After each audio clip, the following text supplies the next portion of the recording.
Hey, Acranium, Felger, Shimo, Magic Missile Man, and Cowboy Turtle, and Akira. And Deathful. Made a sandwich? What kind? Talking about a grilled cheese sandwich? Ham and cheese? Chicken? Teriyaki chicken? A chicken jockey sandwich? Hey, textural coating. Oh yeah, if you missed it yesterday, I started a new hardcore get fixed boy run. Currently, we just got past the Goblin Invasion. It's about 6 hours in, I think. We had a really slow start. There was a lot that was not going well for us. Who was it? Watcher. I need to clear out my character list. Way too many guys here. Watcher on Rain World.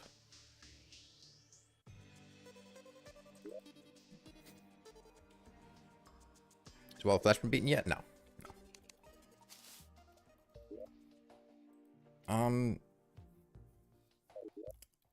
My next step would be killing the Eye of Cthulhu. So let's do that. I'll need a bit more of an arena here. Actually, no. My next step is gonna be getting a magic conch. That's right. I got all this stuff so I could mine in the underground desert. In color world names.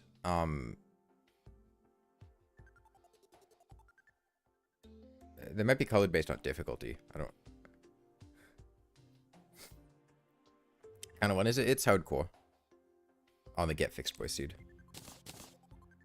The Get Fixed Boy seed is a special seed that combines basically all of the other in-game difficult seeds. And hardcore means that if you die, you die permanently. There's no respawning. I think just Hunter Shine Night Owl Danger Sense is fine for the desert. Yeah, Goblin died. I remember that. That was a bit annoying. I'm gonna collect the last of this moon. Oh, Spelunker potions. I want Spelunker potions. Is Phoenix Blast the best weapon? Yeah. Yeah, I don't think anything in the game competes. It's pretty much Zenith tier by itself. Illegal gunpowders. I don't really care that much. Honestly, it's better than the Zenith. I mean, you can't use the Zenith to kill the Moonlord for the first time. So playtime, I think about 6 hours, 6.5 hours. It was a slow start. I need gold or platinum ore.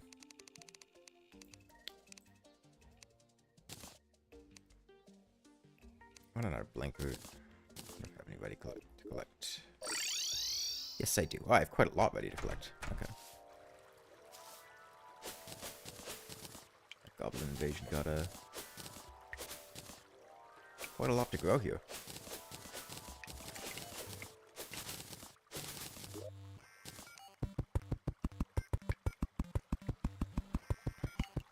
Yeah, you can use a lawnmower to kill the Moonlord, so the lawnmower is better than the Zenith.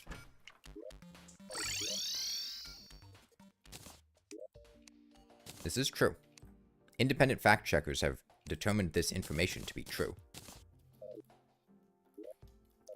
Oh, thanks, Felger. Felger. You have the Zenith before the Moonlord?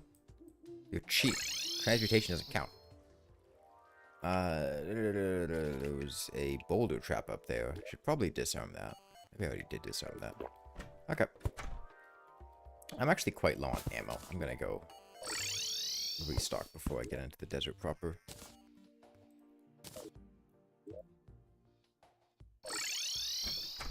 Really, everything's better than GFB is Get Fixed Boy. It's a special seed.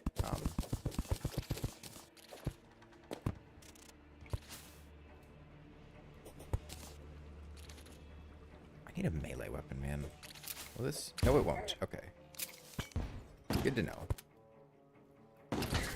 Blowing up a lava. Nest with a grenade won't hurt the lava.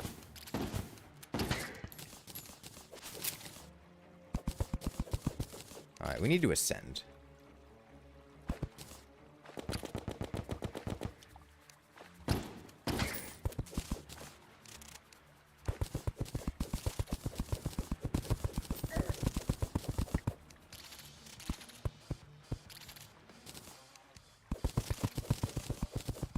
How'd core is if you die, you die. How'd mode is just what happens after you beat the Wall of Flesh.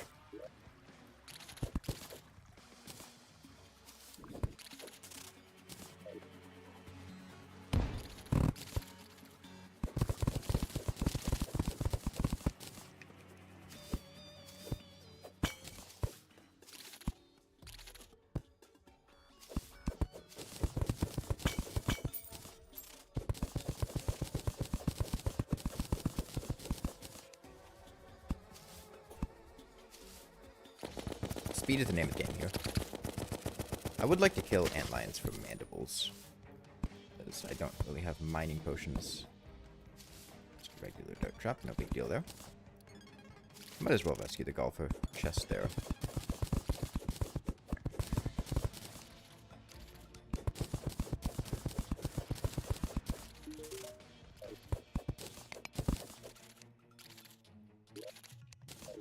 Still too low for anything good. Gotta get a bit higher. That's just a thunder zapper. If you don't know, the loot that spawns in the underground desert is determined on, based on your depth. In the bottom 3/7 of it, you get the thunder zapper, bass statue, and storm spear out of chests, whereas in the top 4/7 you get the snake charmer's flute, magic conch, ancient chisel, and dune rider boots. And the top 4/7 is drastically better than the bottom 4/7.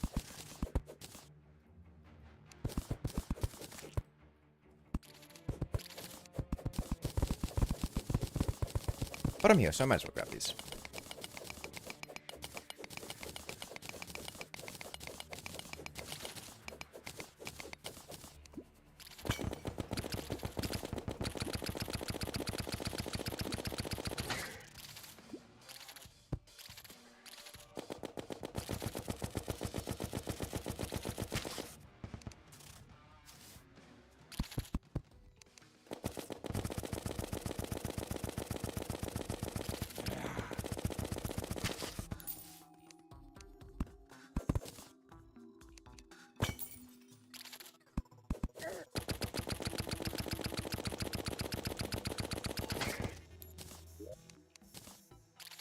Well, I'm getting plenty of thunder zappers.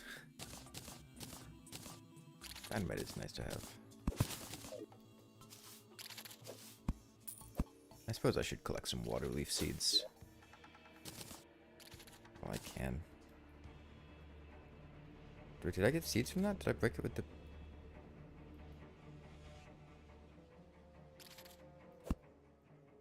Seeds are down there.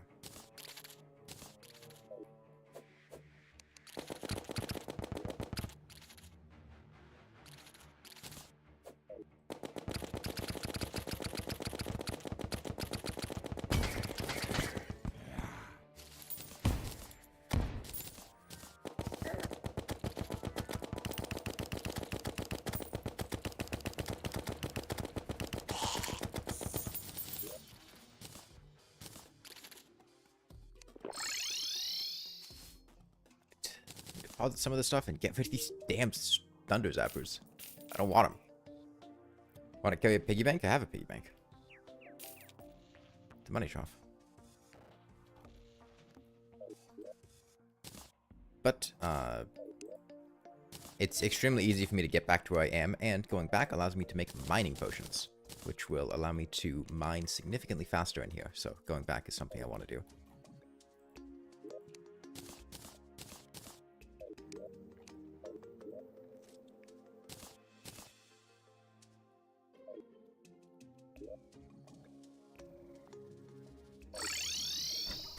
Yeah, fixed boy worlds are kind of naturally contained because of the mushroom layers.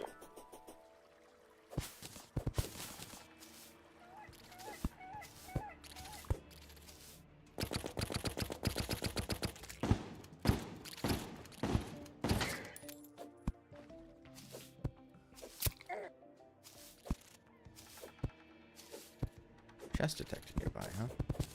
Well, it's gonna be too low to be important, although it is getting a little bit higher up there. Let me disarm these explosives.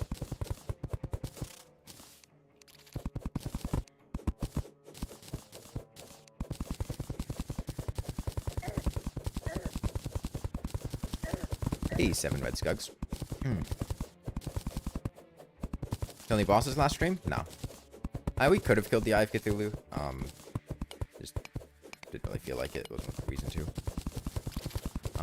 Right now we could, but I'm more keen on getting a magic conch for safety purposes. Oh, still too low for anything good. We bass statues.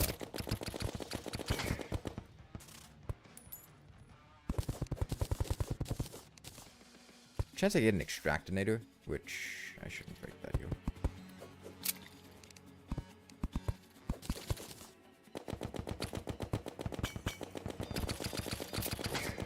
would let me get a fossil pickaxe, which would be pretty nice.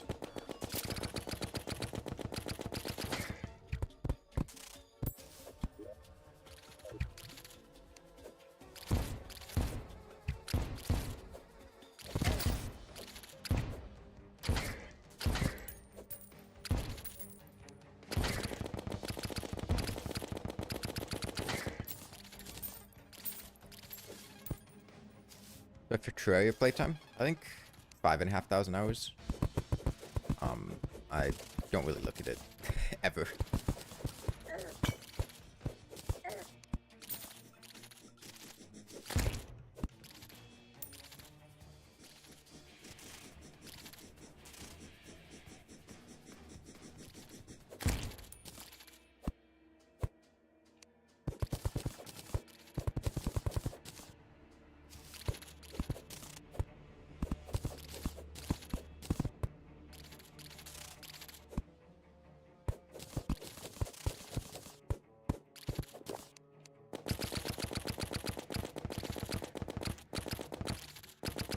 Other heart statues, not really useful. I already have 3.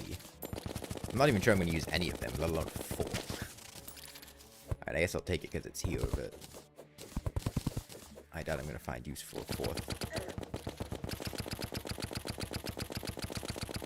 Oh. Still have more shop to do.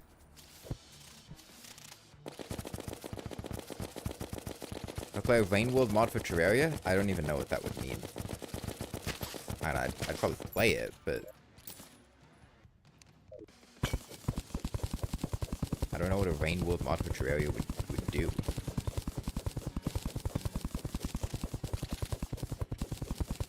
Using for healing? I already have 3 statues, though. Like,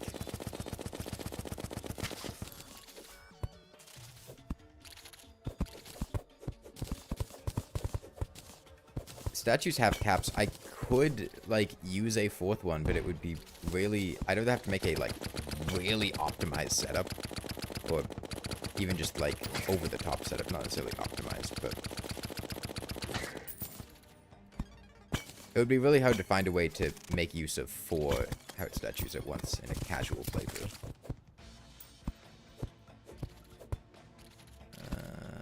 Where's that chest? There it is.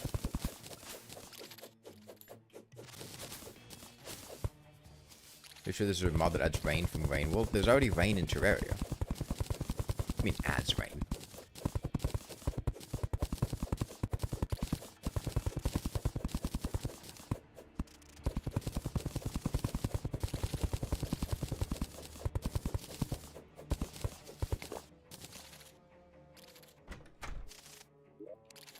There's a chisel.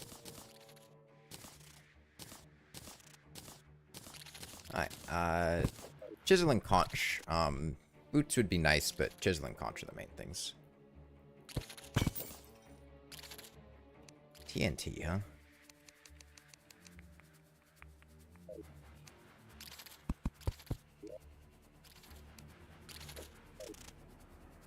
Just gonna drop the cactus.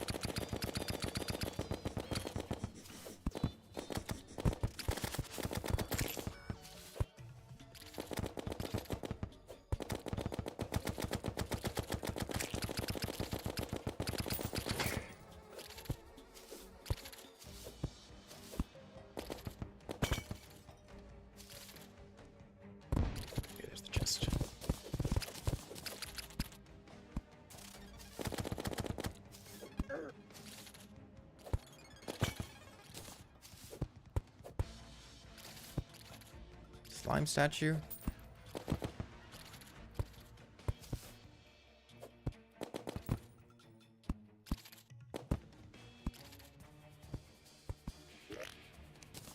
There's a conch.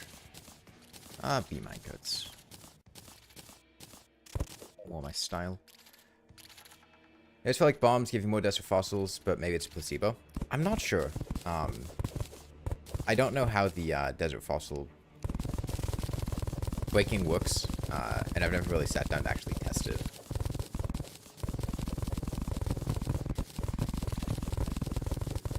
Okay, what was the other thing I wanted? Dune Riders? I guess I can just kind of dick around here and see if there's any imp statues.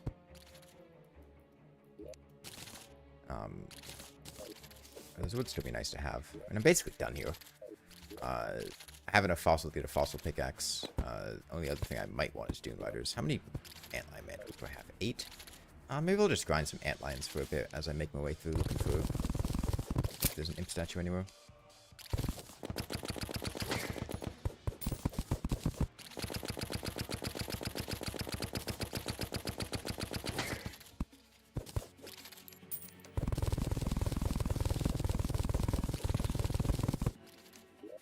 Dynamite? Yeah, I do.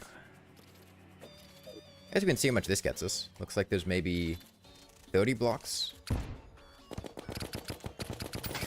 Let's see how many this dropped. 2 minutes of poison? Yeah, gas traps are annoying.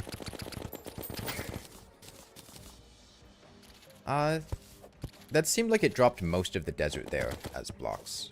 I'm not sure what it would have gotten if I broke it with a pickaxe, but that was definitely quite a lot.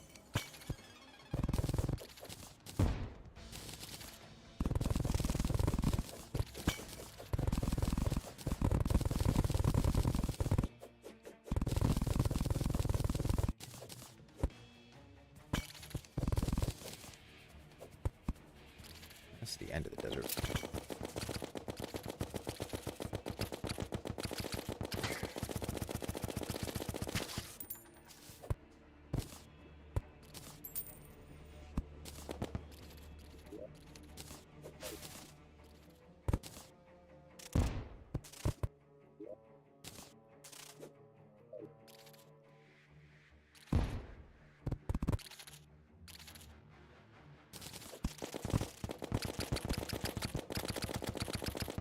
Honey bucket? I don't have honey. I mean, the only reason I had honey, when doing the 1 HP one was because I had 1 HP, and if I got hit by a gas trap, I would die. I mean, a gas trap would be like a mild inconvenience, but it's not actually going to kill me.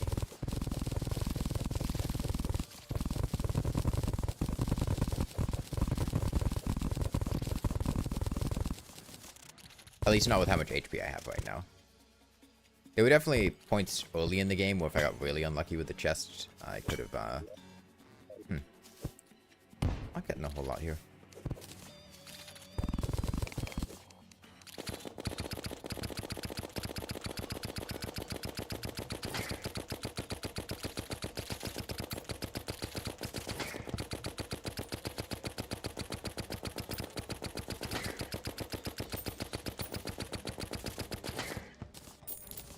You know, this would be a good sample. Let's see. A bomb blows up.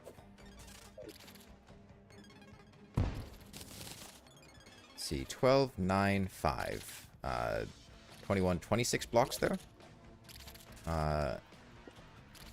This one doesn't have quite as much stuff on the sides. This is probably going to hit maybe like 23 block. Let's see how many fossils it gets.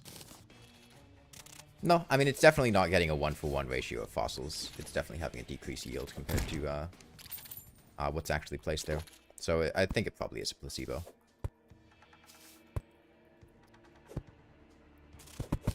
Is tungsten and silver the same? No, they are very different. In this seed, silver is particularly good because all blocks have half as much HP. And silver is a pickaxe that has a low pickaxe power but a very high speed. In vanilla... well, outside of a secret seed. It hits very fast, but it takes multiple hits to break things, whereas tungsten hits very slow, but has a very high power. So it, breaks stuff, Tungsten's good for breaking things that it can break in one hit, and vanilla, I think that's, soft blocks like dirt, whereas anything with grass on it or stone blocks, I think other pickaxe types are better. But in this seed, the silver pickaxe will break soft blocks in one hit because they have half as much HP. So it's very, very fast for breaking stuff like sand and dirt. And even harder blocks, it's quite fast for, just because it has a very high pickaxe speed, mining speed. Meanwhile, tungsten is like, worse than a copper pickaxe.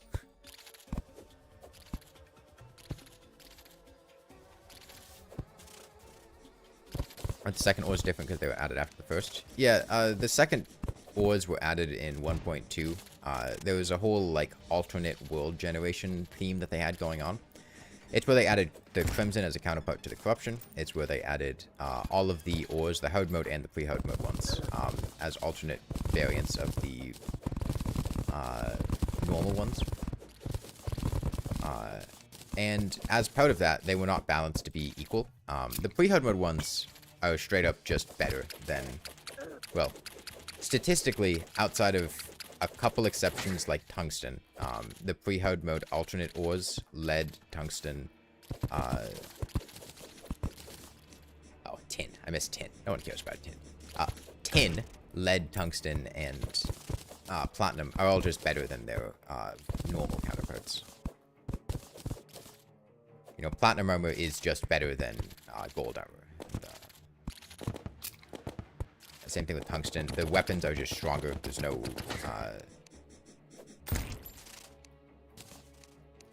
no nuance there. There is just the default one and the alternate one that's better. You can see this echoed in the Crimson.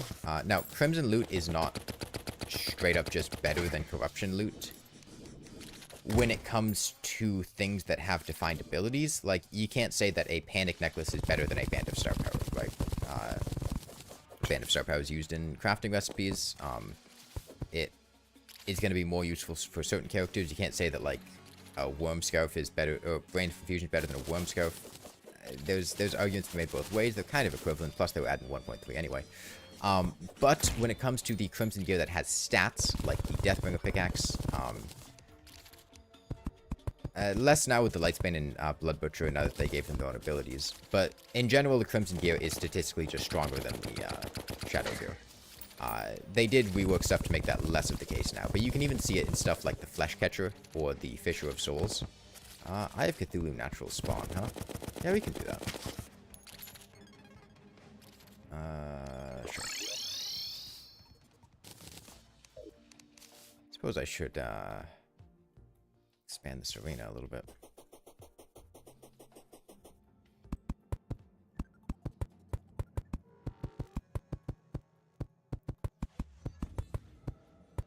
Wouldn't say the new hard mode ores are better.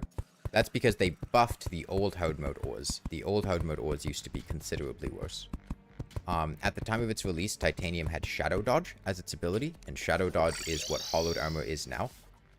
Except Hollowed Armor has also been nerfed since then, the ability. Shadow Dodge is very, very good. Mithril Armor was alright. Palladium was way better than Cobalt. Cobalt was absolutely god-awful. It was worse than the pre-hard mode armor sets. That's all I need. I suppose I could grab another Heart Lantern. Campfire.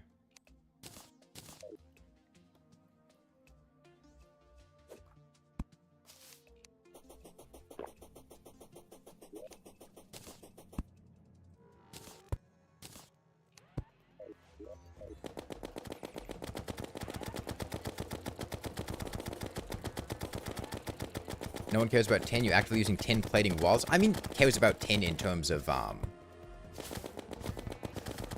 being used as actual gear. Nobody cares about tin being better than copper. Oh, you get a copper pickaxe, but it doesn't have a -1 range penalty. Congratulations. Have you heard of a fucking cactus pickaxe?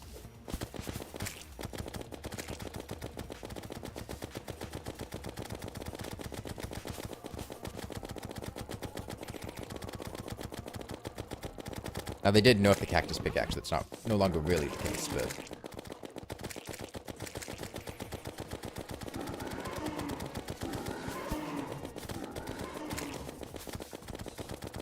Spin?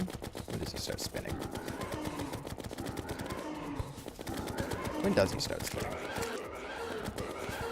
don't remember Get Fixed Boy. I have Cthulhu.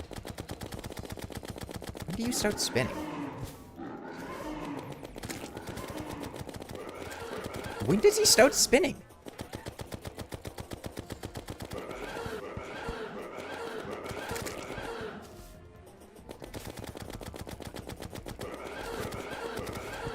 What? He spins. Doesn't he spin? I thought he, like, went off to the side and, like, did the whole projectile reflection shit and spun. Does he not? It's been a little while since I fought to get fixed for the Willy Eye of Cthulhu. I'll give him that one, but doesn't he spin?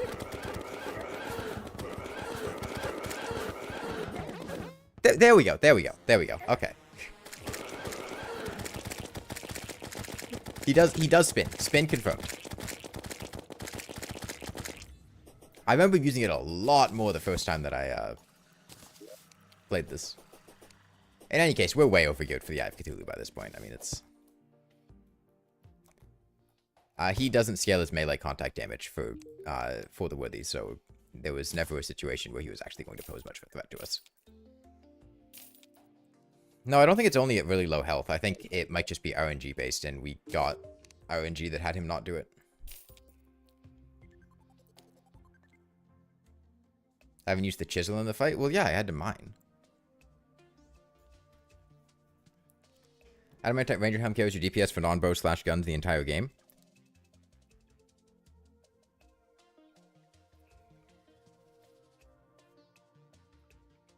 That is... that is an incredibly niche, like... I guess I didn't say that...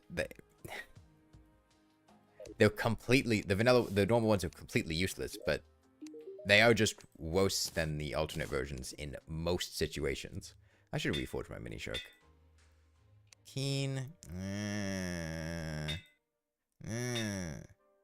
Quick, I'm fine with quick. But yeah, compare like the pre-buffed stats adamantite armor. Also, is that adamantite armor now or adamantite armor before it was buffed? Because pretty much all of the hard mode armor sets had their stats straight up just buffed to keep pace with the alternate ones, somewhere in like 1.4, I think.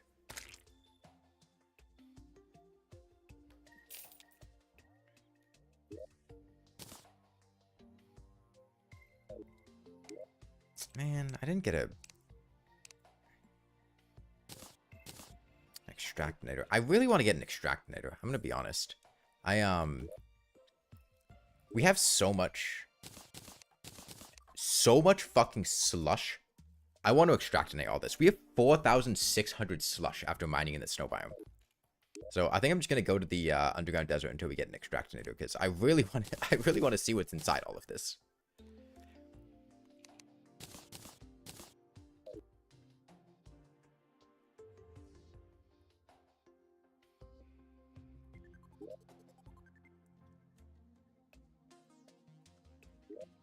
Well, some more opportunities for a, let's see. Let's go straight up here. Chest detected nearby. Huh. Oh, it's that chest down there. It's not a,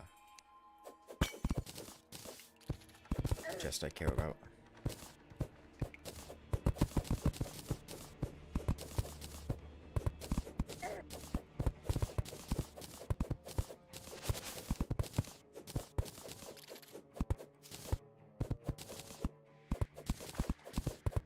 You fish out an extractionator?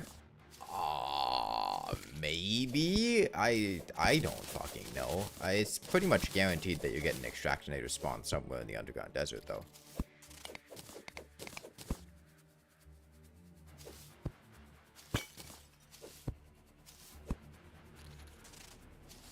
Let me just go horizontal.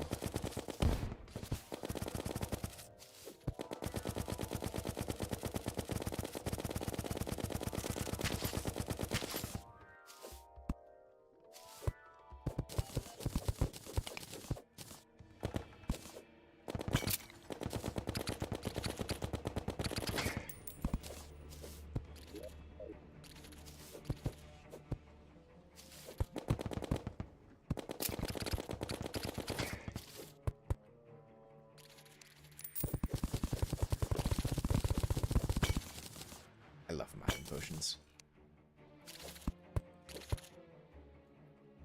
Probably my favorite potion in the game. It's either up to... Okay, I think it's bottom right.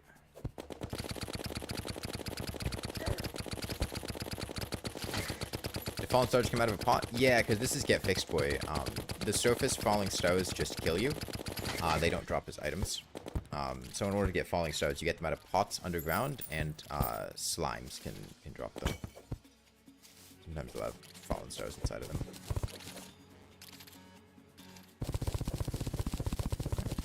There's a cabin.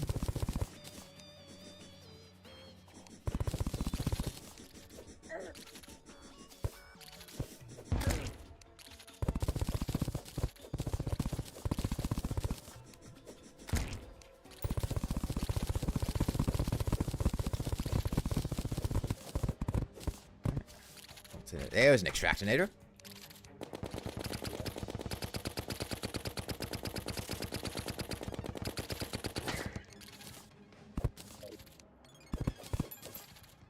Right, we are set. Let's bust open like the 5,000 extractinatable blocks that I have and see what we get. Let's see. Demonite can go in here. Clear out some of these potions. I'm gonna want inventory space for all this. Not need any storm spears. Sell you. Keep the slime staff. I'll keep an extra bass statue. They're nice to have.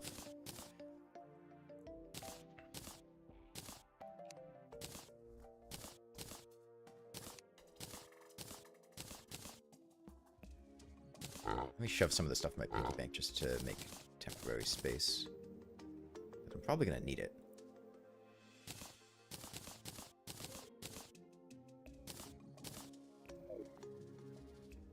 2 diamonds, 4,615 slush, 52 silt, and 594 desert fossils.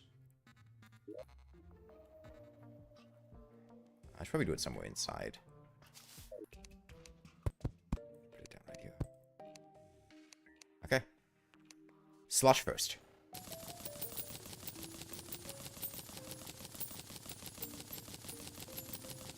Do builder potions make this faster?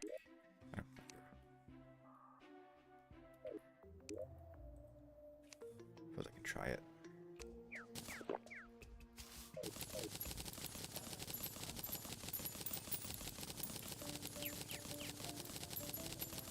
We're gonna be here for a while.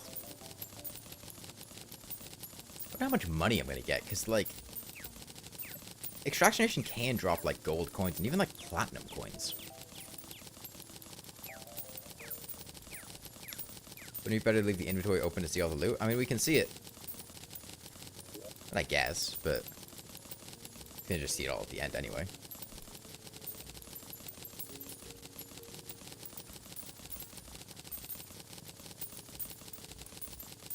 Alright, no diamonds so far. 11 tin, though. 11 tin is big. Does auto clickers work? I mean, you just hold down the button anyway. I don't think clicking faster would make you extractionate faster. There's a diamond. 1 diamond. We're up to a gold. 20 gold. Alright, 20 gold, 1 diamond. 20 gold is in 20 gold coins, not a gold ore. 2 diamonds. We're only 300 blocks in. So that ratio, 300 blocks, 20 gold, with the, like, 5,000 we have, we're gonna get rich off of this. Let's see.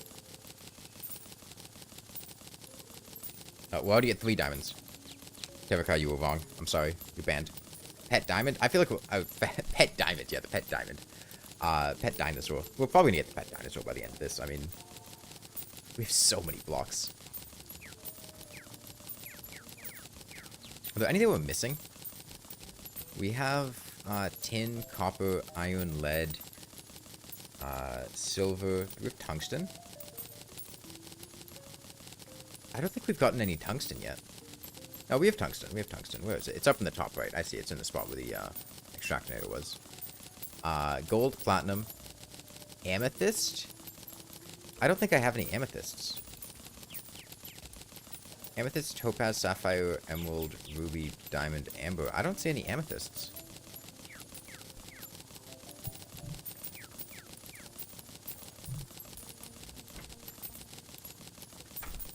Well, I have a chance of getting 5,000 platinum coins, Kevaka. There's the amethyst. Okay, last one that we got was an amethyst. We got 6 diamonds before we got an amethyst. What are we extractinating for? I'm not extractinating for anything. I just have, like, 5,000 extractinatable blocks because the snow biome had silt. There was slush everywhere. We came out of it with 4,500 slush. And, I mean, I might as well use it, right?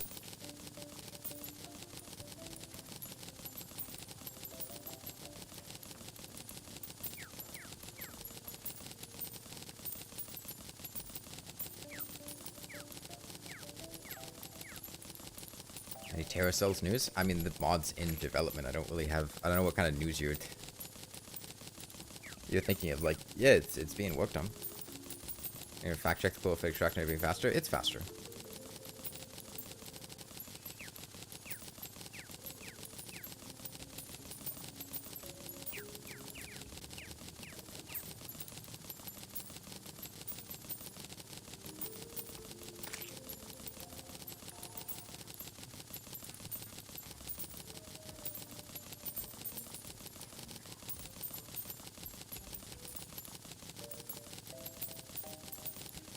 Make sure I'm... Okay. Genuinely have to check and make sure I'm not starving, because this is taking so long. We have 5 minutes before we need to eat food.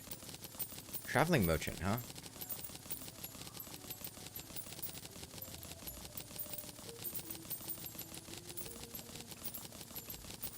IRC, if I recall correctly.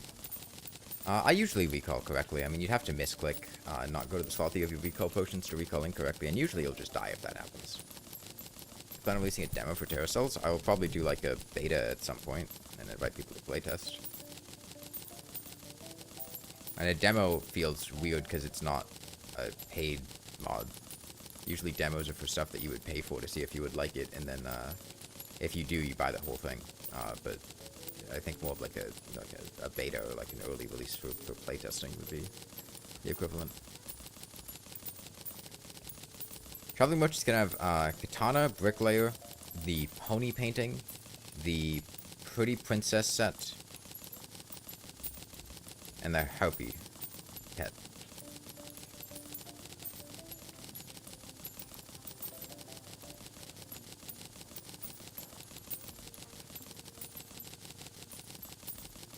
Are we gonna try Fiber Souls mod Eternity / Masochist mode? Maybe?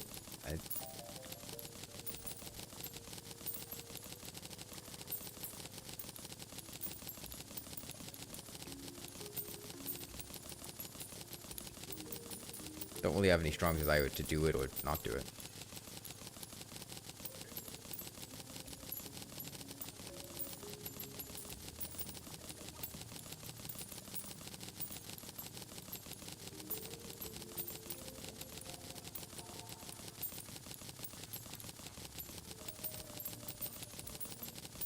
Are we using any texture packs? No. Alright, we're halfway through... Well, we're almost halfway through our slush blocks. I'm pretty sure we're going to finish extracting all this stuff before the Traveling Merchant would leave. I'm not sure exactly what time of day it is, but usually it shows up early in the morning, so...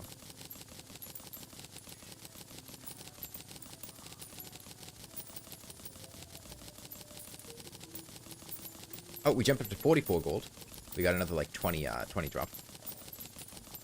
But 38 amber. 117 tin. 10 diamonds. We're actually getting a lot of diamonds.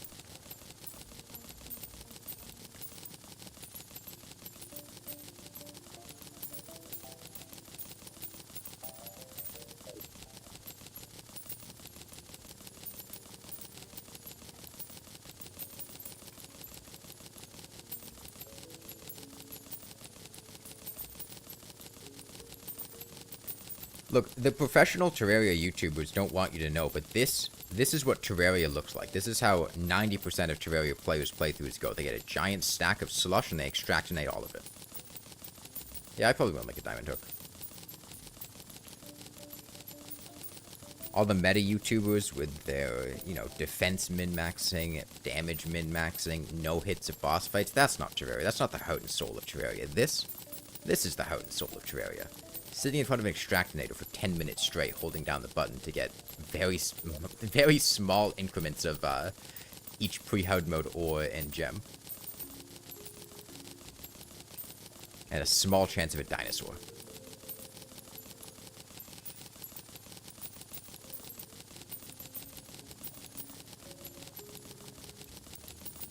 Like one of those big team gems. I used to make large gems when I played Terraria, like over a decade ago at this point. I would just permanently keep them in my inventory so that I could see where I was in the dark. And I'd be able to go like, oh, that's where I am.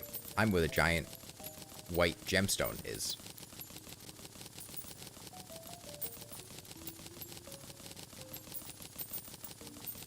Please don't talk about the next update, Momo.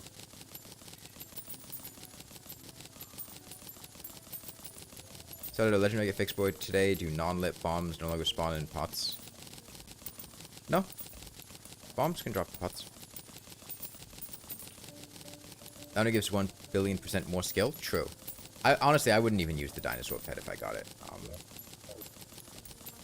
I think having a pet would just do more harm than good.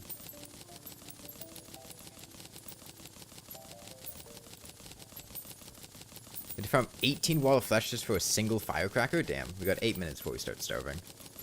Which should be enough to extractinate all this stuff.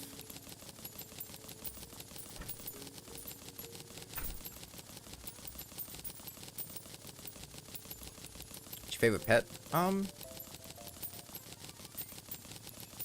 I like the sugar glider, the one you get from the eucalyptus sap.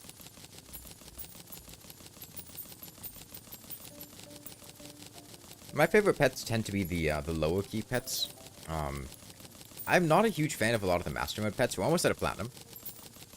I'm not a huge fan of a lot of the master mode pets because while they are cute, they tend to be very, like, outlandish. Like, the bee pet's nice, but honestly, the hornet pet has kind of a soft spot in my heart. Because it's just it's just a hornet. It doesn't have, like, a cute face. It doesn't have an expression. It's just a hornet.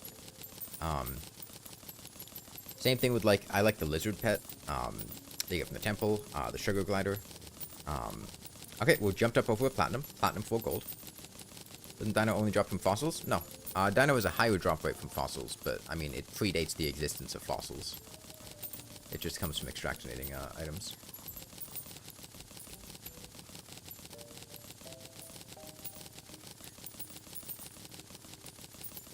Slime pet? Honestly, I'm not a huge fan of the slime pet, I'm not gonna lie. It's, I don't know. I just feel like I like the pets that are more just like, oh yeah, here's like a squirrel. Jake's so young, they have stated in multiple videos that Rangers... Oh, are you talking about me? Yeah, I think Ranger would be the best class. I mean, in terms of just being effective at every stage in the game. Oh, did we get the dinosaur? Oh, we did get the dinosaur. Nice. There we go.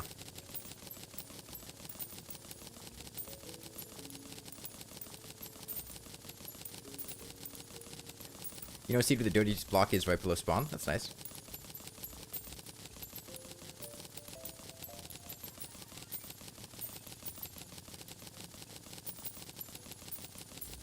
You have a texture pack for the Shadow Mimic pet and pretty much keep it on permanently.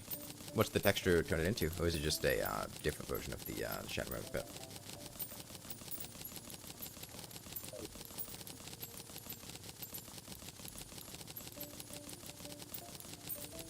Chester isn't exactly useful in hardcore. I don't like Chester.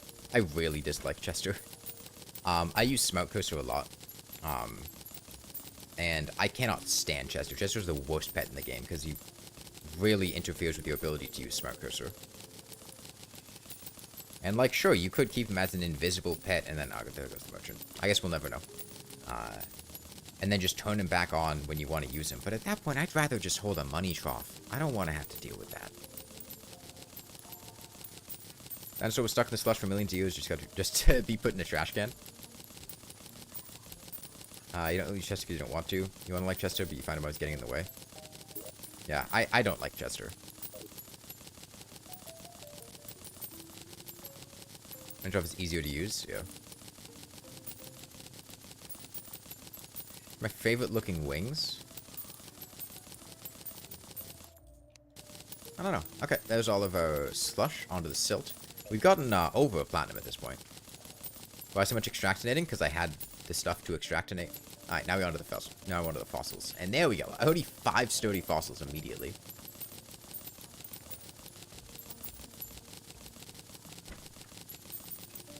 I've ever played Terraria mobile? I have not, no. 20 gold.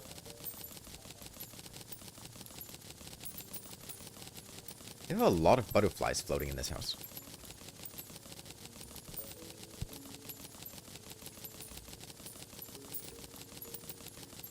Goes of the shark pet. I don't like the shark pet. I don't like the shark pet because it's very hard to avoid. You basically always find it, and I take it just to sell, but then I press quick buff, and then I end up quick buffing and eating the shark pet and having it follow me around, and I don't want the shark pet to follow me around. I don't like it. Any tips to get good at dodging, particularly Moonlord? You kind of want to go in semicircles, like you kind of fly to the side, loop back over when he starts doing his death ray, and then kind of loop that. Unless in his second phase, in which case, usually you want to just kite him to the side, just kind of fly across the entire world, and outrange the True Eyes of Cthulhu.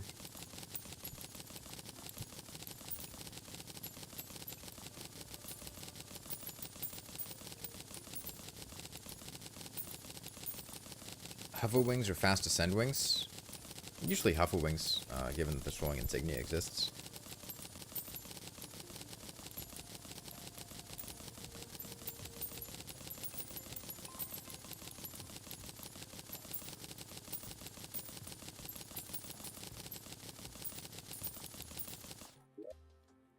Okay. 217 tungsten, 85 fossil, 15 amethyst, 10 emerald, 21 diamonds, 22 topaz, 16 sapphires, 79 amber, 234 tin, 22 rubies, 245 platinum, 254 iron, 273 copper, 262 silver, 222 gold, 230 lead, and about a platinum and a half for 5,000 blocks.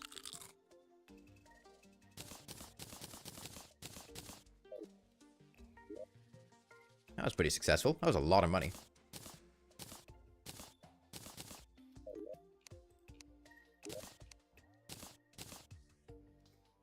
There's a loadout swap tech? No. I don't really bother with that. See if I can reforge my mini shark to something a little bit better. Sighted. I like that. Does the Vipper loot table for mimics change when entering hard mode? Yes. Once you get into hard mode, they just go back to the regular loot table. So what do I want to do now? We just killed the Eye of Cthulhu. Chitin. That's our only, boss kill right now. You know what? I think I'm gonna go search around for an aglet in, the bottom part of the world here. I think that could be handy. Because if I get an aglet... Actually, the first thing I'm gonna do is check the right ocean for,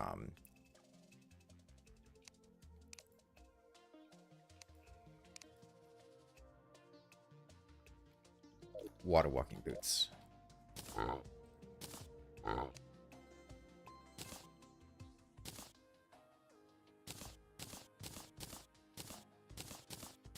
think that would be the best thing to do first.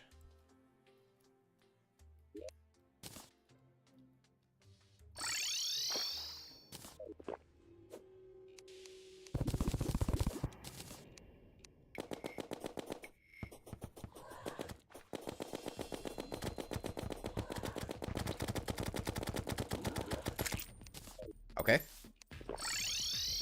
Yeah, looking for aglets would definitely be the right decision here.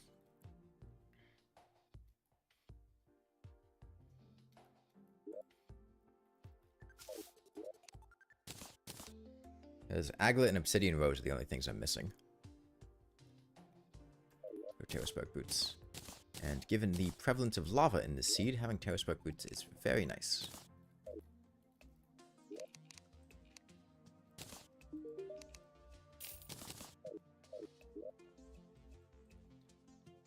I'll just dig around here a bit.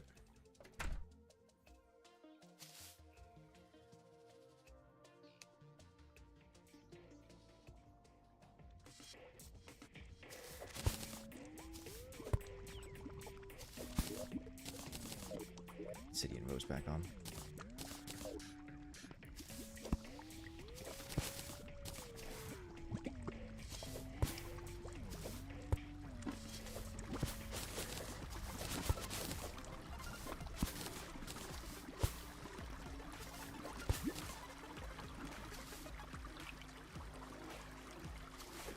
Like there's a chest down here somewhere. Oh, there's an imp statue.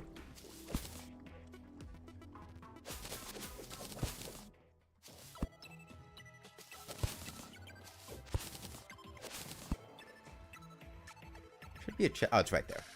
Okay.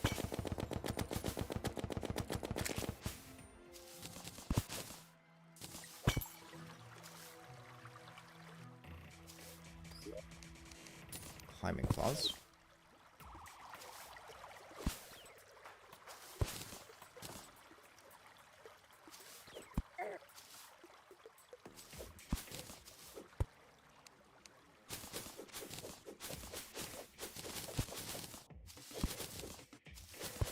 Everything's coming together here.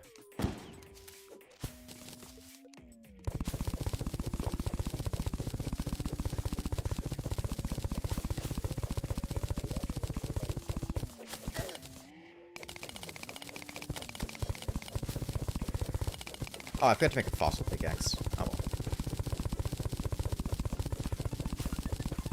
No diamond hook? I'll make it when I go back.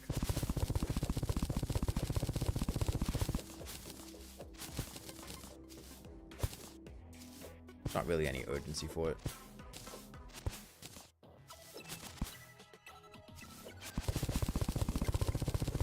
I'm mining so fast with a bad pick. A silver pickaxe is not a bad pick. Also, I do have a lot of mining speed bonuses, but silver pickaxe isn't bad. The wooden chest still spawn up here? I don't remember. The cutoff point for wooden chests is. That was nice.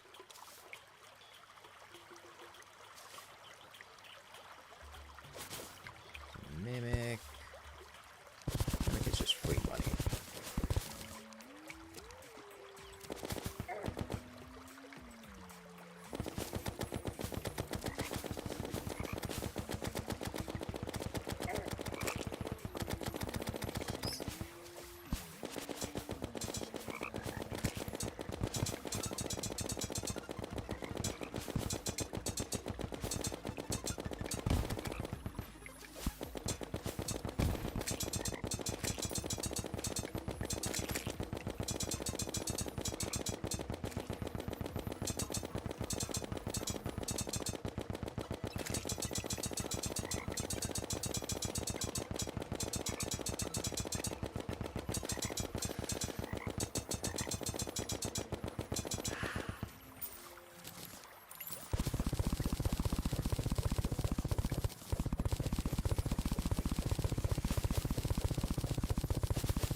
No, the ferry's taking us to a cabin up there. It's gonna have standard gold chests that I just don't really care that much.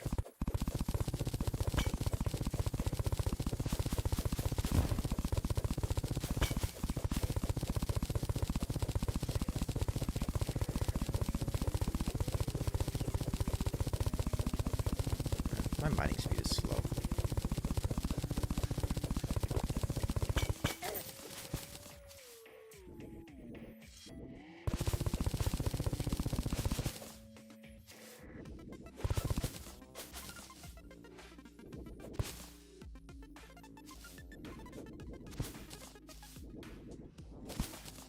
Chest detected nearby. It's actually really hard to locate chests in this layer because there's so much visual stuff going on.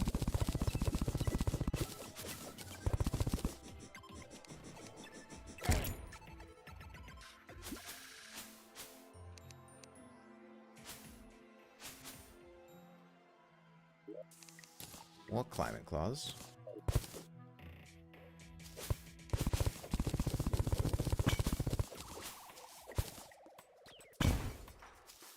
Bottom left chest.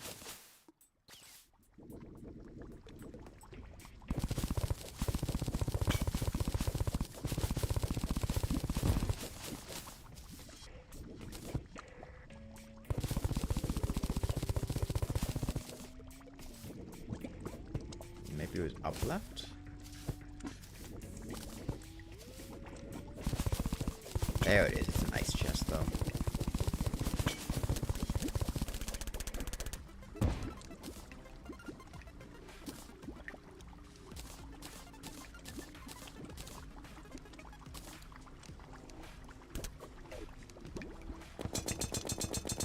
More free money. There is a single instance of get fixed for the exact same map? No. No instance of get fixed. Well, it generates a random seed. You can't use a set seed for get fixed for it without a mod to use a set seed.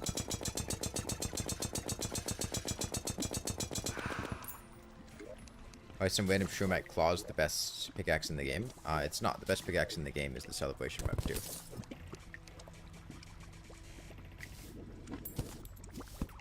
However, choosing to not willfully misunderstand what you said, it's because that's their whole thing. I mean, their thing is that they are the fastest pickaxe in the game.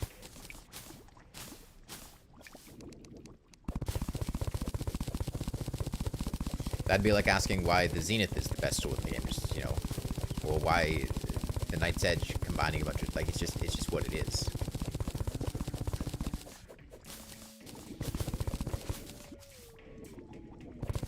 But it's so early? It's not early. Like, by the time you get the you can get a pickaxe equivalent to speed in Shrumite pickaxe with maximum mining speed buffs before the mech bosses. You know, by the time of getting to Shrumite, you've got quite a few different options that all can reach a mining speed of 1 with mining speed bonuses. The Shrumite Digging Claw is just the easiest one to reach a speed of 1 with. God forbid the game gives you a pickaxe that is fast when you actually still want to mine things as opposed to only post-game.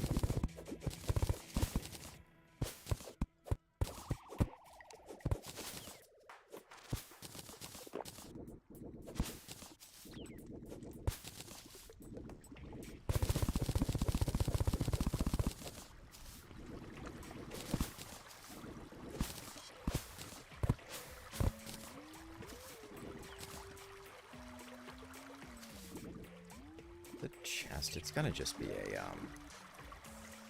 regular chest though, or ice chest, but I'm just gonna grab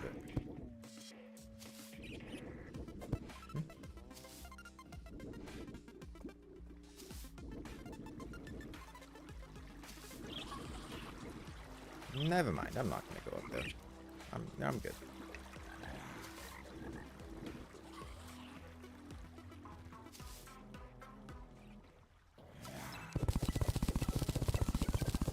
Did better rockets actually change the projectiles? No.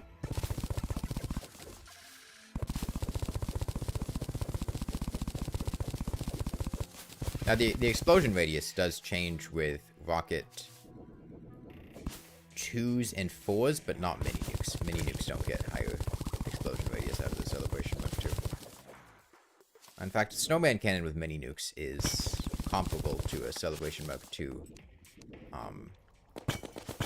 with rocket 2s, I think.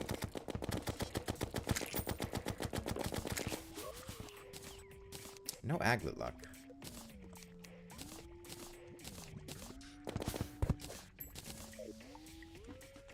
There's another chest nearby. Is it just that one up there? No, it's right here.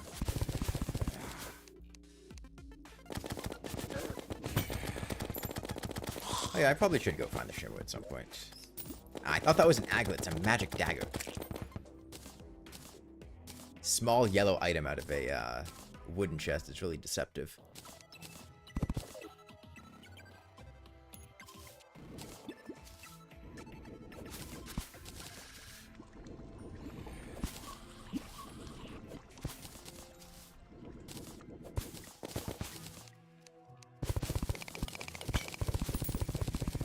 Yeah, there's a little mini game when the Get Fixed Boy world generates, where there's a bunch of stars that will fall in the background, and if you hit them with your mouse cursor, it'll cause additional loot and also traps to generate.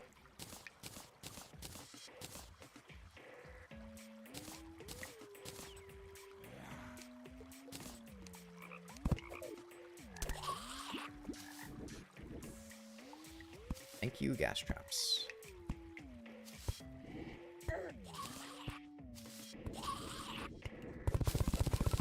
What I look for at the moment? I'm looking for an aglet. It's basically all that I need for a Terraspark boots. Not an aglet. You're useful. You're not. You're not. You can go in a vanity slot. Another chest nearby. It's a shadow chest. Okay. I guess we're out past the initial spawning platform. It checks out. We've been moving for a while.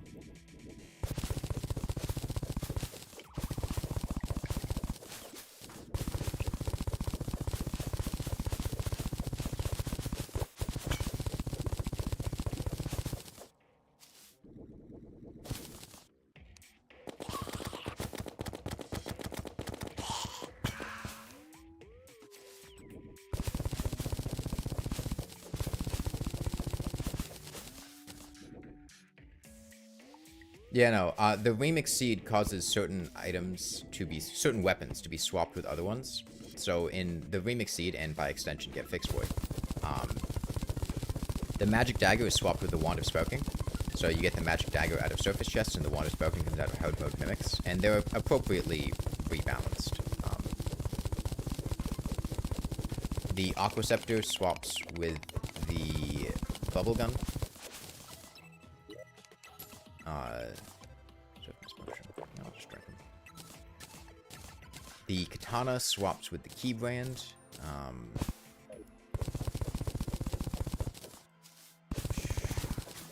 The unholy trident swaps with the flower of fire. The snowball cannon swaps with the ice bow. I'm not sure if there are any others. I don't remember off the top of my head.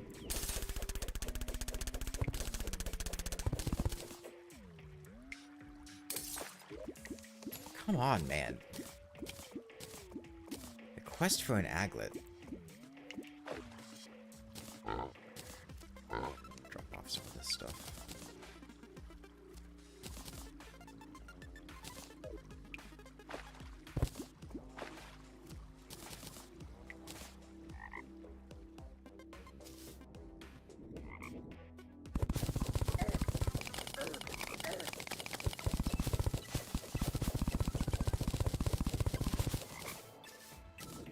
Check up left chest. There's a wooden chest up there.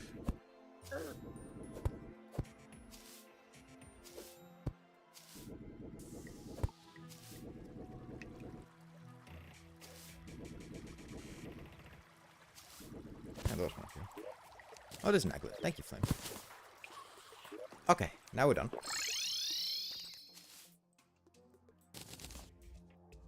Wooden chests are one of the harder ones to spot with Spelunker potions. They don't stand out as much. You have a plan for cheesing Queen Bee? When I have a magic conch. It's about all the plan that I need.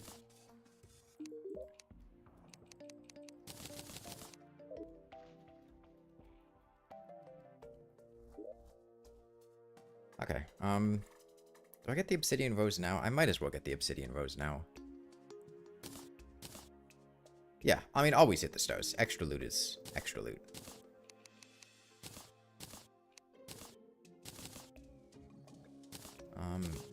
I forget. Can you make... Okay, no, it's lava waders that need the, Okay. Yeah, let me, go grind imps.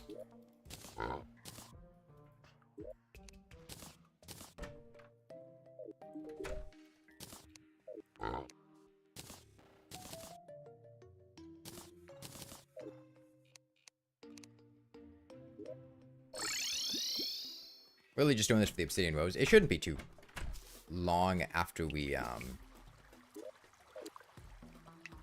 get a banner. I might assist it with a weapon.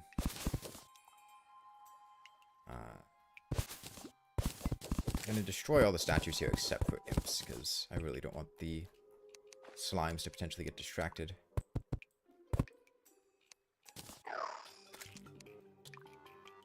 Oh, I say slimes. Slime singular. Not there.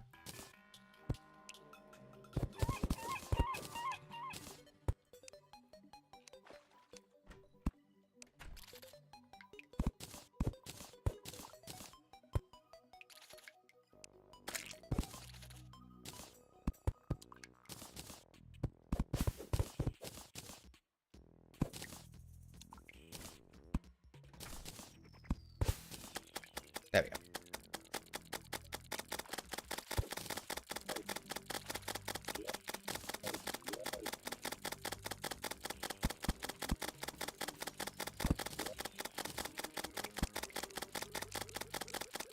Okay. Go ahead and get out my sharpening station.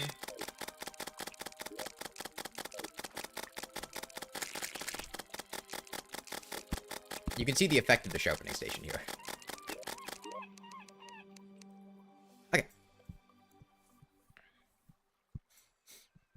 So I have 2 in the title? No, I have 2 in the title because it's the second stream.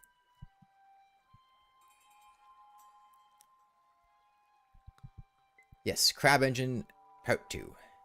Looking for an Obsidian Rose. We're also going to get Imp Banners from this, which is going to be very helpful for when we fight the Wall of Flesh, but the Obsidian Rose is the main thing right now.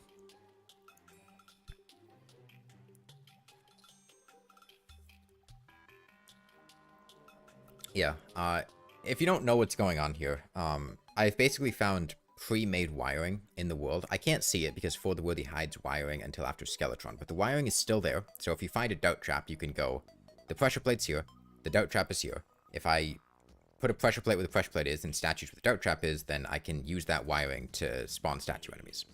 And then, doing that,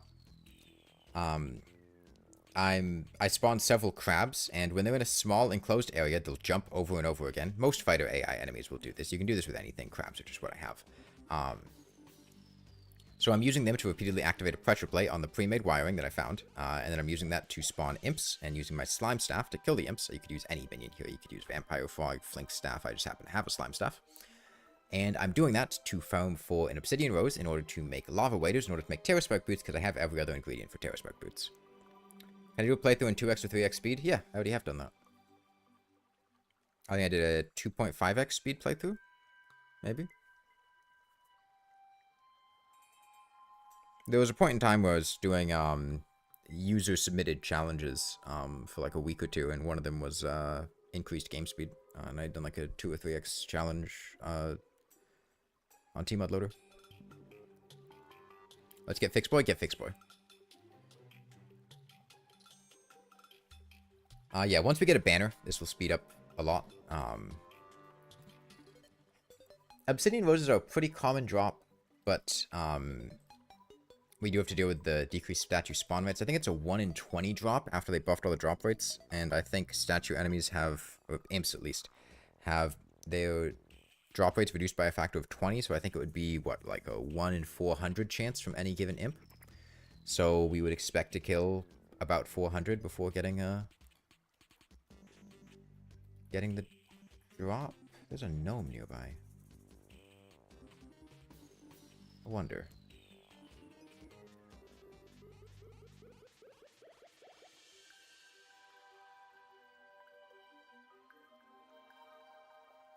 I think he's on screen. Ah, he despawned. Okay.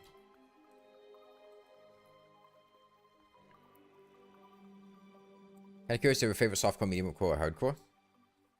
Yeah, I mean, the thing is, like, I don't really die that much.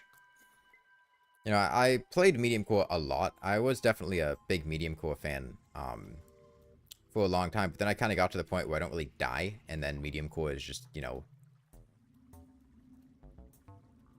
softcore with the occasional very, very, very, very minor inconvenience. I like medium core, though. I think it's a fun difficulty. I played pretty much exclusively medium core or hardcore between, like, 2012 and 2020. Probably. Ah, there's an obsidian rose. That was easy.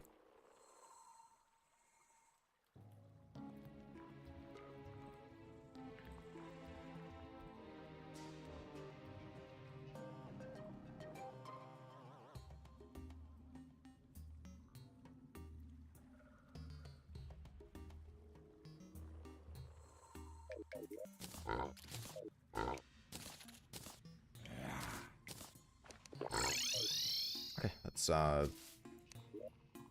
wait out this blood moon, I guess. Might be able to get... Oh, actually, it's a blood moon, so I can buy silver bullets from the arms dealer. I should do that.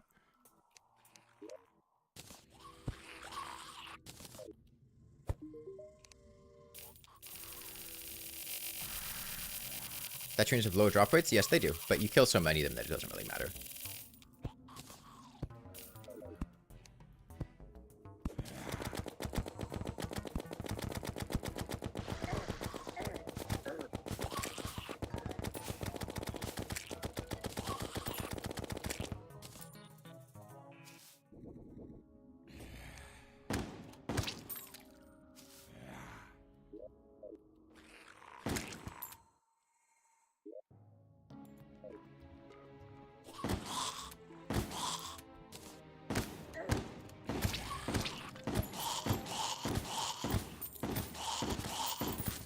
We've got banners at this point, so, like, we really don't have anything to worry about here. I took a little bit of damage when I was walking out the door there, because I was out of range of the Demonite banner, but...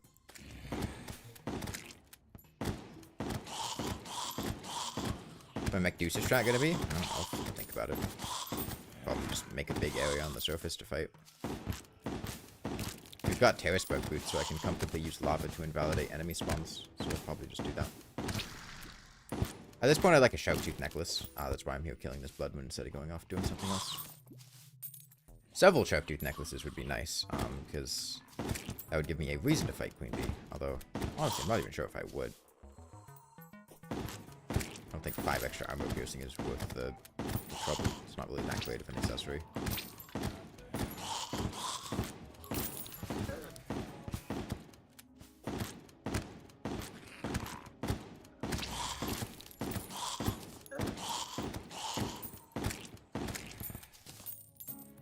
Unreal Boomstick without Goblin Tinkerer? I mean, yes, I got this out of a chest. I do have a Goblin Tinkerer, though. I believe, doesn't Celebration Mark 10 make it more likely to find optimal Reforgers? Legendary or Unreal or whatever. Mythical. I think that's the thing in Celebration Mark 10.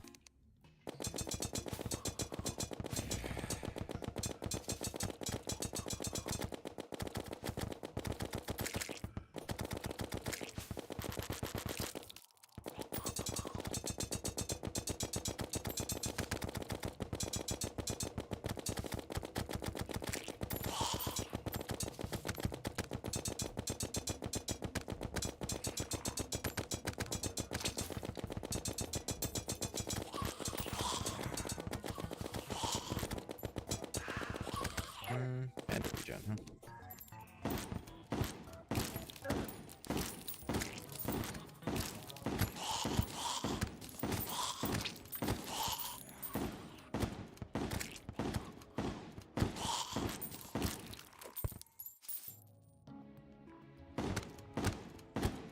Merc without MK means? Yeah. Yeah. Like it's the second version of it. It's the Mark II version.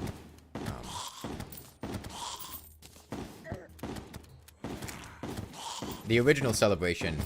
If you're not familiar with Terraria's history, the Moonlord originally just dropped the Celebration, not the Celebration Mark II. I think at 1.4 they changed it. The Celebration was a very, very, very underwhelming rocket launcher. That just shot, like... It shot fireworks like the Celebration Mark II, but they weren't... It didn't deal very much damage. They weren't very impressive fireworks. So in 1.4, they moved the Celebration to the Party Girl. You could buy it from her post-Golem. And you still can. It's not a very good weapon. And then they gave the Moonlord the Celebration Mark II, which just shoots fireworks everywhere and is extremely powerful. Especially when combined with rockets that allow you to destroy blocks. It will delete entire worlds. Walking Terraria Wikipedia, how do you memorize this? I mean, I played through it.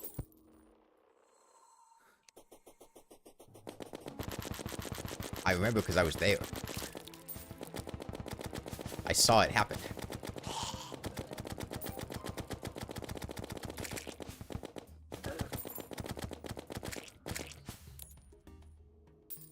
Celebration Mark II is the best ranger weapon. I don't actually know how its damage competes with the SDMG.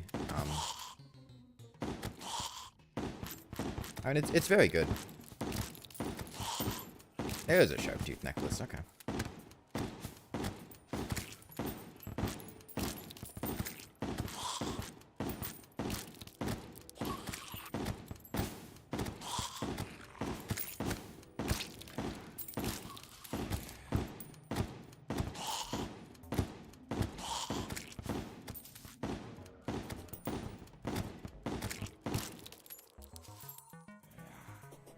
Sniper rifle, best weapon. I do like the sniper rifle a lot. In fact, I might use the sniper rifle. The sniper rifle was what I used the last time I played Get Fixed Boy.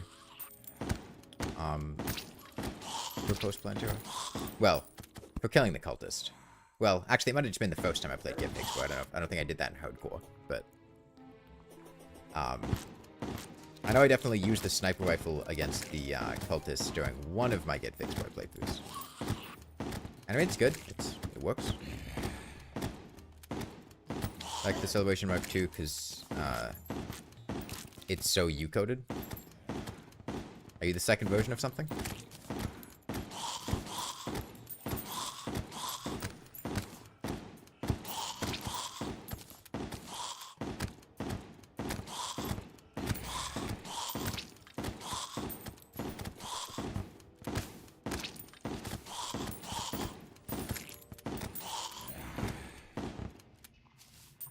What's the most broken weapon in Terraria? I mean, define broken. Like, in a vacuum, the weapon that, given any amount of setup or time or preparation, is going to give you the best performance. I mean, probably the coin gun. Right? You get it pre-boss, and a coin gun with platinum coins is obscenely, ridiculously powerful. But it's completely implausible to use in a normal playthrough, given the amount of money farming you need to do. Given just regular, setup and performance, probably Sandgun, particularly against the evil bosses. The Sandgun is very, very, very powerful, and having unrestricted infinite piercing, high fire rate, and high damage means it will perform extremely well. Overtuned? I don't know if Terraria really has overtuned weapons.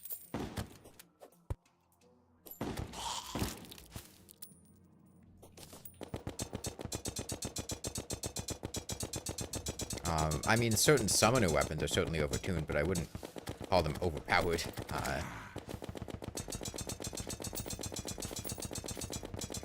The tuning is what allows them to actually, you know, function well, because summoner weapons inherently need kind of a lot of work to function well. The purposefully overpowered Zenith. I don't regard the Zenith as a weapon. Like, it comes post-game. Like, by the time you've gotten the Zenith, that's it. The game's over. Anything it does is... It could do anything, and it would be... it doesn't really matter. It's just, you know, you get your post-game... You finish, congratulations, go do whatever you want.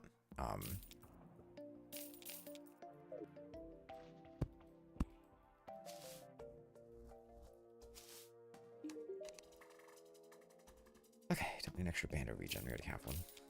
Here's Shackle.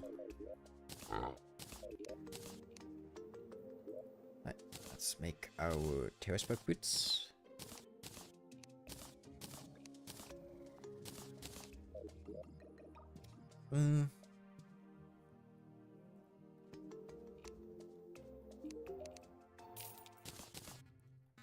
Yeah, I think relative to when they can be obtained, I'd probably give it to something in the vein of Sandgun, Coin Gun, if you're just going for, like, raw effectiveness. Demon Scythe is also very, very, very powerful relative to when it can be obtained.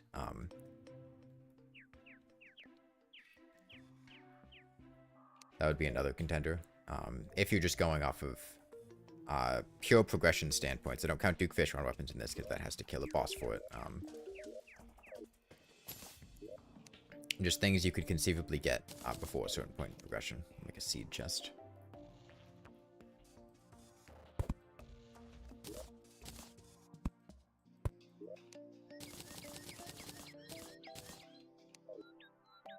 Fish run weapons, technically, I just said why that wasn't in consideration.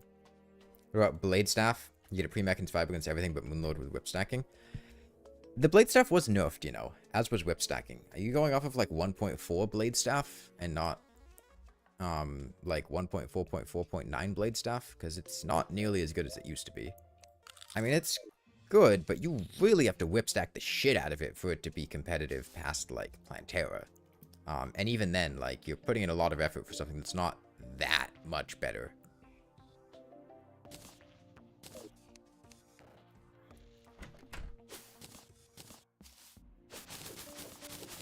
I mean, they generally just nerfed whip stacking across the board. They made it so that you only get, you get significantly reduced melee speed bonuses for your whip, for your whips, and they also gave the blade staff 75% tag damage bonuses instead of 100% tag damage bonuses. Like, it's not as good as it used to be. And I have never, even when whip stacking, felt that the blade staff was that ridiculously overpowered. It felt fine. It's a good weapon, but it's not like, oh my god, this is the strongest thing ever. I mean, are we comparing it to a coin gun with platinum coins? Are we comparing it to face tanking something with fetid bagnacks?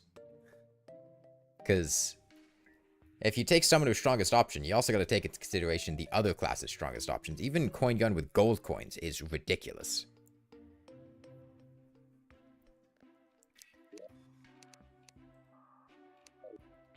Let me go find the shimmer. I want to shimmer forge these Terraspark boots, I think. I don't really want to dump all my money into it.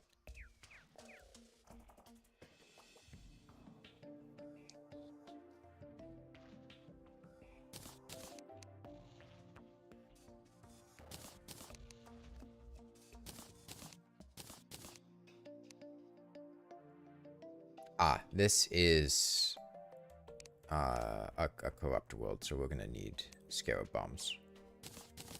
Oh, sorry. Corrupt world has nothing to do with it. This is a world in which it is get fixed boy, which means the shimmer is going to be surrounded by corrupt blocks, which means I'm going to need scarab bombs.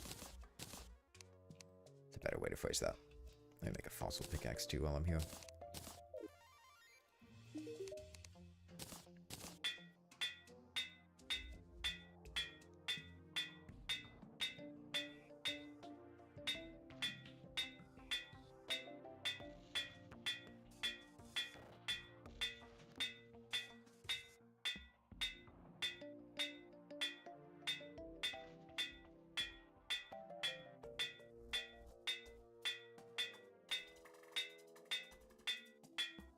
Come on. There we go.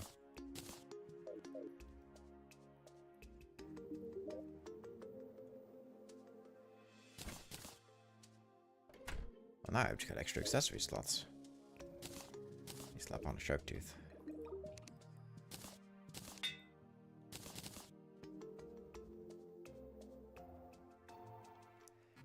Okay, I don't want danger sense potions.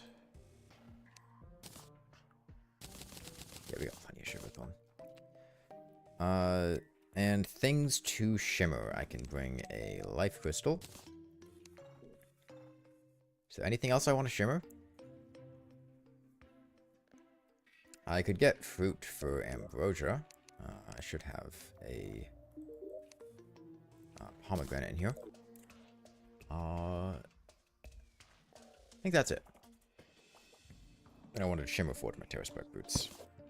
Although, honestly, I'm not even sure I'll be able to shimmer forge them, because this is going to be in the corruption.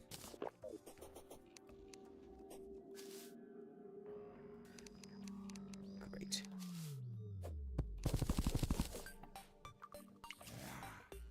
I think I said third tree was my guess.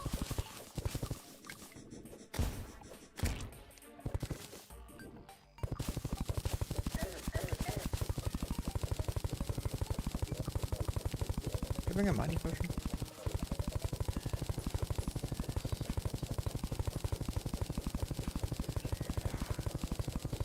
Oh, I should have kept my silver pickaxe. I forgot. Silver's faster for soft blocks. Fossil's faster for stone blocks. I still have it.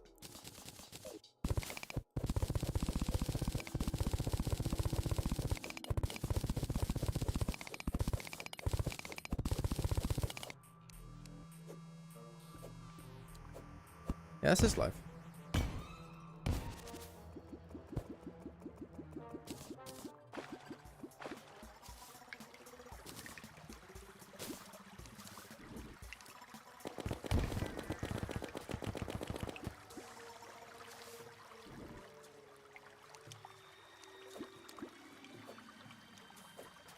The scariest boss on Get Fixed Boy?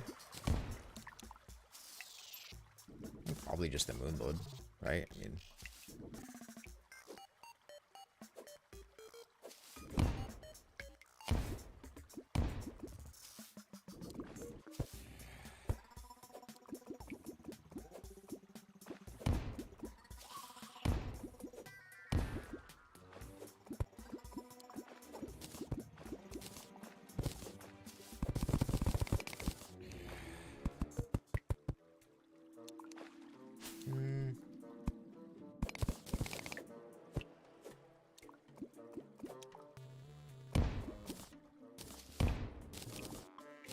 It's based on the number of swings it takes to break a block and the swing speed of the pickaxe. So, like, a silver pickaxe and a fossil pickaxe both break dirt for the Worthy and Get Fixed Boy in one hit. But...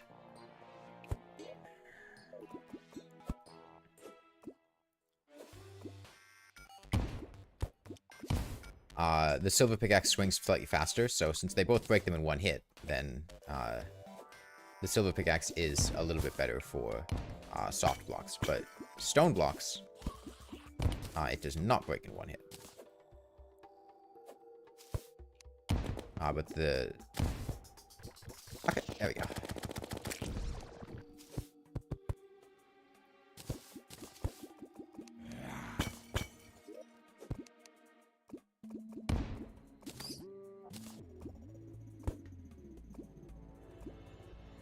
Honestly, I'm probably happy with this. Just, I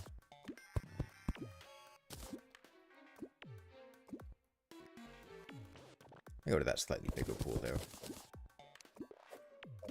It's probably gonna hurt me. Nope.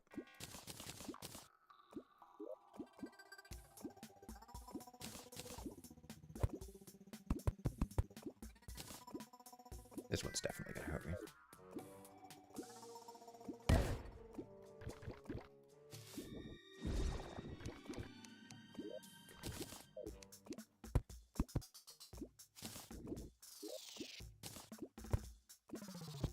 And then I'm going to do something called Shimmer Forging here, which is, since you can decraft items in the Shimmer, you can just throw anything... Oh, this isn't deep enough.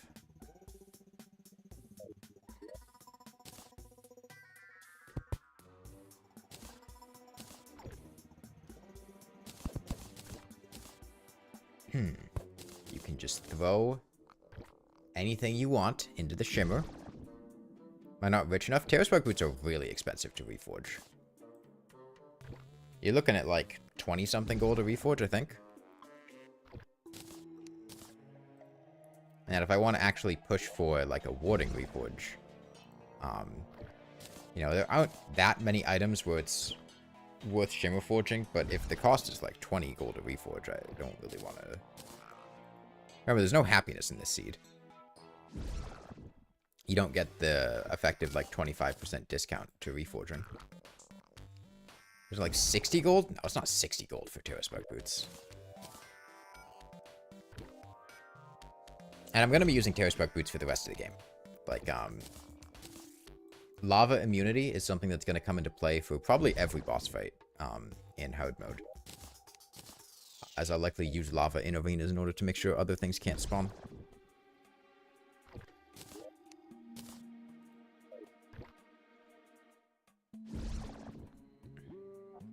Here's glorified bullets. Glorified bullets. I don't use glorified bullets.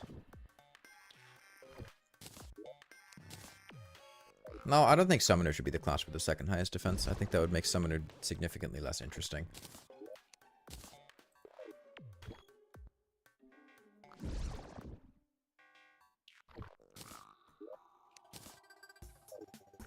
Like, if you wanted Summoner to just be easy, then sure, but There's a warning. Okay, you. I like venom ammo. Yeah, it's nice. Vital Crystal's not. Vital Crystal is actually a very, very, very bad upgrade, but it's free. It's genuinely awful. It's horrible. But it is free.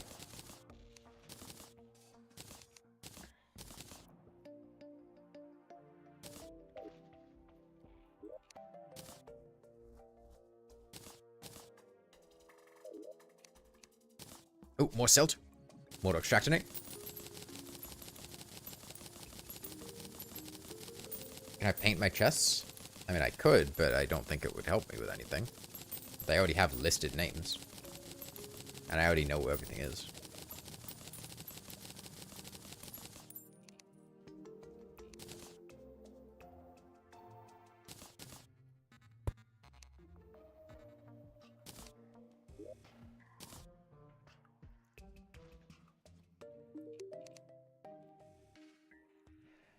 Okay, I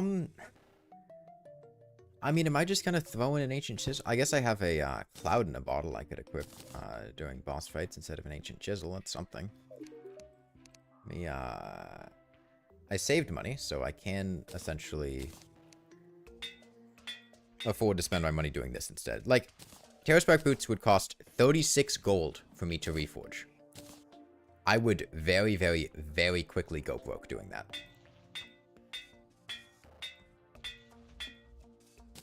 I do not have enough money for that. I have a lot of money. I don't have that much money. Okay. Evil boss? No, I know what I should do. I should go close off the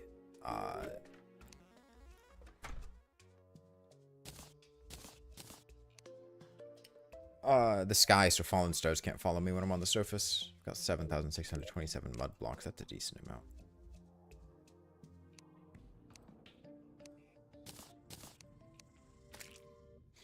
I think in terms of long-term investment, if it died, then rage quit end stream. No, I mean, I might die and then get tired and end stream. I mean, I haven't died during any of these runs, so it's been one run.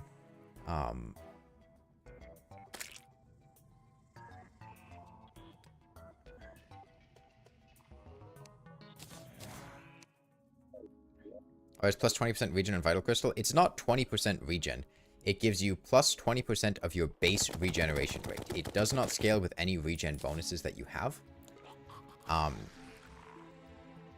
Like it just basically gives you no HP. And it gets even more insignificant when you stack other regen bonuses. It's not like it gives 20% bonus. Like, oh, you get 2 HP per second from a regeneration potion, then 1 HP per second from a Heart Lantern, and 1 HP per second from a Band of Regeneration. Then it stacks all that together, and you multiply that by 20%. No, it multiplies your base regeneration rate with nothing else by 20%. And then everything else just gets added on top of that. 0.6 per second at max. 0.6 per second sounds very generous, but I think if you, like, were standing still and, like, fully buffed your regeneration rate, maybe. I mean, it stacks with honey? I don't think it does. I don't think it stacks with, like, anything.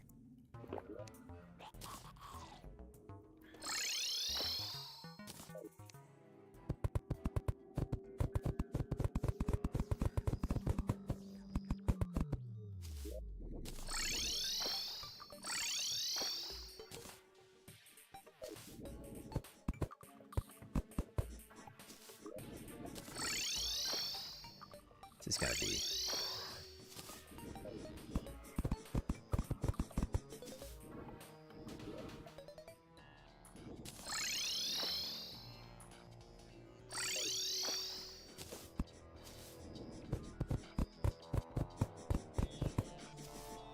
Yeah, this is that worm thing I was talking about, where worms don't despawn properly. They take a little bit of extra time. Notice that all the eaters are despawning, but not the worm.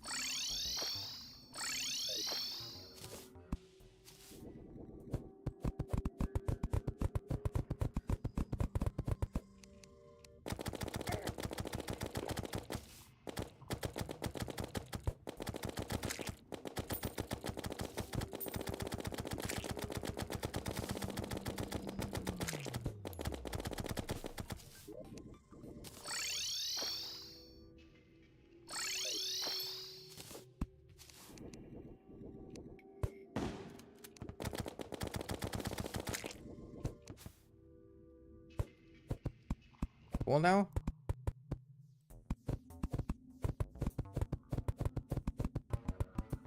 I think we're out of range of stuff spawning.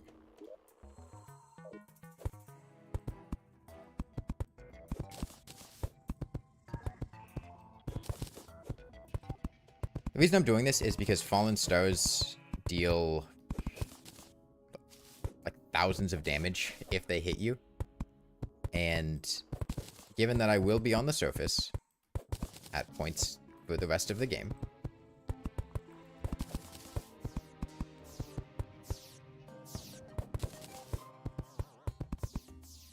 being able to protect myself is quite important.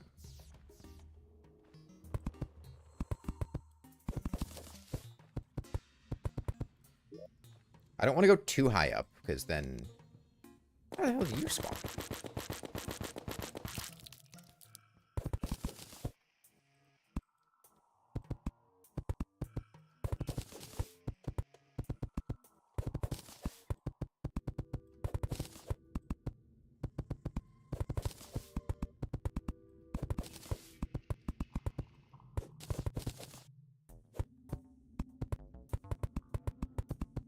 It's also important that I do this now, because once hard mode comes around, I won't be able to. There'll be wyverns up here. Too dangerous.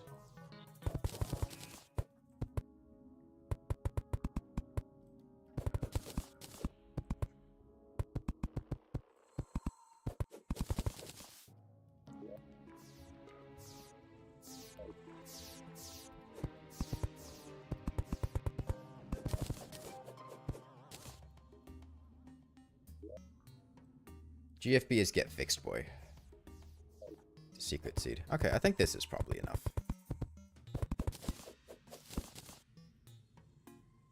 Think mini shark is worth buying? I mean, it depends what you want it for. It's good. I bought it. If you're really tight on money, especially on lower difficulties, you know, maybe not. But I quite like it.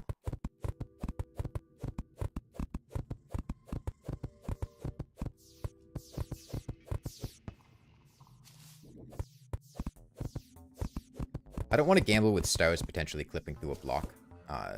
Is why I did that. They can be iffy sometimes.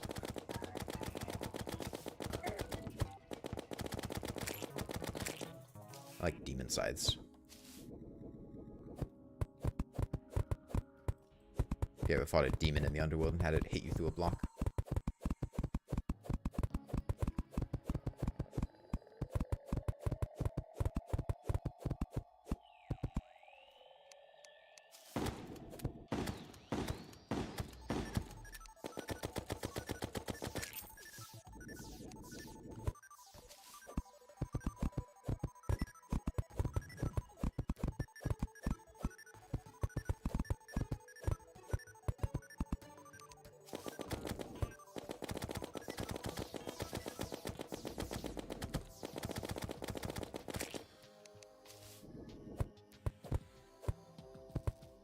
Are behaving? Yeah, there's quite a few of them.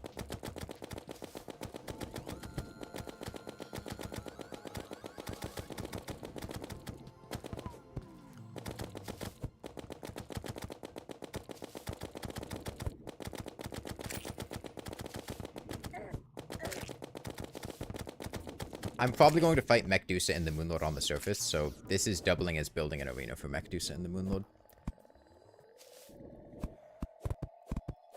As the absolute last thing that I would want is to get to Medusa or the Moonlord and then just have a fallen star fall on me and kill me. Which is entirely possible. If you're fighting them on the surface and haven't cleaned out a spot.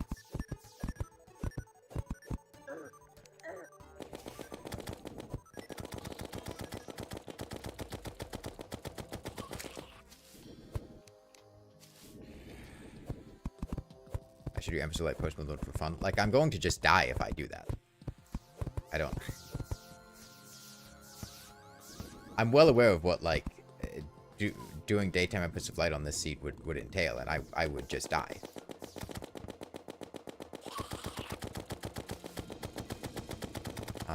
I would not have a setup that would be conducive to it.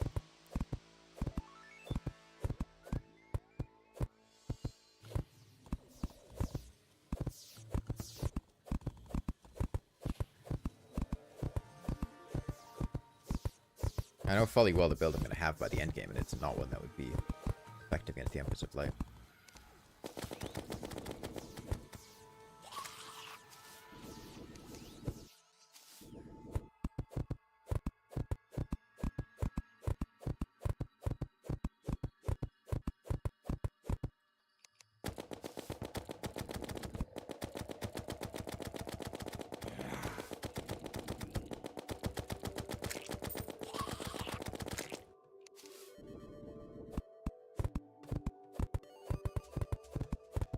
Yeah, if you summon the Empress of Light beneath the surface and get Fixed Boy, she summons normally. If you fight her on the surface, you can only fight her during the daytime.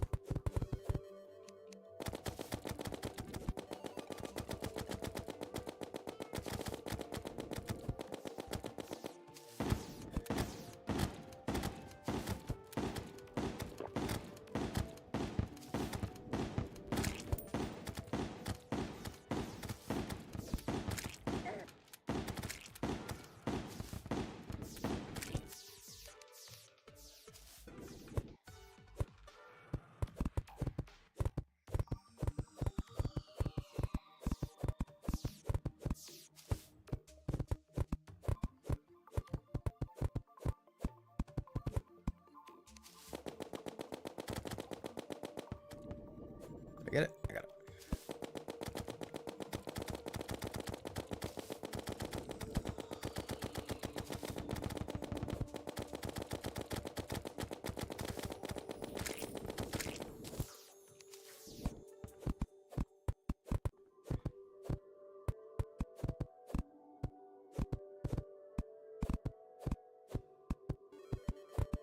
Sometimes nice for AFKing. You can do any box and you get a shooty hole.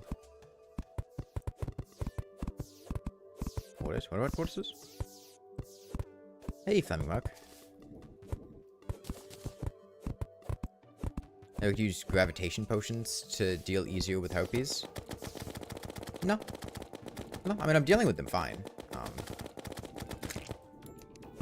I could use a gravitation potion to, like, sit on the bottom of this instead of having to grapple it, but I don't think that'd really be that helpful. Gravitation potions are kind of resource intensive. They only last 3 minutes, and it takes, what, Fire Blossom, Deathweed, and Feathers. I have to kill harpies in the first place to get feathers. I only have, I think, 2 gravitation potions sitting in my chest.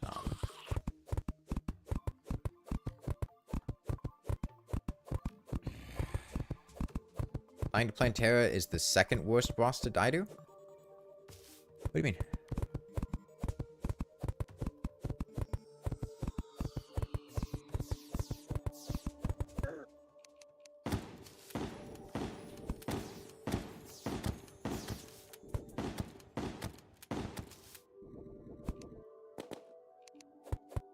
I would say the worst boss to die to is the Eye of Cthulhu, because I don't know how you, like, get the motivation to get back up and continue playing the game and, like, hardcore after you die to the Eye of Cthulhu.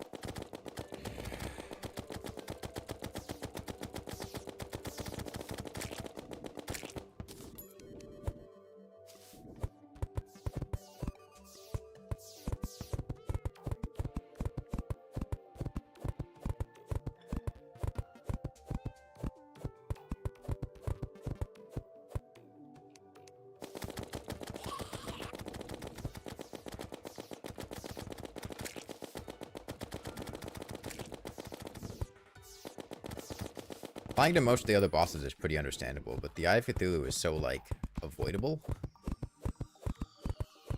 Both spawning it in the first place, and then during the fight itself, and even just being able to run away from it and despawn it. The worst boss to die to is the Cultist.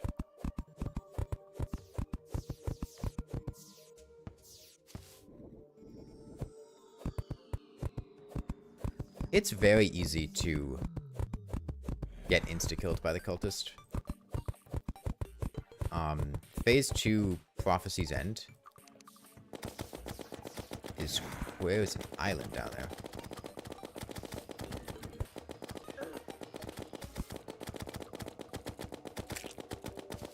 Something I'm gonna have to deal with.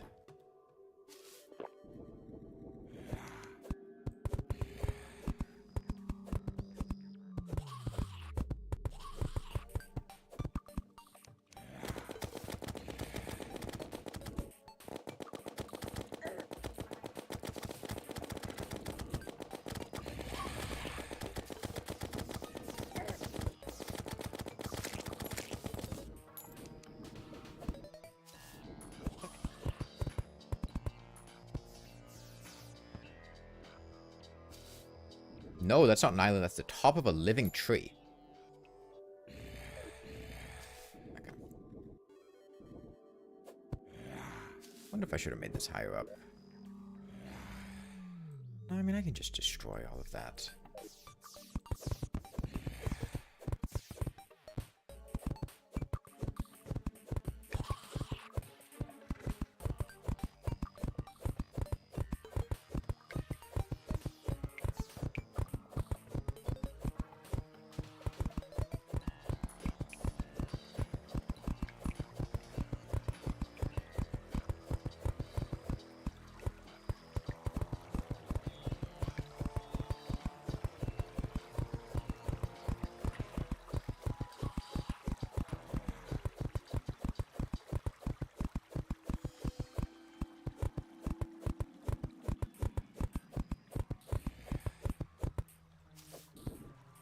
Oh, this is genuinely pretty easy.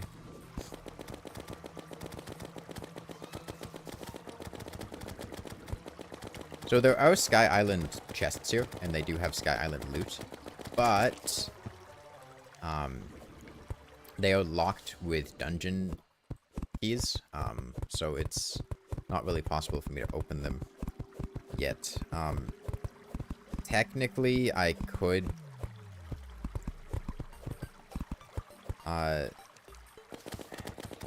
use background walls in front of pots. Once I got a molten pickaxe and could break dungeon brick. I could also fish for like sky crates, but I'm not gonna bother with that. I respect my time too much.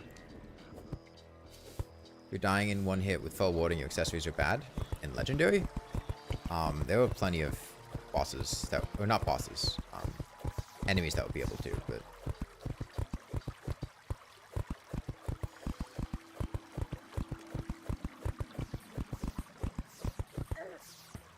Big Fish, one of the second hardest boss in the game. I think it comes down to experience.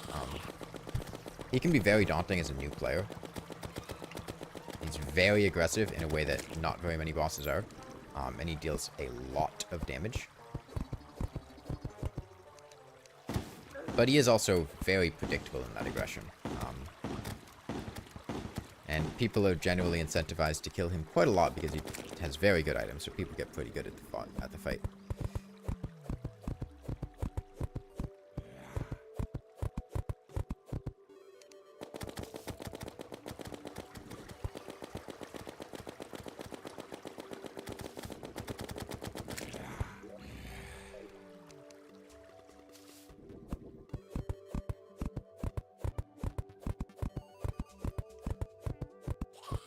I respect my time too much. With all due respect, I fought Moon Mode with a lawnmower for 20 hours. So? I don't see what that has to do with anything. I wouldn't do that again.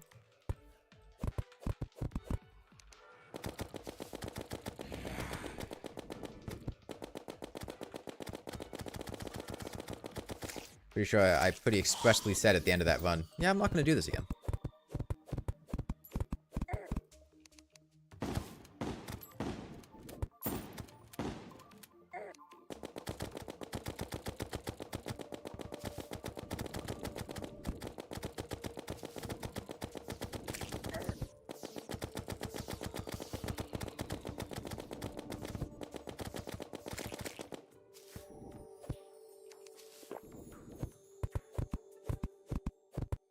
I mean, the lawnmower run is something that's conceptually fun, and it's fun after the fact, but the actual process of doing it is not particularly fun. Particularly once you get into hard mode. Pre-hard mode, it was alright. It was fun finding ways to loot the dungeon-free Skeletron and do all that. But once you get into hard mode, I mean, you're basically just sitting there AFK, unkillable. Reading books.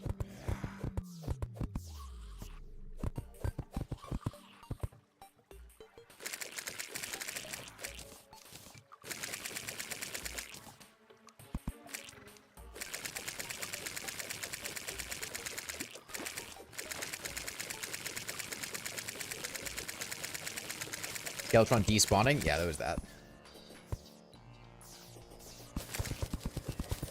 We talk about how dying to Skeletron is pretty bad. I think Skeletron's a pretty understandable boss to die to.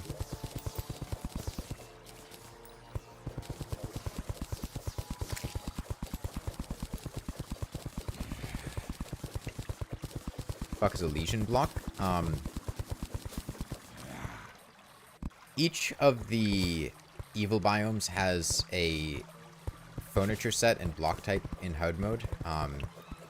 The flesh cloning vat that you get from the steampunker, or the meat grinder, which you can buy from the steampunker or you can get to drop from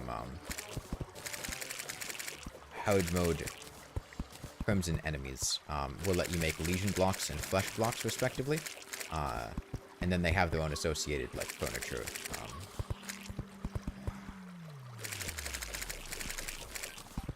In Get Fixed Boy, they count as corrupt blocks, so they replace the clouds and dirt in Sky Islands. Actually, I think just the clouds in Sky Islands look like they're still dirt. And they're what are used to ensure that Sky Islands are corrupt. In normal worlds, they do not count as corrupt blocks.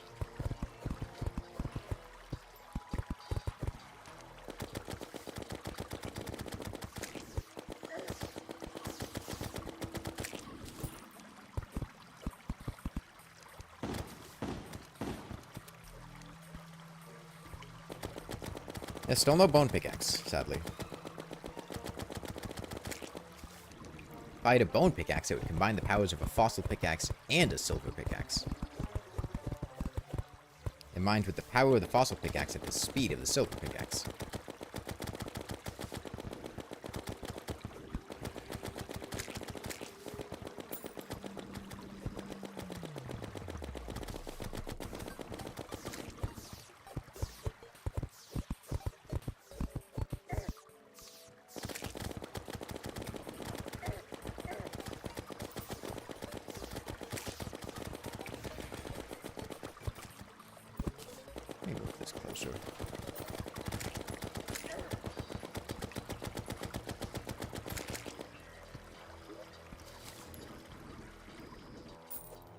Whoops.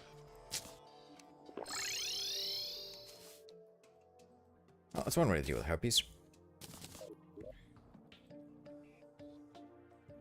feel like half the world is probably a reasonable arena size for the Moonlord and Medusa.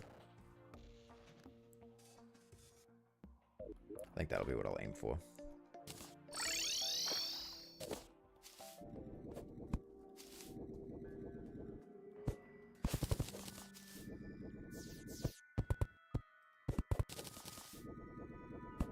Would also like to extend this over the ocean.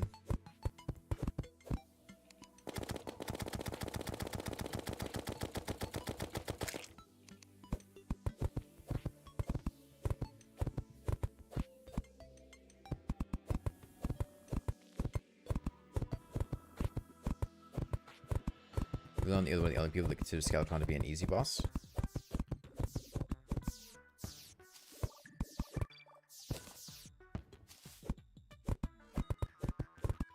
I don't think it's particularly easy or difficult.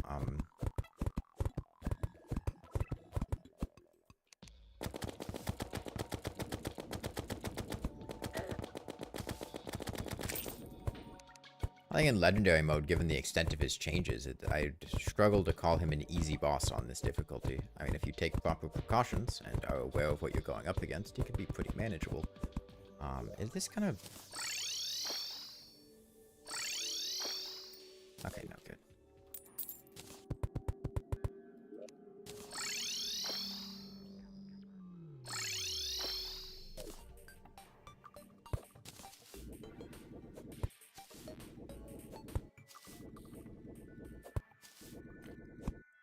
Safely come up here now. Why do I have a shark pet?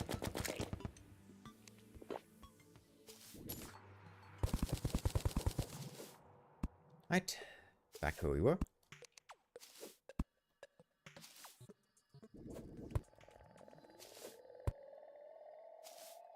Have you played Calamity? Yeah, I've played Calamity mod before. Ah, spaghetti.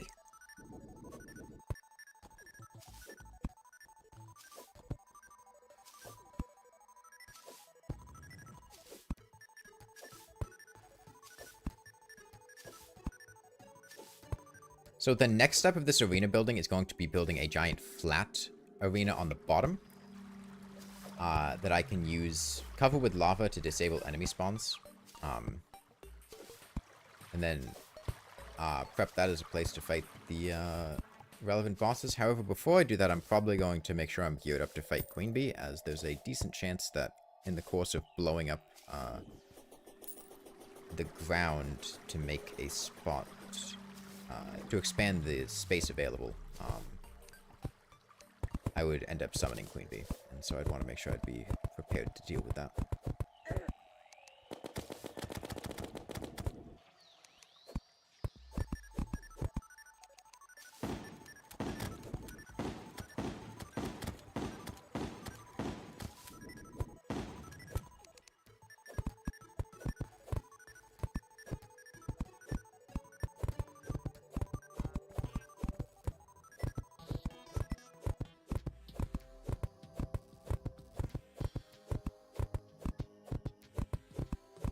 In your opinion, the hardest boss in the game is the legendary Wall of Flesh?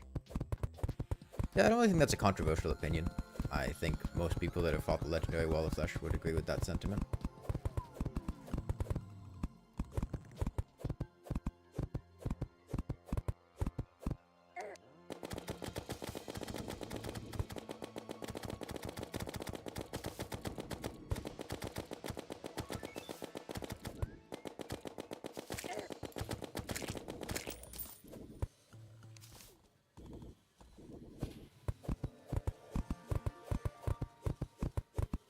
I should fully explore the surface to see if there are any pyramids.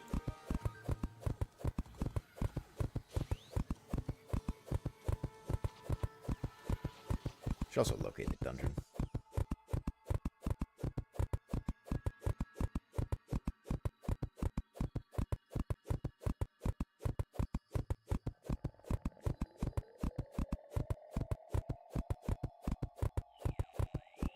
You send a bridge across the whole world? I'll do it until I'm bored of doing it. It's pretty easy to do, and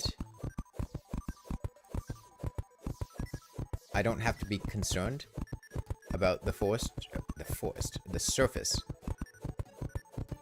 Normal biomes, the surface is the forest. I don't know why I said the forest. I don't have to be concerned with traversing the surface and having stars hit me in the head, which does make it considerably safer to do. Now, I would need like 8,000 blocks to cover the whole surface. Right now, I think I put down like 2,500. I do have a nice AI loop that I have with these going on with these harpies right now, where they're not actually attacking me, so I'm pretty comfortable just hitting grapple and continuing to build here. My opinion on the quick reforge, it's bad.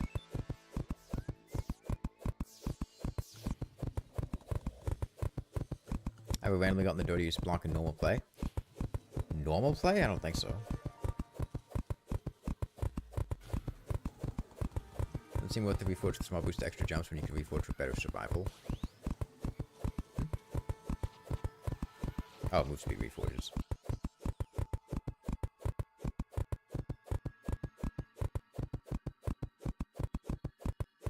There were plenty of other much better ways to buff your movement speed.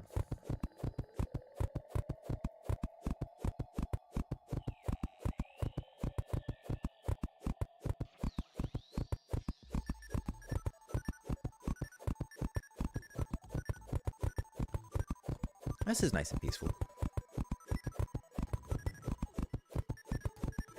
I think I'm 3 blocks out from where I'm building to. Holding down with a builder potion and ambrosia, and grappling with a ruby hook. I'm gonna mess things up here. See if I can get back into it. It's consistent. I do have to be careful with the falling stars, because they can be annoying with clipping through ceilings.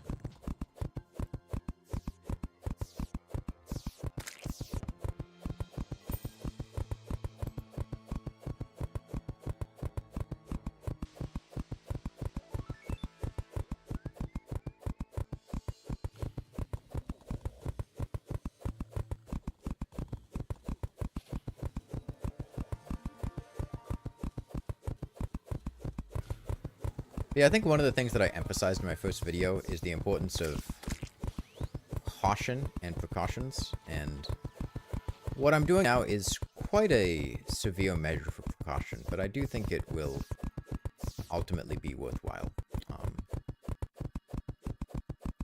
as it will enable me to have significantly more flexibility with using the surface for things.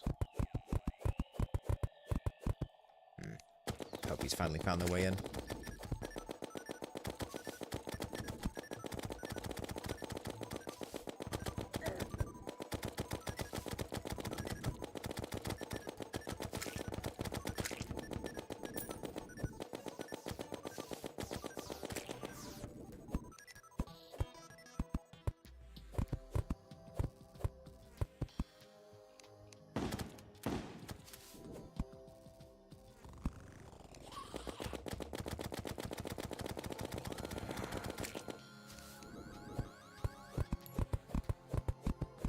You're probably to outrun Skeletron, you're expert, then you're probably the guy that didn't mention wings in the walkthrough page in the wiki a single time during hard mode.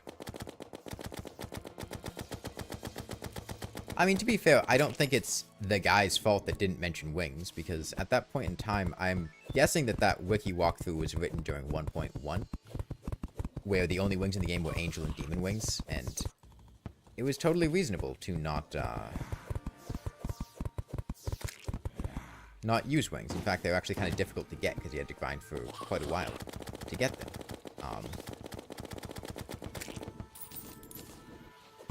However, 1.1 was 13 years ago.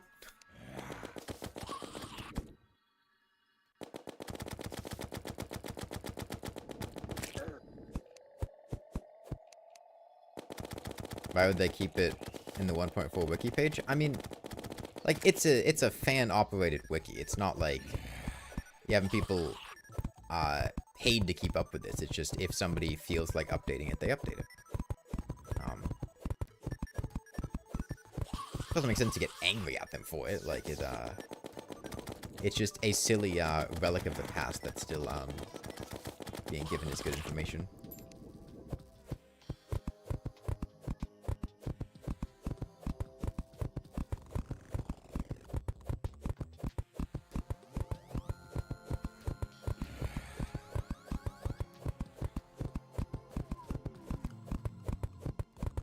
You get fixed by world, the only time went to the surface was for evil bosses, and then to go to the dungeon before making a pylon. I like the surface as an arena for Mechadusa and the Moonlord. Does Violent Reforge buff whip speed? Yes. Melee speed bonuses affect whip speed.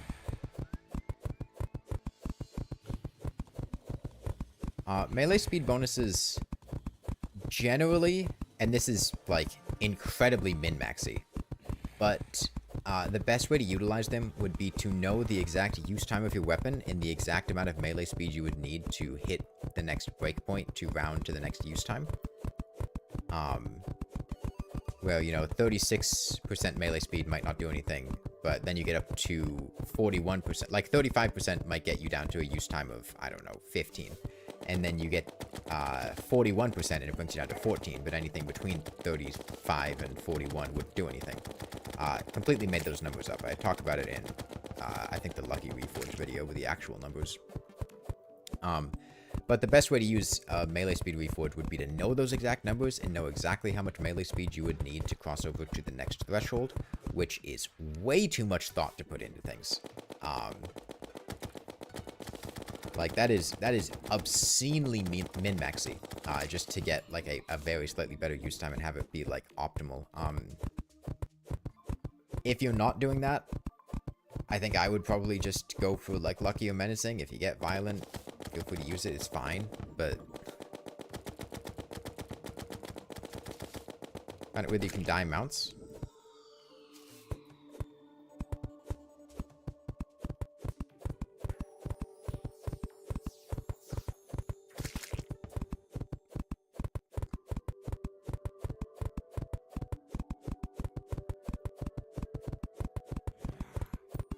Think you might use the mole coat in this playthrough? No. It's unlikely I'm going to use a mine coat at any point in time. Aside from as like a quick platform to get on when mining in the early game.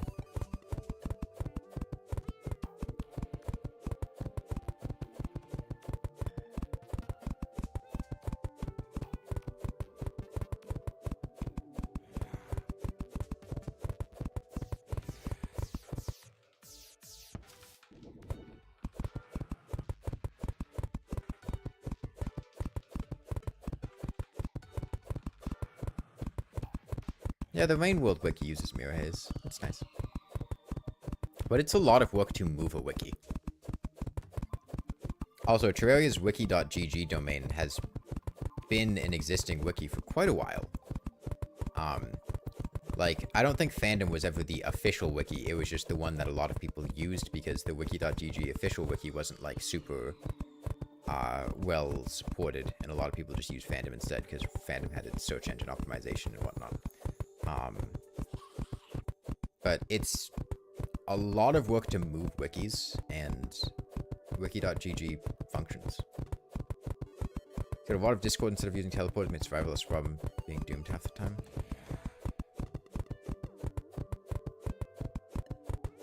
Yeah, I'm making a platform to block falling stars so I can be on the surface without risking getting hit by them.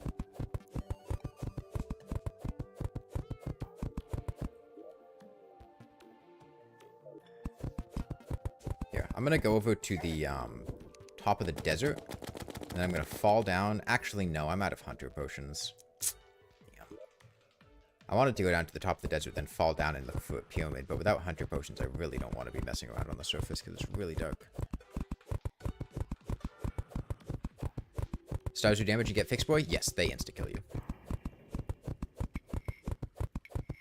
We're talking thousands of damage.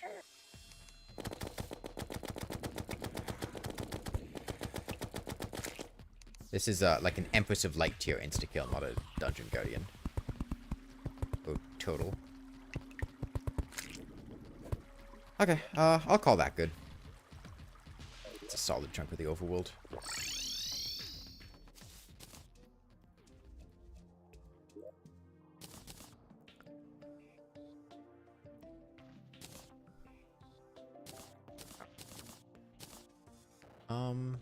Okay. I'm gonna go check for pyramids. Which, I do still have to be a little bit concerned about falling stars on this part of the world. I'm also gonna check where Skeletron is. I might make a little bridge. Much shorter one, to protect against falling stars in Skeletron's area. Before getting to the dungeon tree. I don't need shine at this point. I might as well. I forget if it's just, I think it's a stronger buff than Magiluminescence.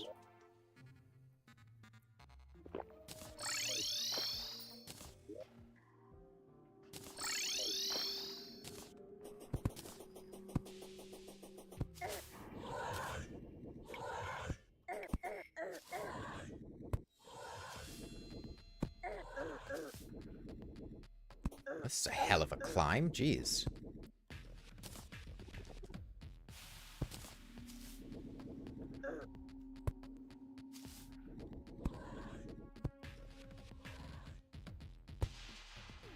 It's not going to be a fun trip to the dungeon.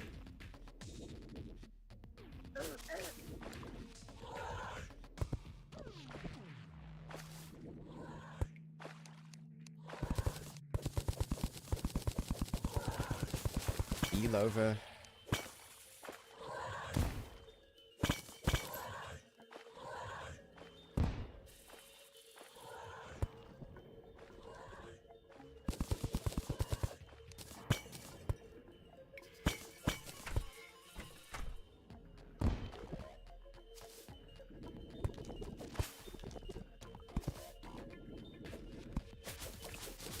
Nothing yet.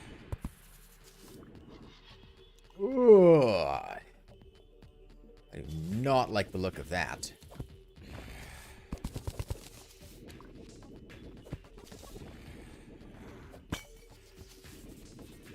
Trying to open a door, jeez. Yeah, that one's covered, so I don't have to worry about stars hitting it.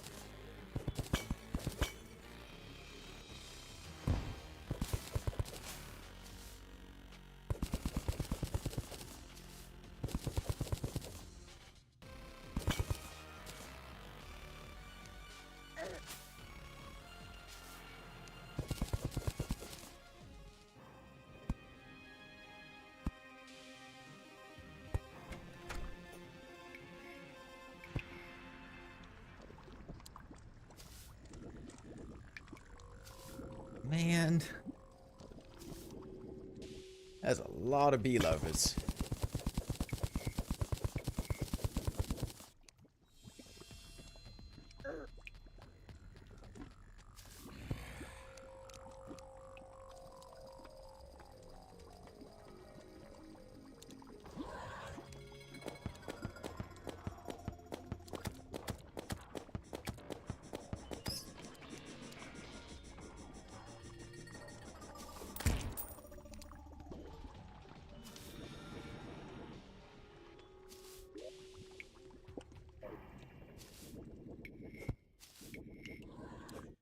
The chance the dungeon could have been in the middle there, but since I've already made it over to this side, I'm just gonna keep checking over here.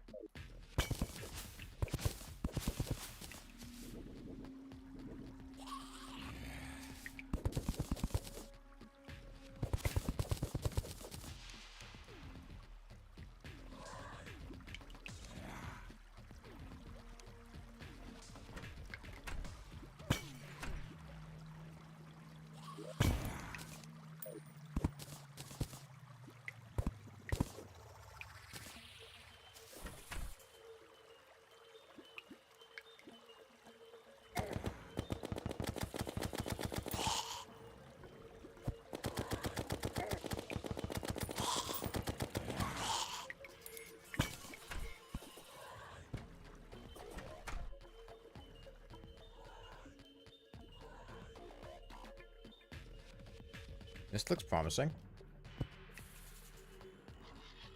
No? Jeez.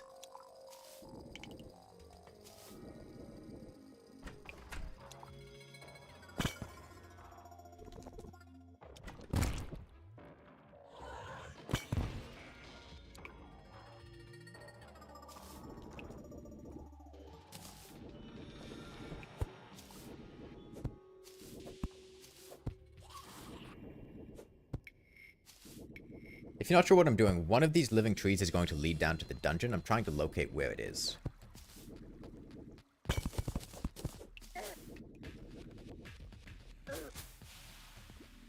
Now, is it this one? Could be convenient. It's far away from the others.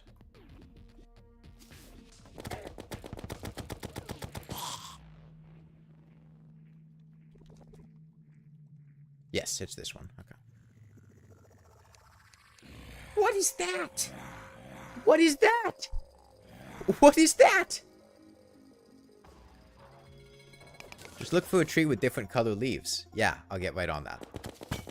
All of the trees. All of the leaves on these trees. What is that?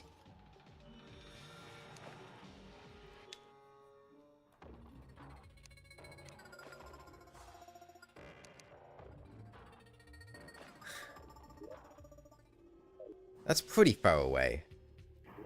This is going to be an awkward arena to make for Skeletron.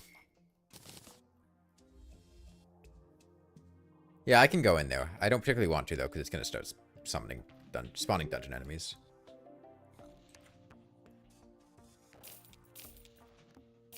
Hey, Mr. Red Django. That's been alright. I wonder if anyone just woke up and started streaming. Nothing too exciting.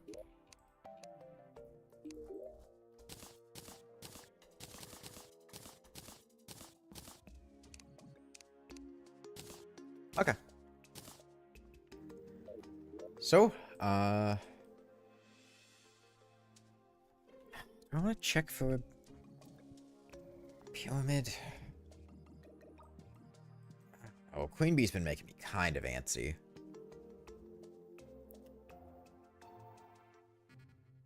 You can get keys. Enemies don't drop keys. I could, I think, maybe get keys from pots, but I don't particularly want to go gamble for that. Enemies do not drop items in the Get Fixed Boy version of the Drunk Dungeon until after Skeletron has been killed. They don't even give banner progress.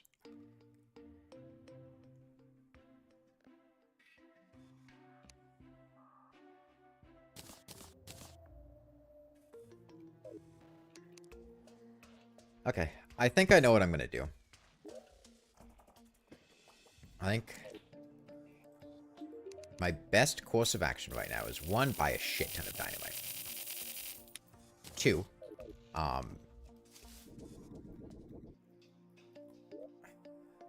I'm gonna make a little spot to fight Queen Bee. Now, I don't have any anticipations of fighting Queen Bee. However, given the rather high likelihood of accidentally spawning her at some point throughout the run, I want to have a place where I can fight her.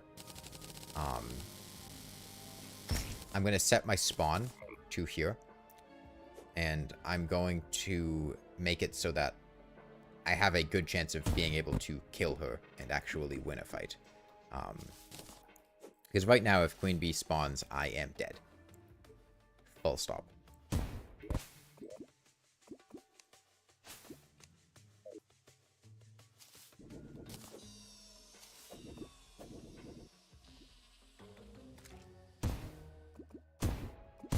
This is near the dungeon too, isn't it? Or the temple? Temple's a bit to the left.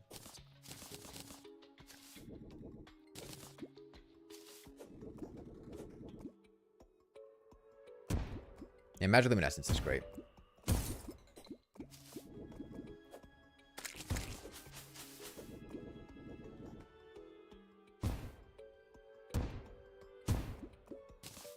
The beehives are everywhere because they're inherited from the, not the bee's seed. Which, yes, is just like a joke seed, but... it's not... They're not added to this seed, they're taken from another seed. This seed actually has very little that's unique to it.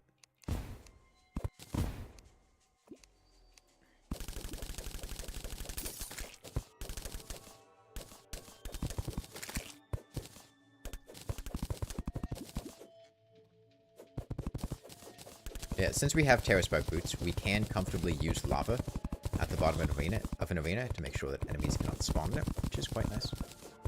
The Moonlord legs stack with frog legs? Yeah, I think they do. I don't have Moonlord legs equipped right now, though. They're just in a vanity slot. I'm going platinum armor.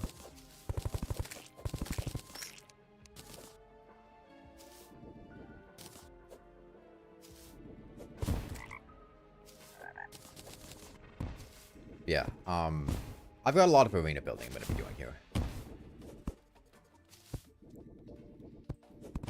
This here's for Queen Bee.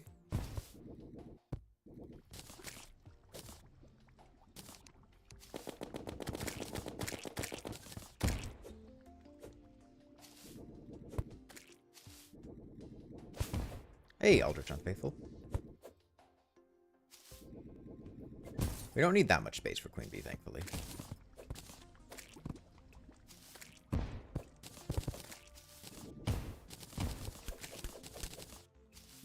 I can probably double this as a Plantera arena and expand it after, at the end of pre-hard mode too. Although I can't double it as a Golem arena, so maybe I just make the Plantera arena near Golem. But I hated doing this the first time. It wasn't that bad. Plus, I am bored waiting for more stuff to be added. 1.4.5 doesn't seem to be... it still seems like a decent ways out.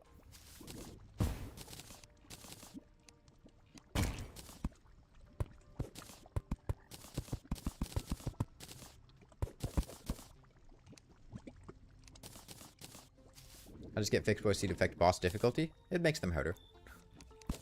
I mean, the answer is different for every boss. There's not like an easy catch-all answer, but they're more difficult. Is this more enough space for Queen Bee? Yeah, this is fine. It's Queen Bee. It's already more than enough. At least horizontally.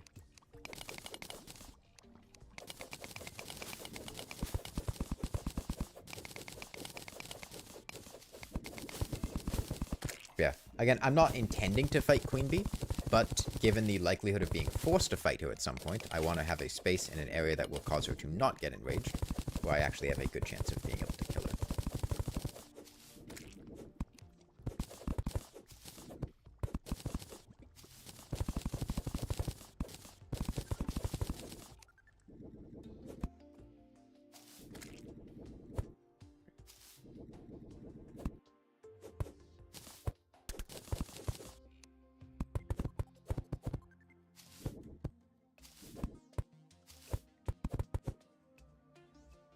Bone Glove actually good?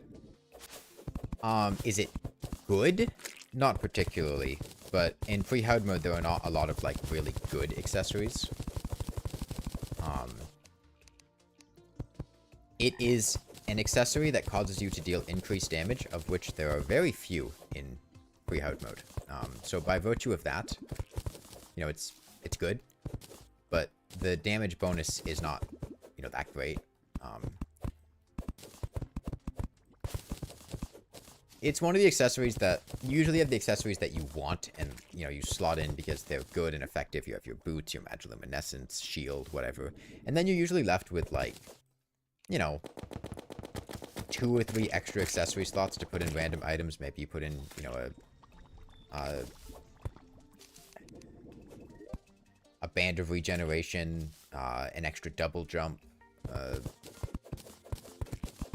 a worm scour for a brain of confusion, and that's the kind of tier accessory that the Bone Glove fits in, where you've got slots and there's things you can put in them, and you've got a couple options. They're all decent. None of them are like particularly amazing, so you just pick one of those.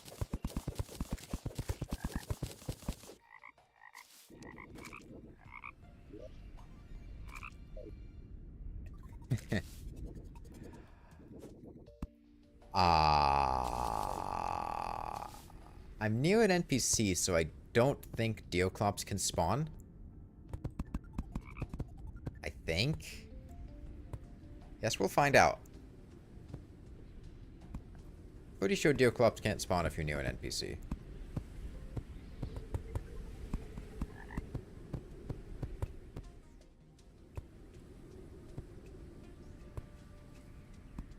Yeah, okay. As long as you're near NPCs, Deoclops can't spawn.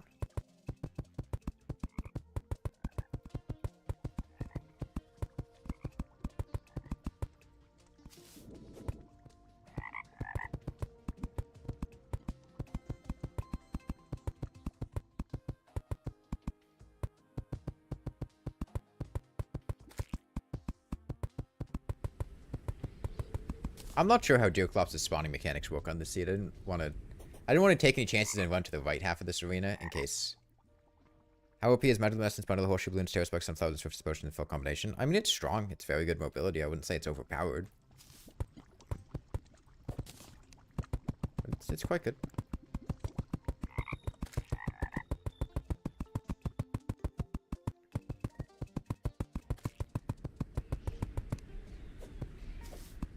Okay, in the event that we spawn Queen Bee, we now have a solid chance of not dying.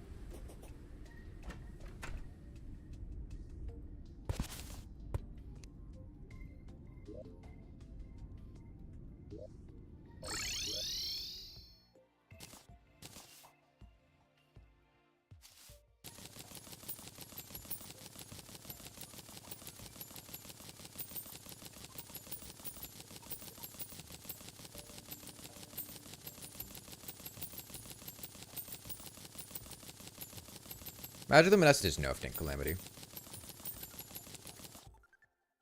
So I'm not sure how that would weigh into things.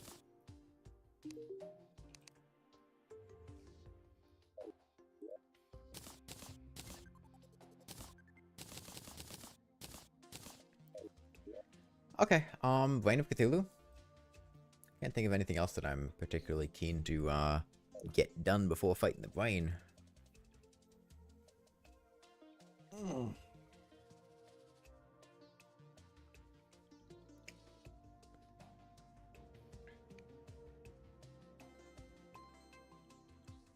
Yeah, I think we're gonna just do the Brain of Cthulhu. Go get vertebra and mushrooms.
Oops. Didn't get hit by that,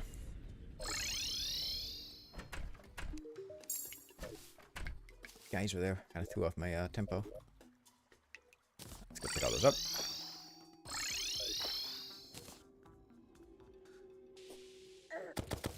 I was not looking at the screen. Should probably do that.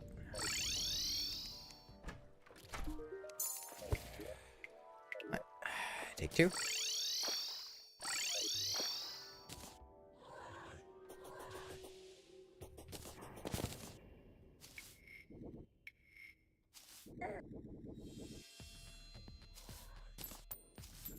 Yeah, those big Chimera and big Eaters do quite a lot of damage.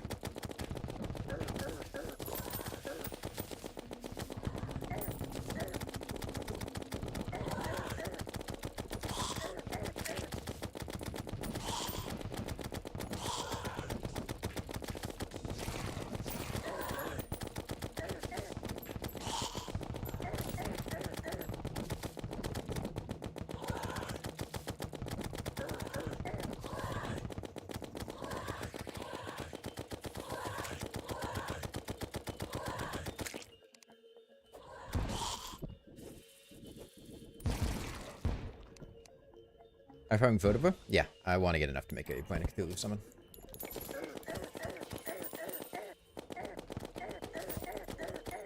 Got 11 right now. And I'll need some mushrooms too, of course. I think I have 2 right now.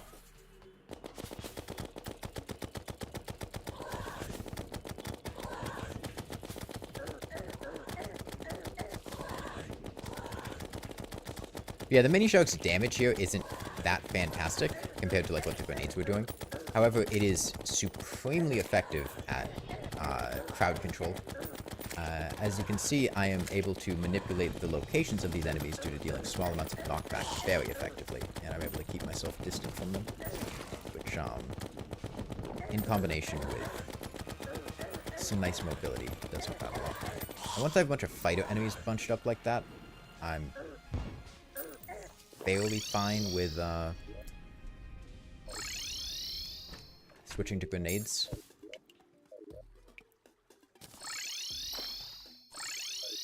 Oh, Ito got his coin. That's nice. 11 vertebra right now. One there.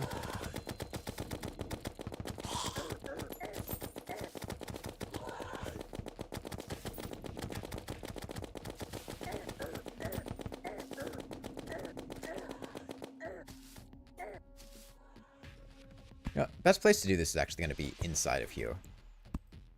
Very high spawn rates on blood crawlers, which are one of the easier ones to kill. Plus, I could potentially get a panic necklace from Crimson Heart, which would be quite nice.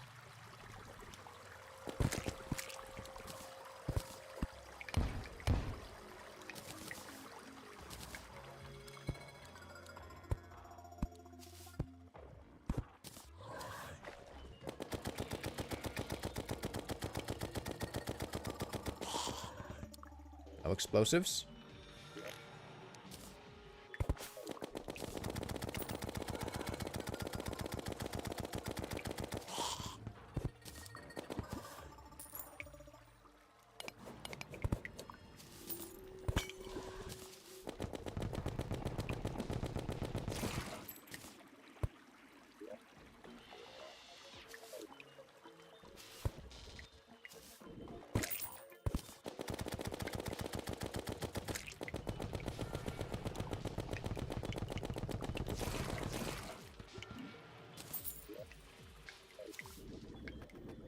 There's totem of them dying in Minecraft, like, if you would die, instead don't.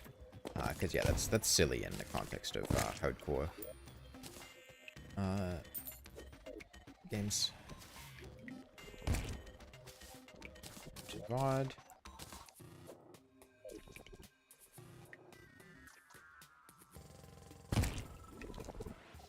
Another crimson rod.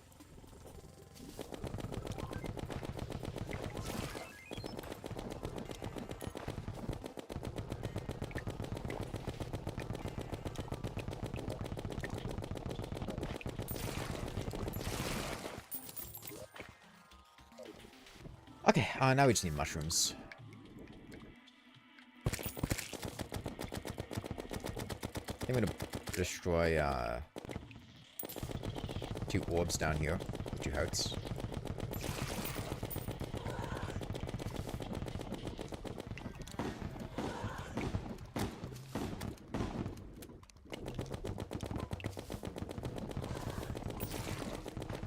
I don't like the broomstick.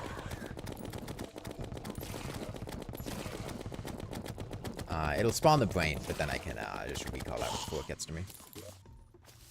Hopefully.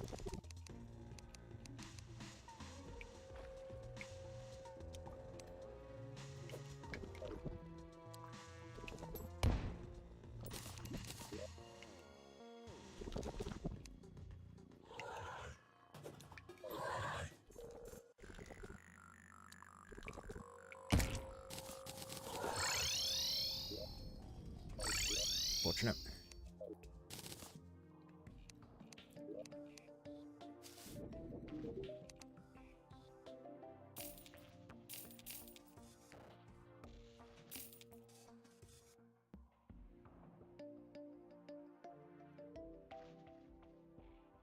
Guess I'll hold on to a crimson rod. Maybe it'll come in handy at some point.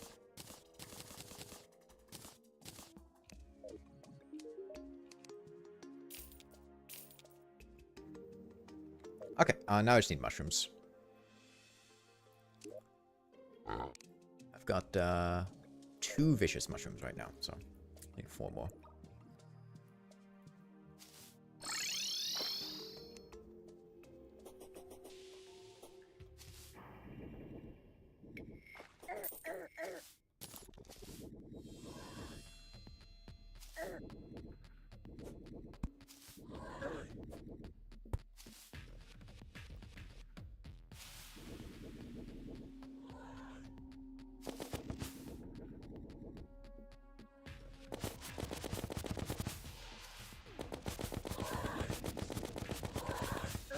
One.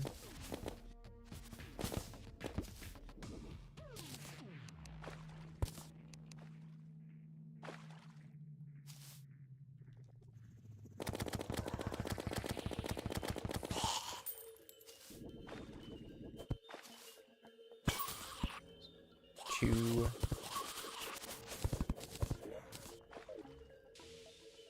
Three. Okay. Back home.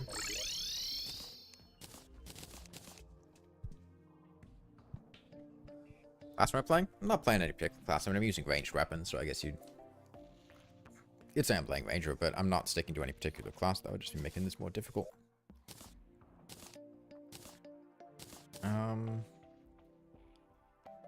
Yeah, let's make the summon. I'll need potion ingredients. 30. What's the vertebra? Back to the ocean.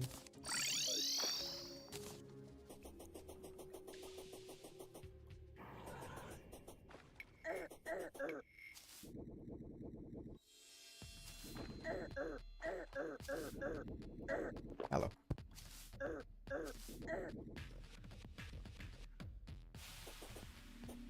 Here's the slime from the slime staff.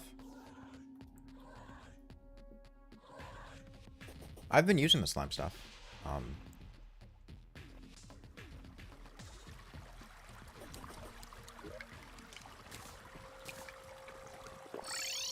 Been using it to farm statue enemies. Okay, next up is our arena. Need a little bit more crimstone. Or crim sand. Just get like 14 crim sand.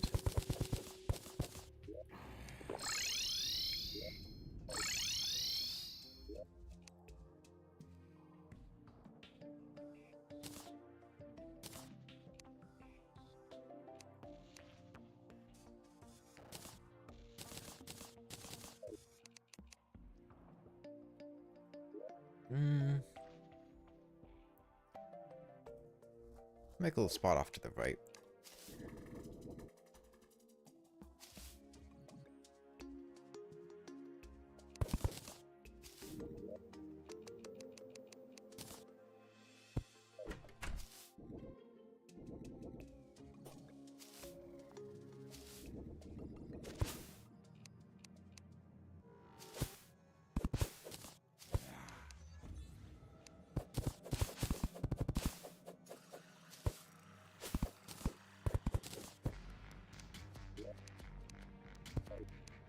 So I'm going to make an artificial crimson down here, and then just summon the brain here.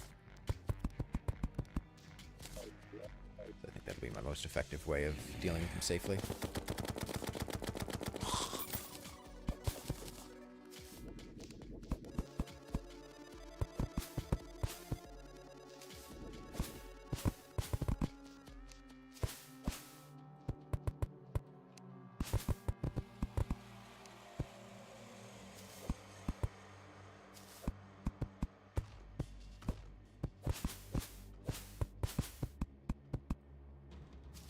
Does Brain have an enrage effect out of the biome? No, if he's out of the crimson, he just despawns. Which is why I need to make this a crimson.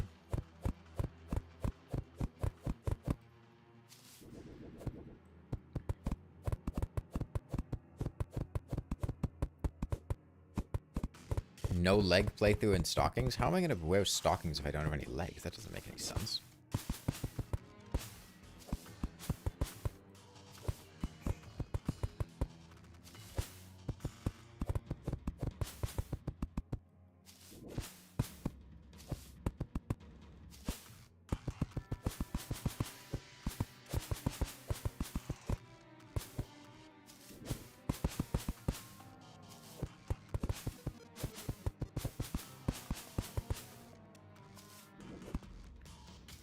Isn't the crimson going to spread? Nope. This is ash, which cannot be crimsoned.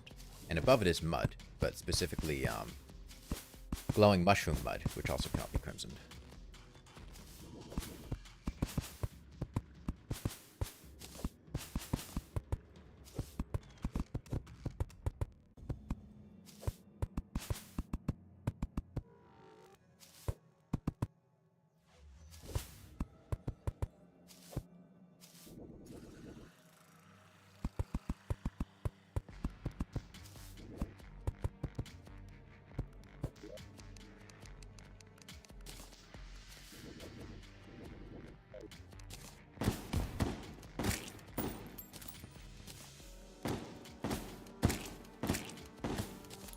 Probably gonna need to farm a slime statue at some point to make more sticky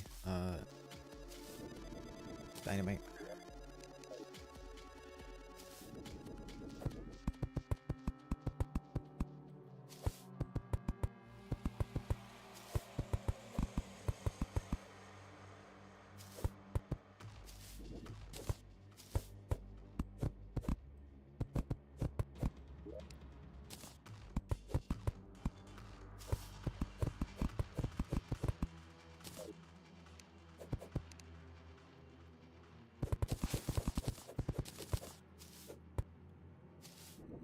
Okay, this should be sufficient.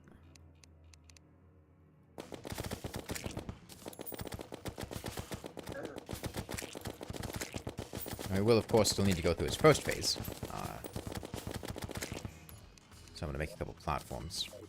In his second phase, the platforms won't help at all. But... Why the roof? Because in Get Fixed Boy, the brain flips gravity when he hits phase 2. So we're going to be on the roof.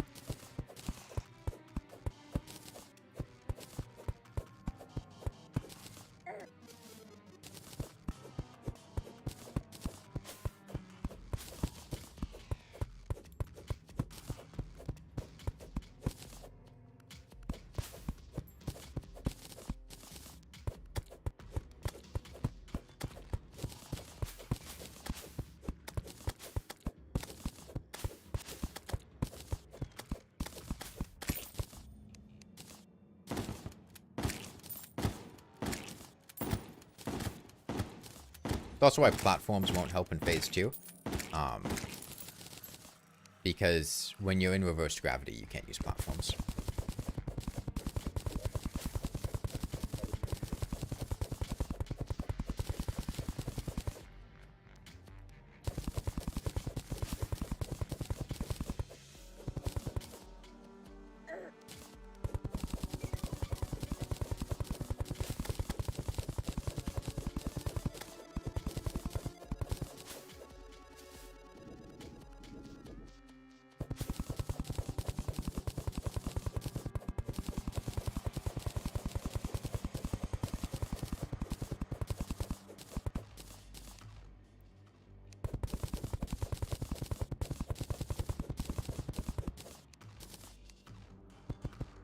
Okay, I think that should be good there. Platforms.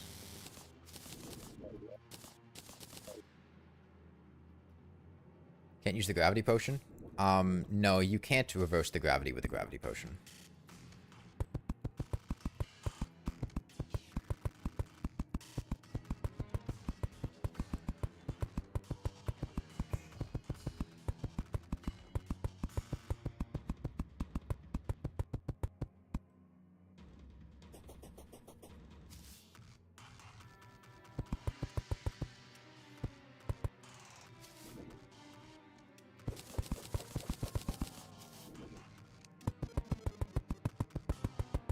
The brain is quite a dangerous boss.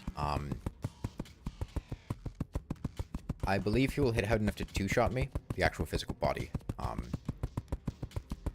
It's mostly an RNG roll, though.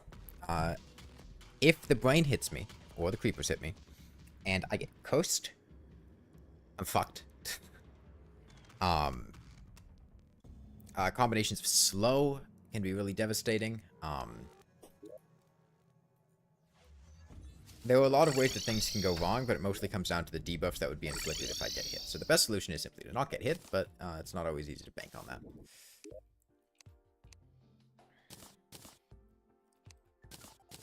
Right. I'll take a hunter potion. Could maybe come in handy. My owl could maybe come in handy.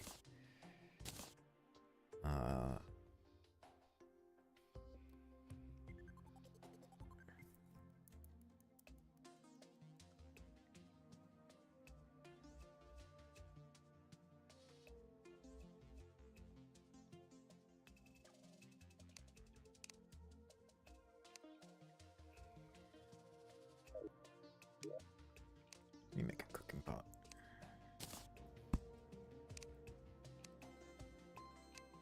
Make some monster lasagna with all those rotten chunks I found.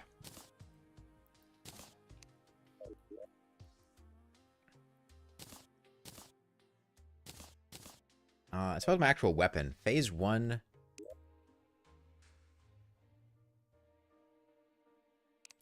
I think I sold my tendon bow.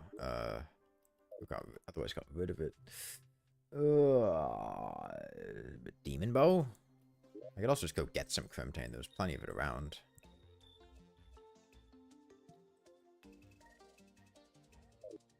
I'll just make a demon bow. That's fine.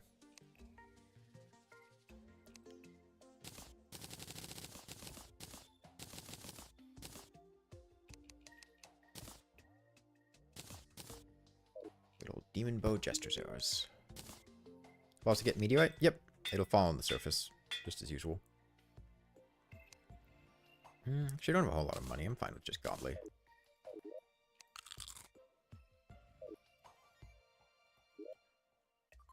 Use bouncing grenade. You know, you might be onto something. Chlorophyte can't fully take over the jungle. It's limited in its spread potential. If there's enough chlorophyte nearby, it won't continue to grow.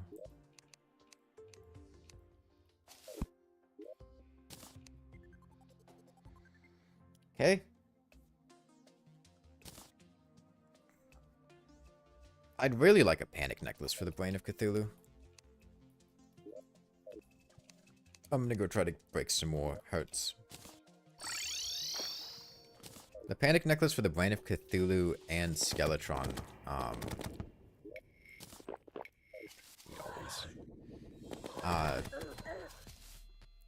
Those two bosses can inflict slow debuffs, and the panic necklace effectively offsets those slow debuffs to make it so that you are not inflicted with a slow debuff. And given that a slow debuff is more or less a death sentence, having a panic necklace to offset that is quite valuable.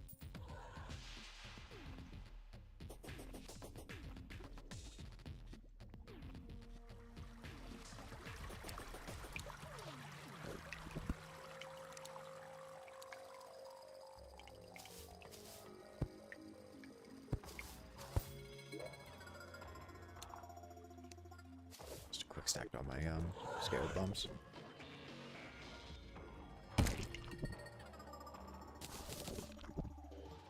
I really messed up selling my Band of Star Power. I wasn't thinking clearly.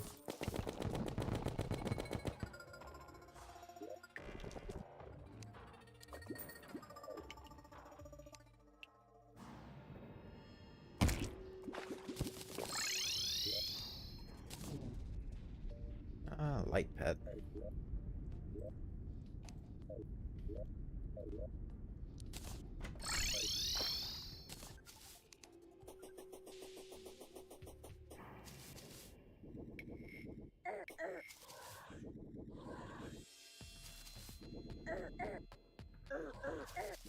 I mean, I've heard defensive builds are still quite good in Calamity Mod.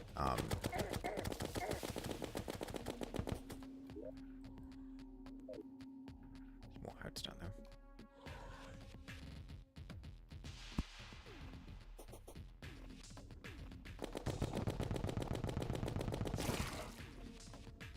And I've heard this from Calamity Mod developers, so I'd put a bit of stock in that.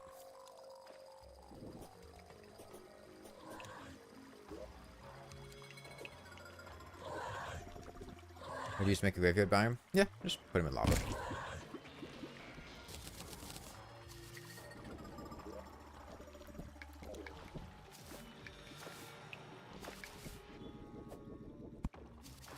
Well, I guess I am going off and exploring the surface. I really should get some danger sense potions. I put them in the chest. I was prepping to fight the brain.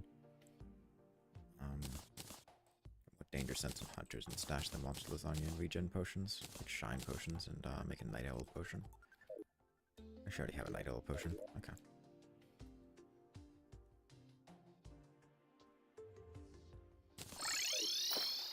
We fishing for a panic necklace? No, I would rather just fight the boss without a panic necklace if I can't get one to draw. It's not that big of a deal, but it is very nice to have, and I think it would reduce the risk of dying on the off chance that it hits me and inflicts a slow debuff. And given that we've spent, you know, 8 hours, 9 hours getting to this point, it's a pretty minor detour in the aim of that. Plus, it would also come in handy for Skeletron, as Skeletron's hands inflict a slow debuff, and having a panic necklace for that is quite nice. Do you ever get bored of playing Terraria? Absolutely. And this is the first time I've played Terraria in, like, several months. When was the last time I streamed Terraria before this? That would be the last time I played Terraria.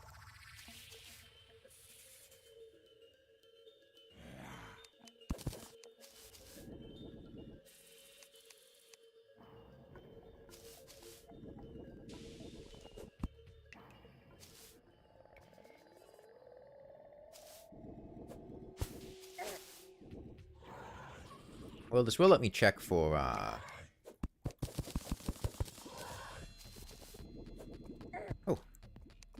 Zombie falling from above. Pyramids, which was one thing I was interested in.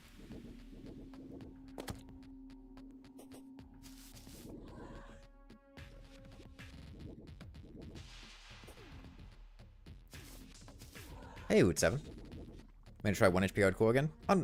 Unlikely. I wasn't like seriously attempting it to begin with. I was more just kind of bored that day and wanted to stream something, and that seemed like a fun thing. Floating island up there. Chest that got cut off. Or tree that got cut off. Is there gonna be a second crimson? I hope so.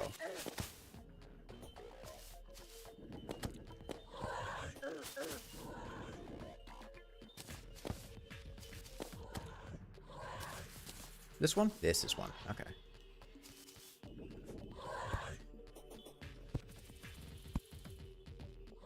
One HP hardcore is a fucking time loop.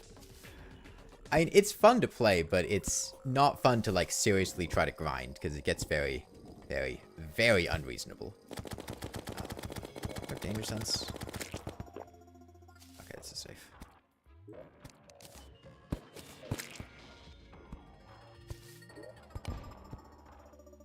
How many am I on right now? I think I'm on 1.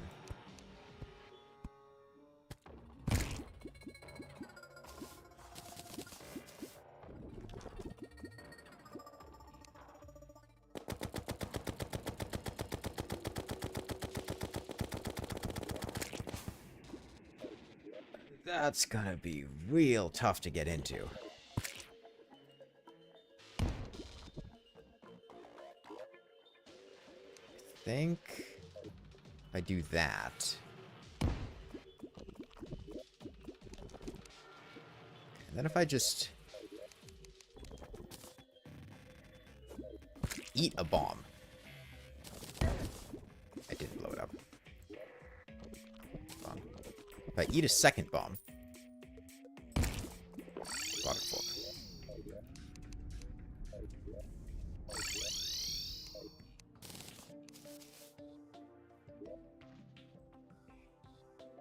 It's the edge of the desert, huh? Would 1 HP hardcore be easier on expert than classic? No. Not by any stretch of the imagination.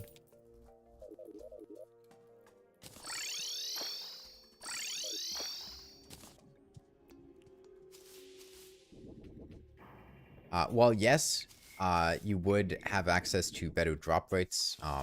You'd have access to the expert mode items and some of the other miscellaneous buffs that expert mode gives you. Everything will have twice as much HP. And you'll also have to deal with all the expert AI changes, which can be quite drastic in some situations.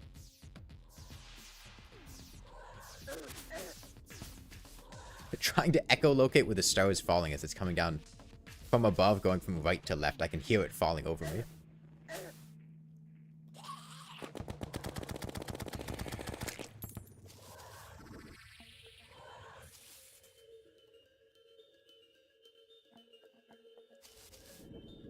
There's secrets not being poor early game. I mean, special seeds definitely help out a lot. They, well, get fixed by ramps up your money a lot. Being an expert and master also increases the amount of money you get.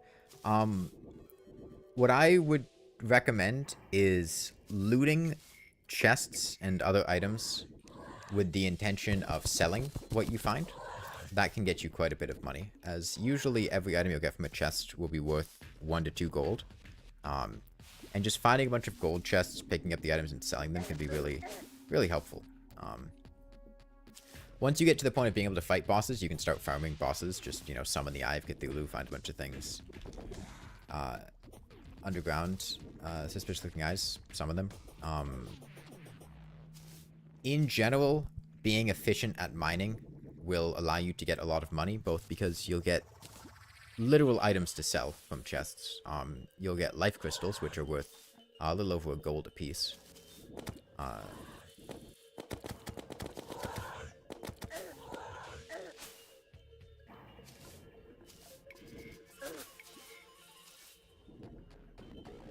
And then you can also find, like, gemstones. You can get suspicious-looking eyes from chests, which you can turn into money by killing the Eye of Cthulhu. Yeah, we slept in a bed to wait for, goblins.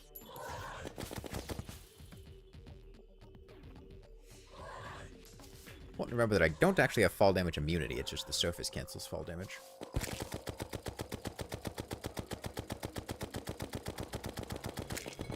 Hey, lame HVAT. It's 5 AM and you're still watching a man play Terraria and play Terraria yourself? Well, how's it going? Is your Terraria playing going as well as my Terraria playing? Are you about to fight the brain of Cthulhu? Another fork.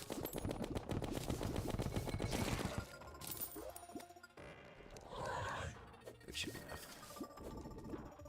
There's a stylist over there. Come on.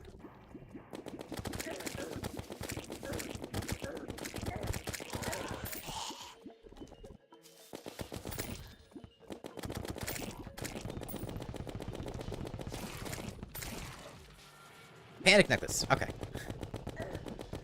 Took long enough.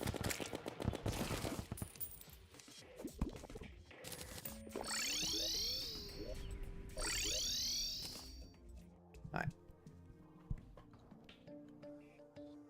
So, with the addition of the panic necklace, I feel pretty comfortable in surviving the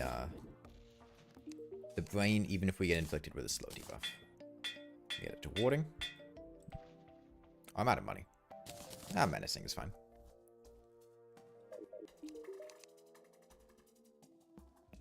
It's not like I have much of a choice.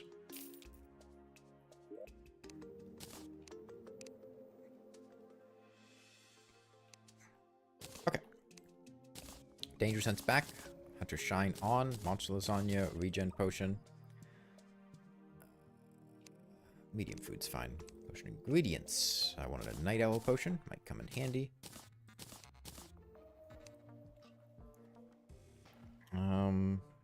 Swiftness. Iron Skin.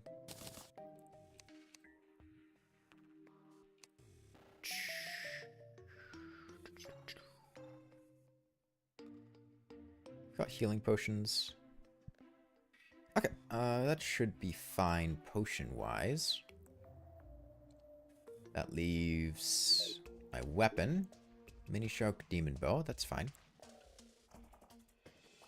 Arena buffs. There's Bath Statue in here. Heart Lantern. Craft a campfire. Don't really want to put sunflowers over there because I need more crimson blocks. Although I have more crimson blocks, so I guess I could afford to put a sunflower down. Sunflowers count against the biome status of an evil biome, so having one will make the game treat this area as if it had less crimson in it than it does. However, on account of me having more crimson to put down, I don't think that's much of a problem.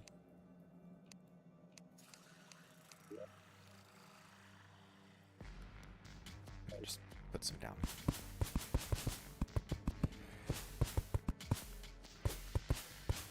I forget how much it offsets.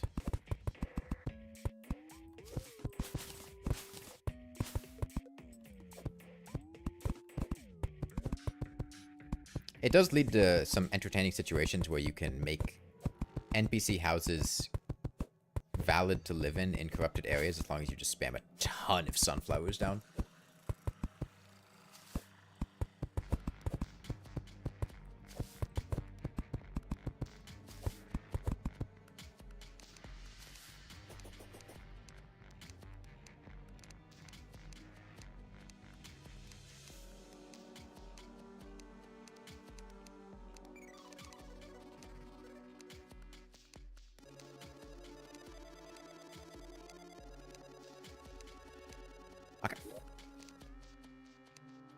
Checking my ability to rapidly go to my recall potion.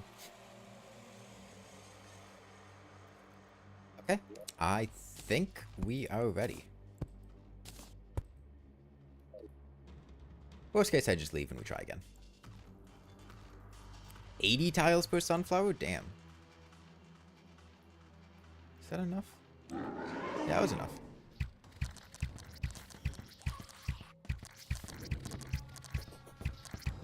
Maybe I should have made this a bit longer. Come on.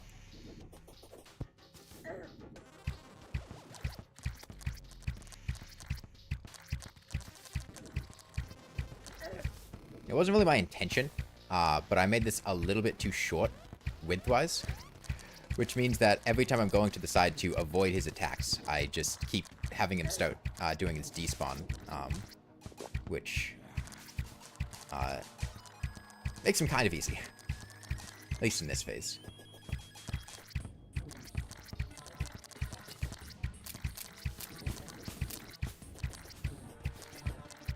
It causes him to lose aggro.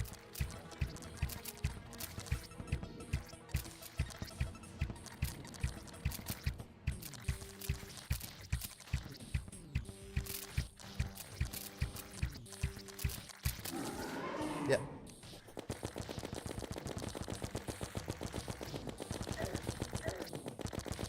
Up there.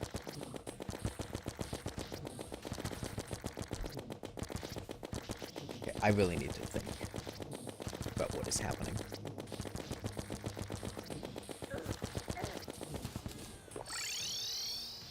I have not done this in a long time. Goddamn.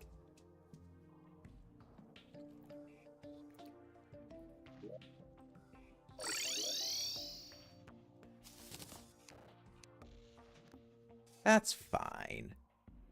I need to remember the feeling of not shooting the brain of Cthulhu. That's what's throwing me off.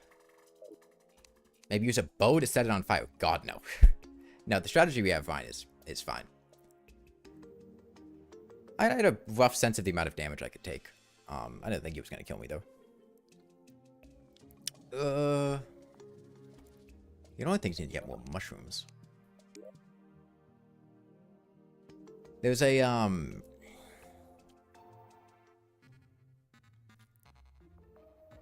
don't know. I just haven't fought this boss in a very long time. Use a slime... No. These are all terrible suggestions. What I'm doing is perfectly fine. All that I need to do is acknowledge the fact that,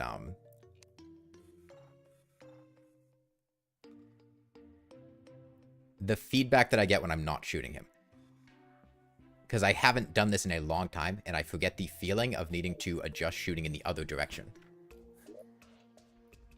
Like, it's in one of two spots. I either shoot to the left, or I shoot to the right. I start shooting in one, and if I don't do that one, I shoot the other one. The problem is, I don't remember the, notion of when I need to start shooting the other one. It's fine, though.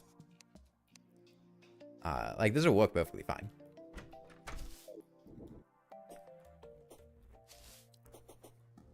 Let's grab all these.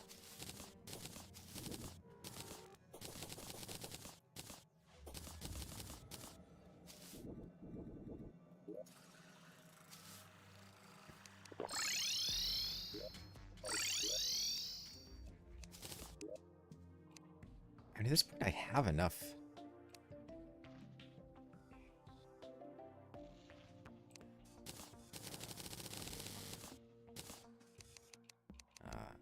I can make a Deathbringer pickaxe, so I feel like I might as well make a Deathbringer pickaxe.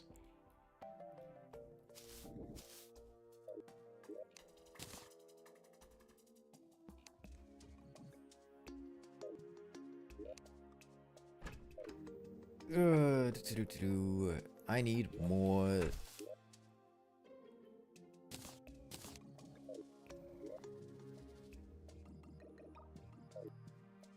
mushrooms and vertebra. How much of each?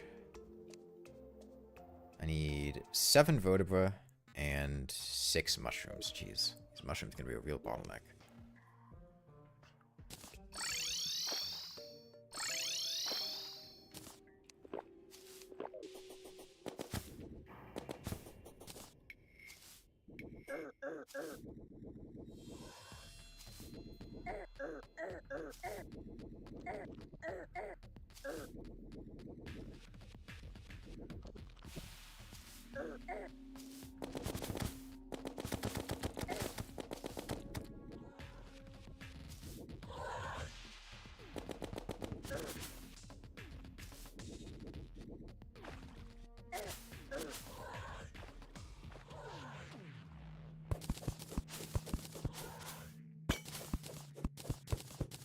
another iron skin. This is the one that I used. Iron skin being the incredibly difficult to obtain potion that it is. That's a real big benefit.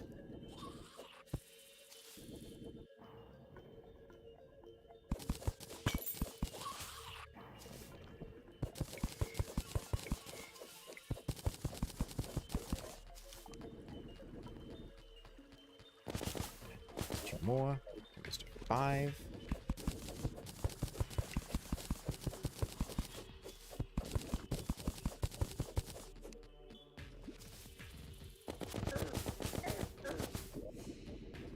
Okay, now I just need a vertebra. I'll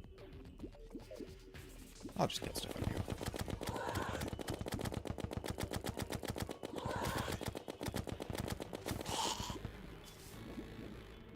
I think I needed 7 vertebra.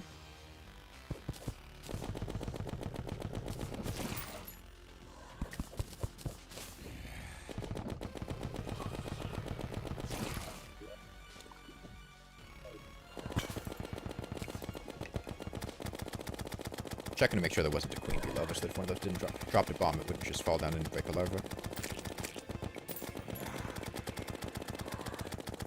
Any queen bee incidents? Nope. I'm pretty good at avoiding them.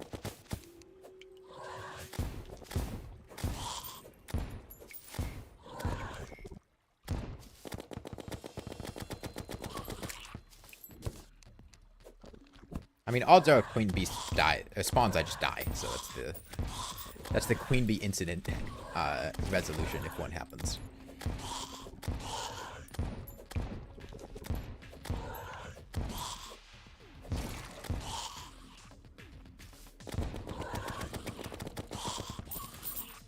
That's 4. Okay, that's enough for it.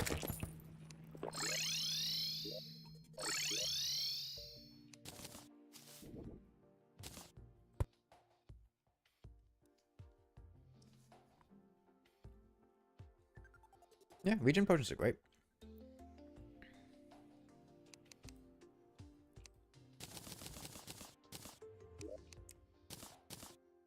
$30 vicious powder. 15 vertebra. And I get all my potions back. Danger sense.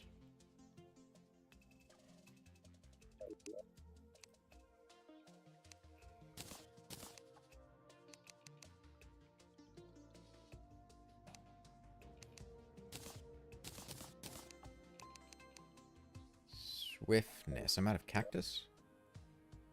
I'm out of cactus. I can get cactus on the surface.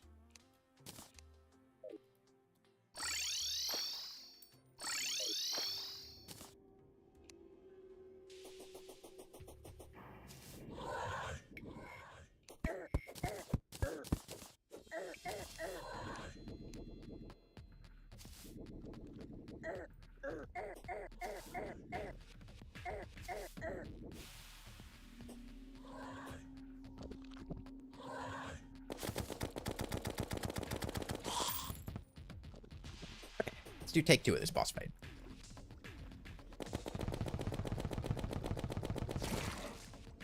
Do I have endurance potion? No, I don't feel like fishing.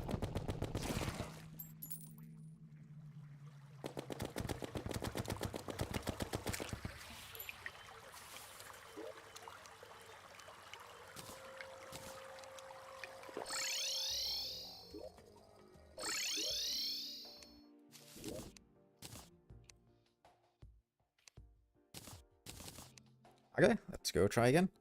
Wanna Eye of Cthulhu first? We've already killed the Eye of Cthulhu.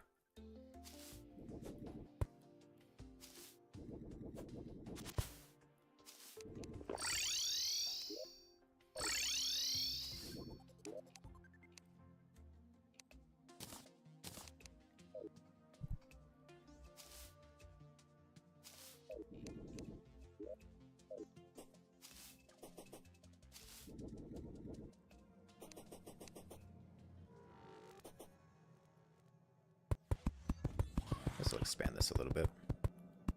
Need a bit more space.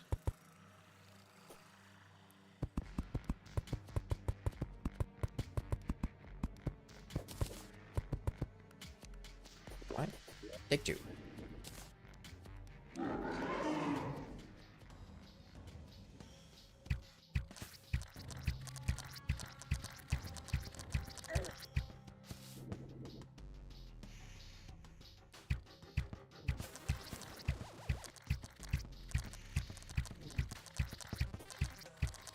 Not really even intending to cheese him a bit with the despawn radius. It's just kind of unavoidable given the mechanics of where I'm fighting him. Like, I move so fast. And he, there's so little space here that it's hard for me to not accidentally just, fly past where he can go to.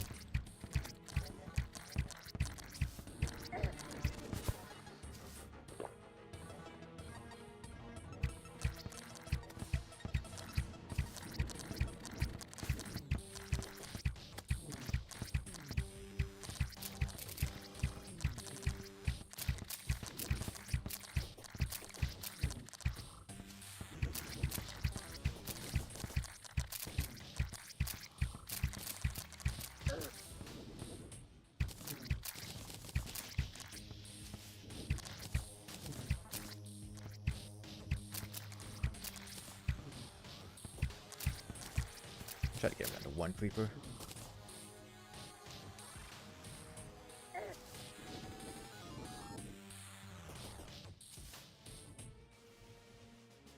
I'd like my potion to come off cooldown.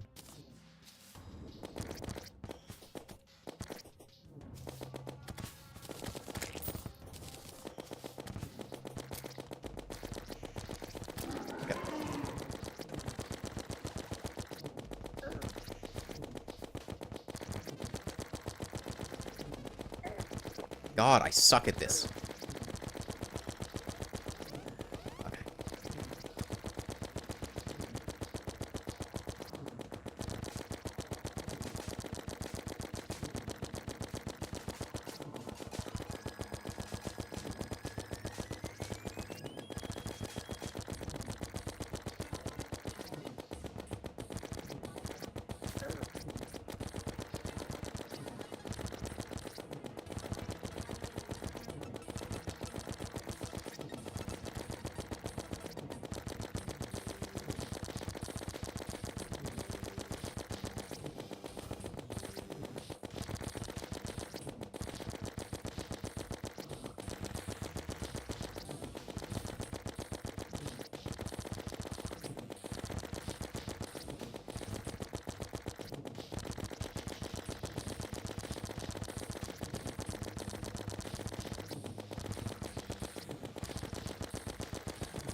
It's the audio feedback. That's what I need to pay attention to. No, I didn't die yesterday. Visually, trying to actually look at what's happening was throwing me off way too much. Just listening to the noise of either I make the mini shark sound for hitting him or I don't, and that's clear enough to indicate it. I was thrown off a couple times because there was a little patch right there where the brain could teleport to, so sometimes he was not in either of these two locations, he was in the bottom right location.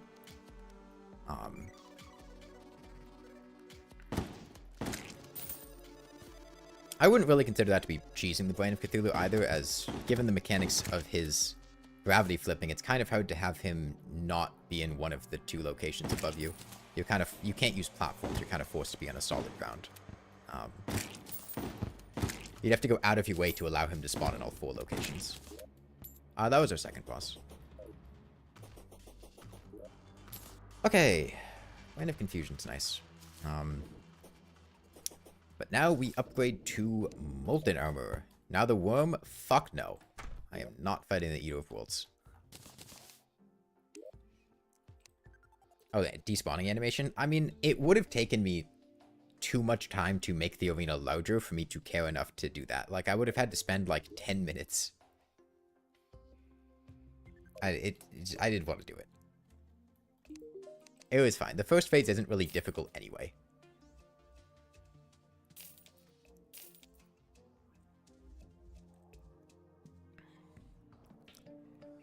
Okay. Mining Hellstone. Mining Hellstone.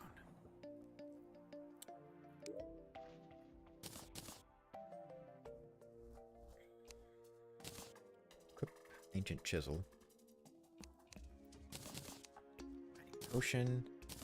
I'll take Iron Skin. I don't mind getting all the help I can get. I should be able to make obsidian skin. I want molten armor. I want a molten fury. And I probably want a molten pickaxe to be able to mine dungeon brick. Well, just be helpful to have. You can do that, Venus, yeah. Silver combined shoe spikes? Oh. Yeah, I should sell all this stuff.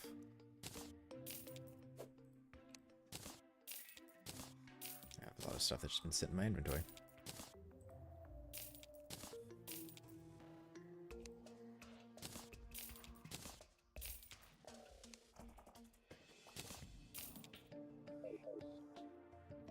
That's a good chunk of money.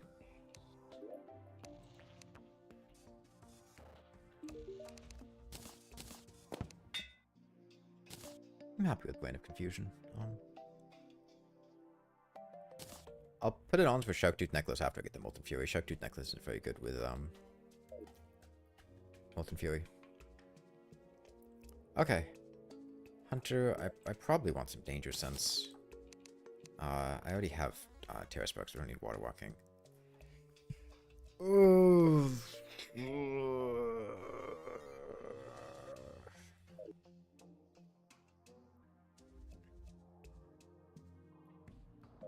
Okay.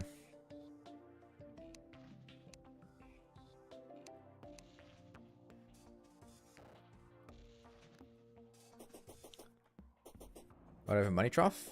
You can store things that are not money in your personal storage piggy bank. I have other items that I might want access to that I don't particularly want to just carry around in my inventory.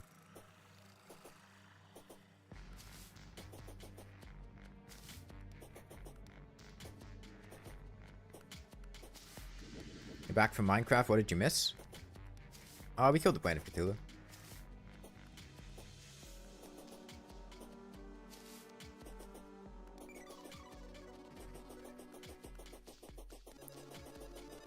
Okay. And... quick buff.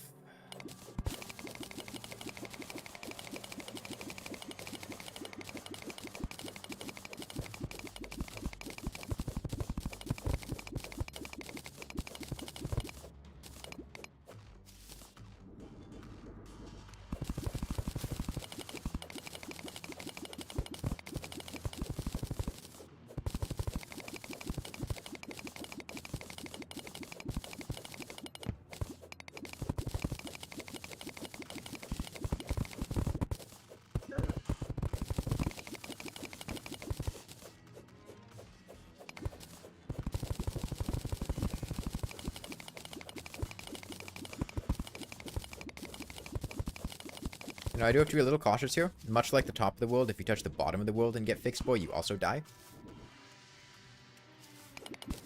I don't know what happened to that imp.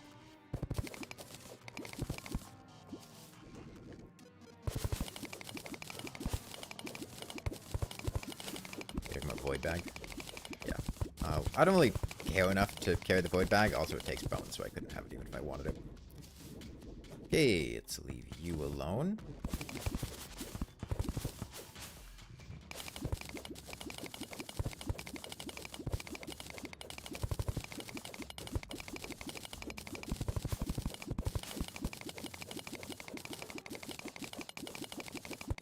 I've had a moment to think. Yeah, I don't...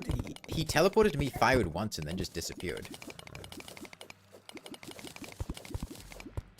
No idea what happened. Let's see, that's... 100... 100 enough? Let's see, it's, I think 10, 15, 20 for molten armor. That's, 25, 45, 40, 40. Yeah, 100's enough. I gotta go get a Hellforge, though. I'll have to mine some obsidian. Void bag is basically a second money trough. Yeah, but I don't really even fully use the first money trough, so...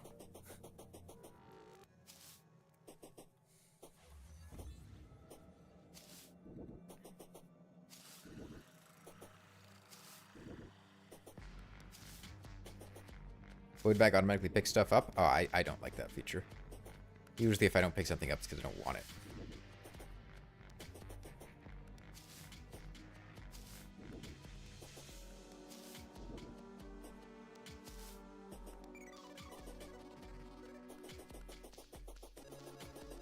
I trash a lot of items when I mine.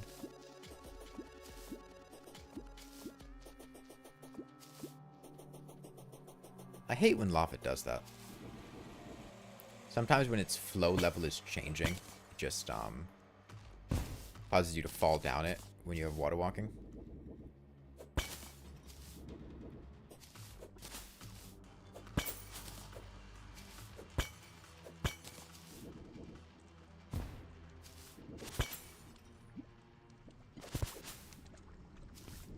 Yeah, it's just the waves.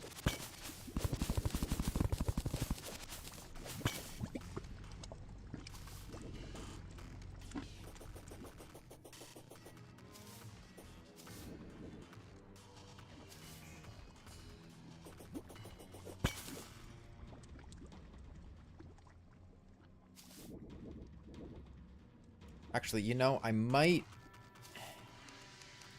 want a lava-proof bug net.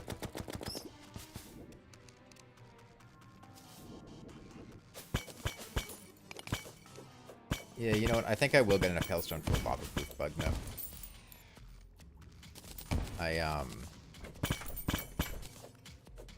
Wet bombs, if allowing me to spread lava at the bottom of arenas in order to disable enemy spawns instead of having to just use like buckets would be really convenient. So I'm gonna get a little bit of hailstone.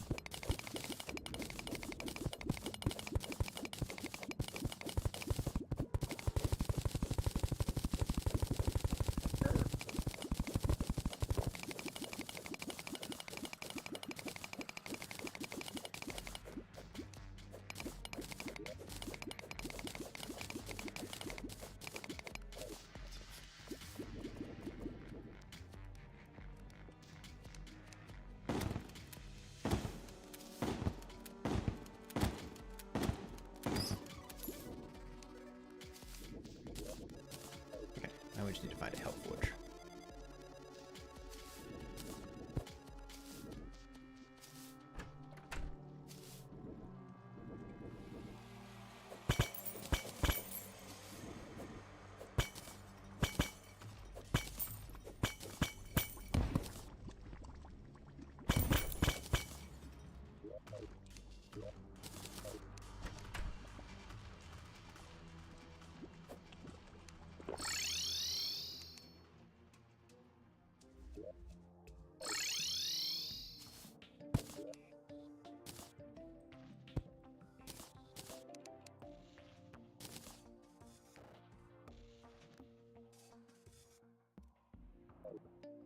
Okay, now I just need obsidian.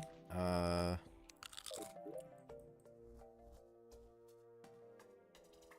good pool anywhere. Anywhere convenient.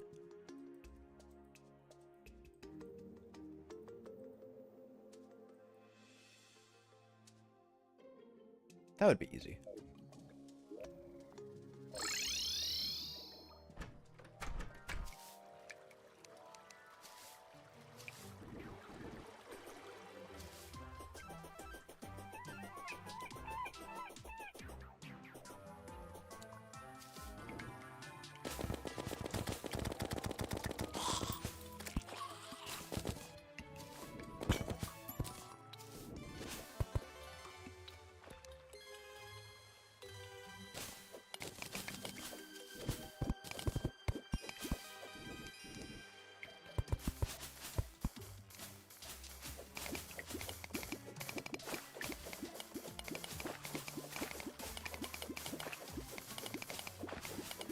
Use armor for damage or defense? And hardcore defense.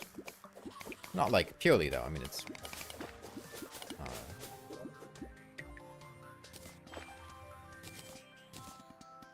plenty of times it'll, you know,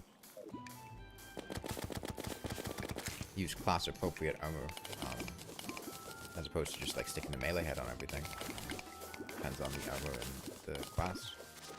But generally, especially when not dying is my priority, defense is very, very valuable. Potion of Return is wonderful to have. Pop that in my money trough.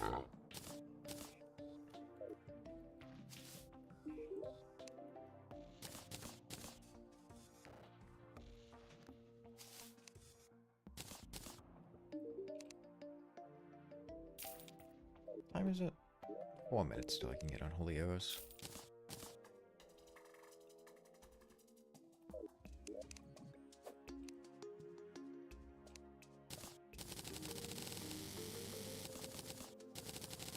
Hellstone,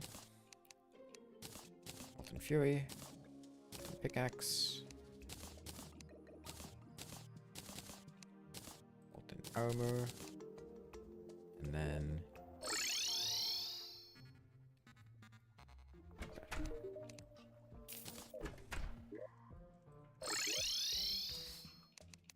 Lava Proof Bug Net. Sell these. Sell the extra Hellstone, I don't need them. Molten Fury can go up here. Get rid of the Demon Bow. Don't need these Mushroom Torches, don't need you. Launch is nice to have. At this point... How much more am I going to have to mine? I think I'm mostly done with mining, so I think I'm going to just... hold on to my Deathbringer pickaxe. It's my main pickaxe.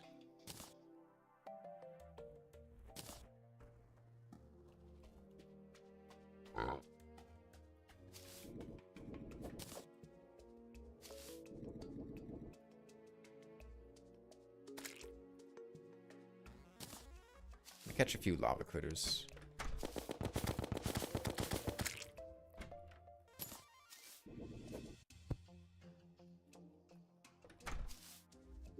And I'm going to catch up a couple of lava crates so that I can get wet bombs.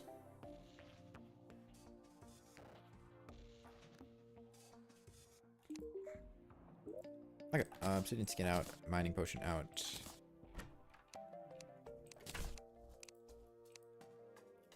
Restock on danger sense and hunter potions. Gotta go harvest blink root.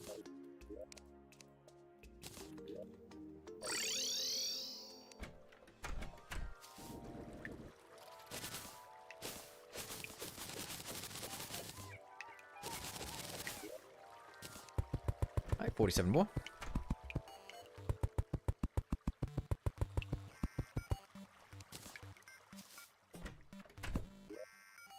Like in D&D, the best ranger is a dexterity fighter.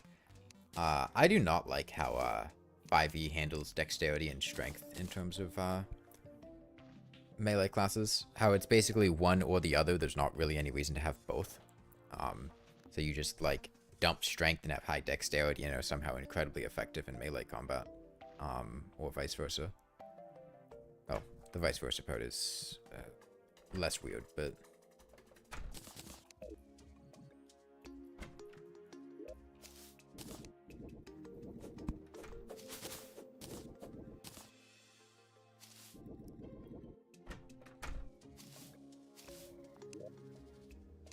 Okay, fiberglass pole was up here. An advantage having base in the underworld? I mean, you spawn in the underworld, so... Anybody is playing base game Rainworld normally? Videos of it? I'm not sure. Streams, certainly.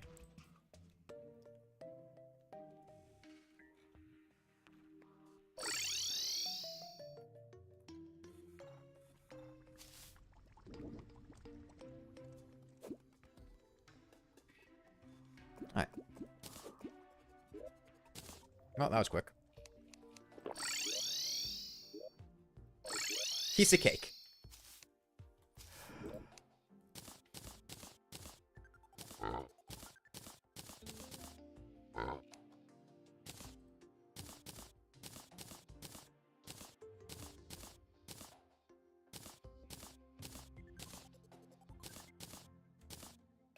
I don't need the slime stuff anymore. I certainly don't need my boomstick anymore. Now that I have my Molten Fury. Nighttime yet? It's nighttime. Give me unholy arrows.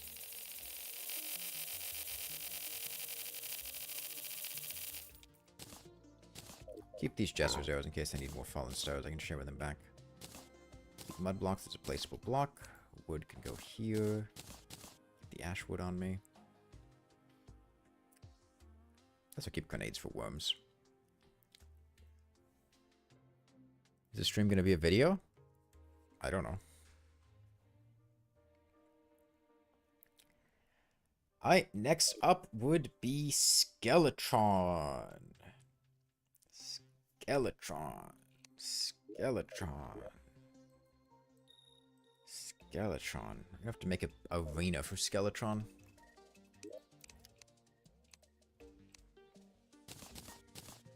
So, let's get started.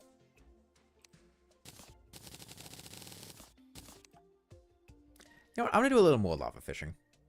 Actually. For the sake of...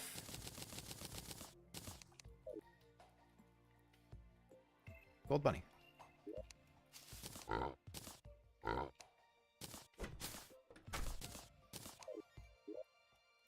For the sake of getting potions of return, which are going to make dealing with queen bee larvae in the overworld significantly easier, because I won't have to go back every single time that I want to clear one out. I can just pop a potion of return, then be right back there.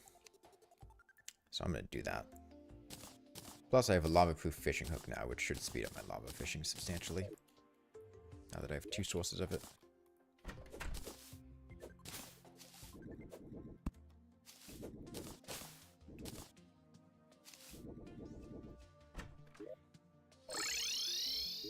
Which, if you didn't know, having multiple sources of lava fishing, up to 2, will increase the speed of your lava fishing.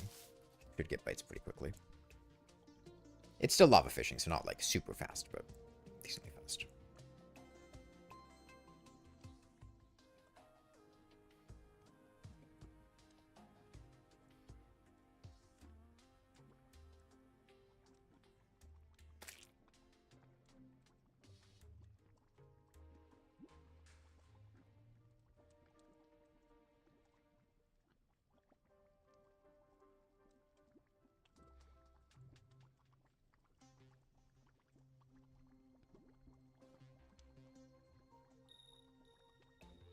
I hate lava fishing. I hate this. Lava fishing sucks.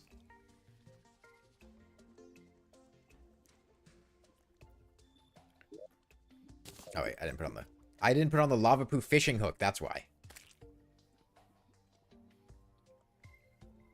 See, now that we have the 2 sources, it should be going a lot faster. I should be getting bites like really fast. They should.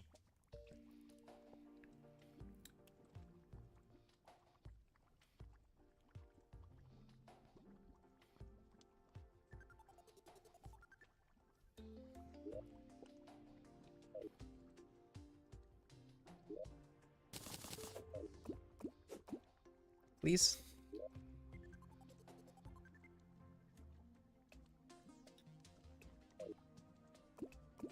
There we go.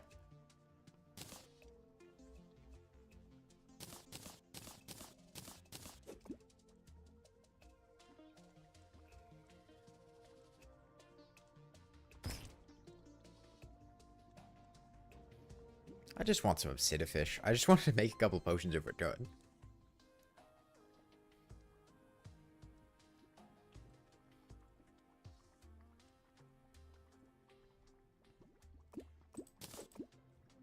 Demon conch? I don't want a demon conch. Give me the, like, basic items. Just a fish. Give me a fish.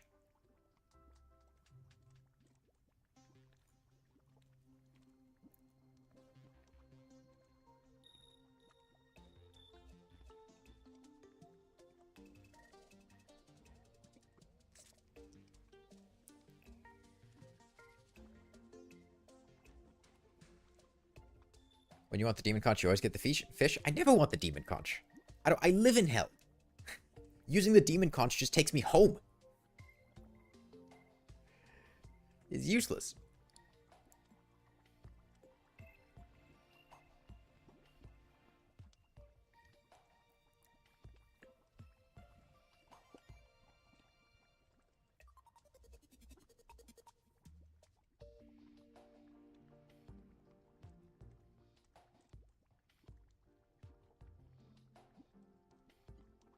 Man, I forgot how miserably slow lava fishing is.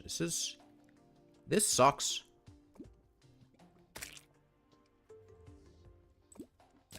I'm not doing this. It'd be faster just to walk back than to get these potions of return.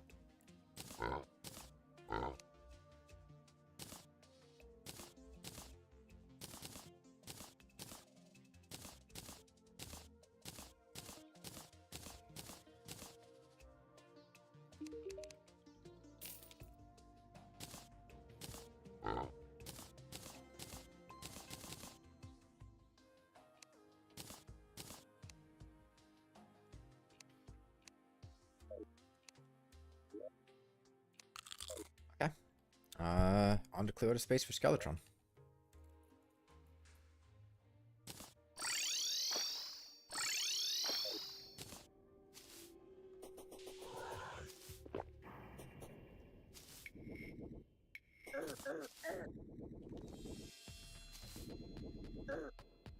I like how when I walk in front of a cactus out here, my character's eye disappears, and my skin color is like blends in perfectly with the background, so it looks like my face just completely disappears whenever I get hit.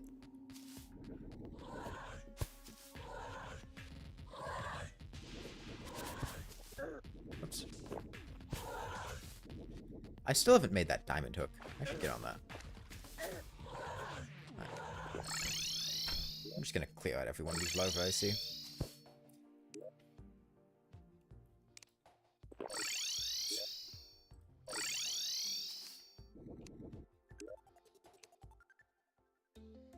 Diamond hook.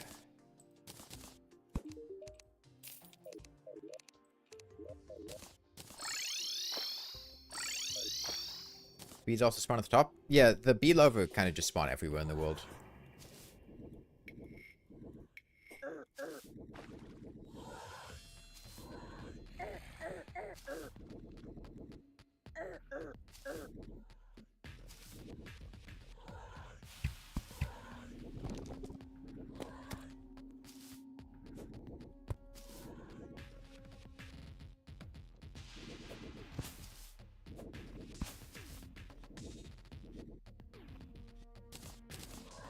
But as long as you're not near the larva, when it breaks, it won't spawn queen bee.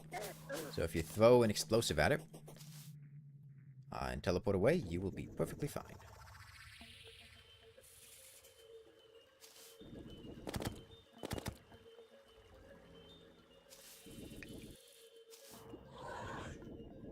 It's not as important to clear them out up here. It's pretty important during the underworld, or down in the underworld during like the Wall of Flesh fight, though.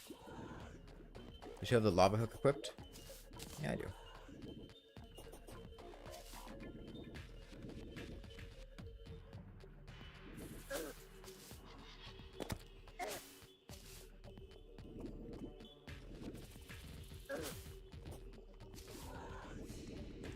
The drunk slash the seed spawn both kinds of altars? Yeah. There have been crimson altars. They've been down in the crimson caves, though. I'm not sure if they spawn. Did I pass it? I did pass it. Whatever, I'll just explore the rest of the surface.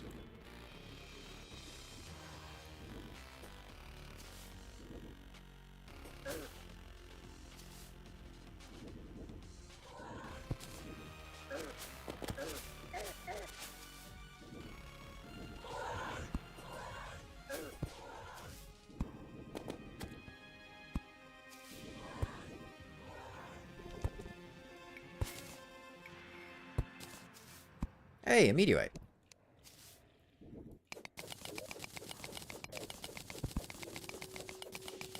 I don't even remember this thing falling. These meteor heads are going to do a ridiculous amount of damage if they hit me.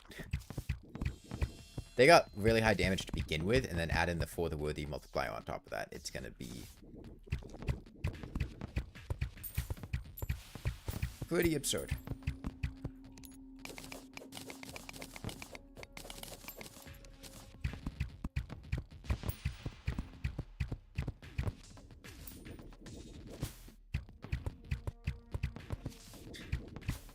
Man, there were a lot of them.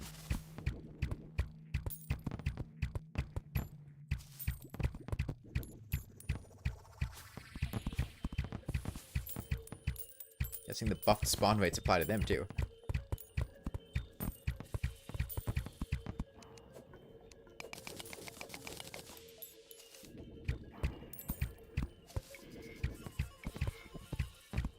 I don't even know if it's worth mining all this, honestly.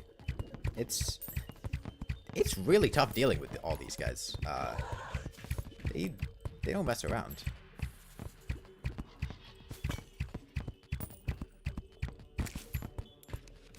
We good? Here's a lull.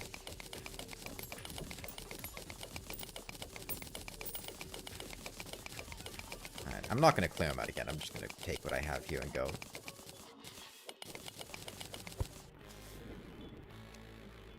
Yeah, I'm kind of curious. Can someone tell me the master mode damage of a meteor head? I want to see how much it would deal in for the worthy. Pyramid. The chest is trapped.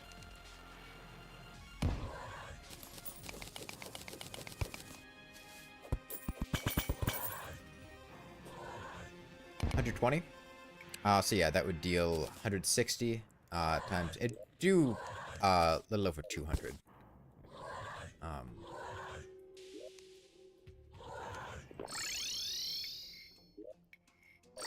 Which then master defense like 150. Actually, that's not as bad as I was thinking. For some reason I thought they hit harder.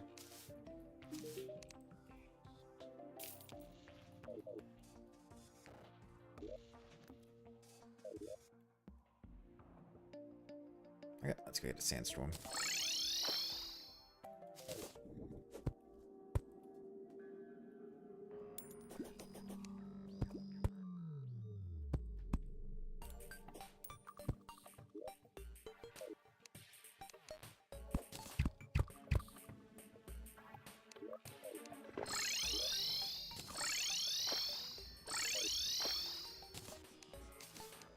Yeah, there's an ocean.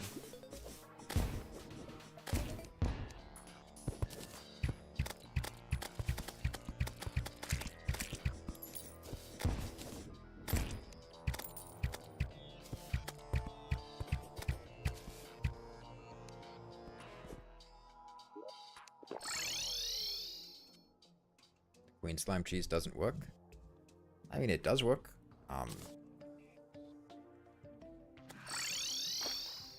There might be some nuance to it that can cause it to, in some situations, not be quite as effective, but it is a functional strategy.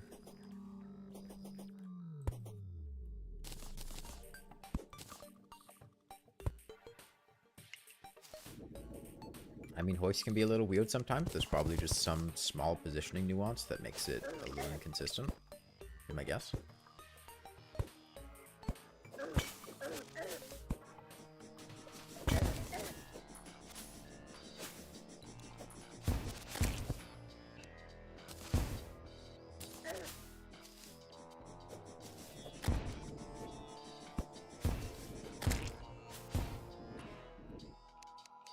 Ground slams you. Like I said, there's probably some positioning nuance. Hoiks are a little weird sometimes.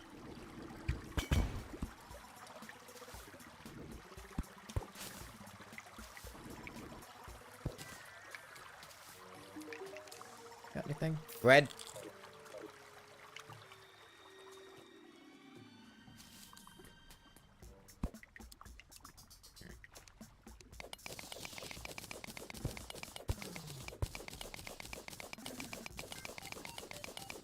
When will be my next Terraria video? I don't know. What do you post Golem? And get fixed, boy? Or Freight Cultist?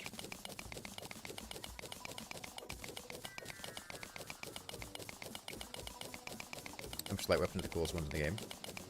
They're really neat.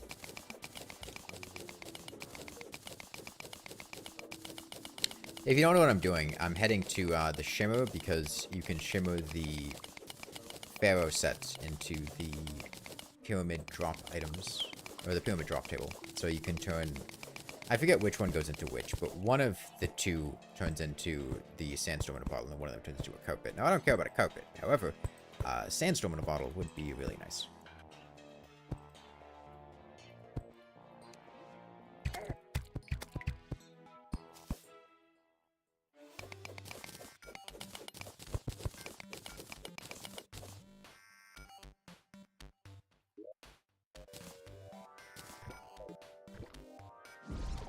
Alright, mask is bottle, robe is carpet.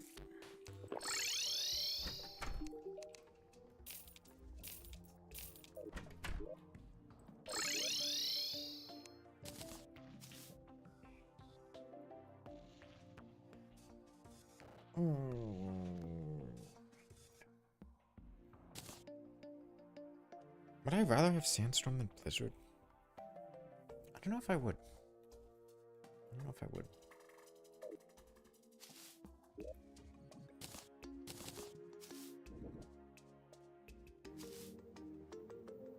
Like, it's more distance, but the...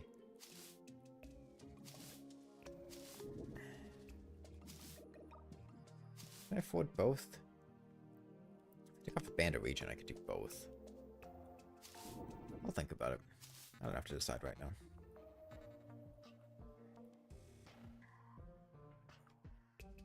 Sandstorm is not just better. They do have different accelerations. The Blizzard in a Bottle gives you more turning control. You can see how quickly I can turn in the other direction upon doing a jump, whereas the Sandstorm requires more of a looping motion. They are not the same. And the Sandstorm is not just better.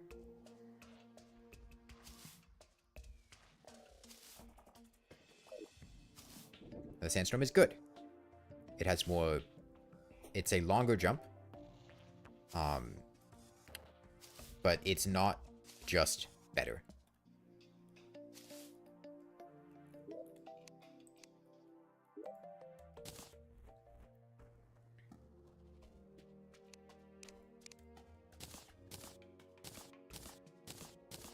Especially in this situation where I'm doing a lot of small jumps, controlling my movement very carefully. At the moment, I'd rather stick with my Blizzard. What about Cloud? Oh, Cloud just sucks. No, Cloud's bad.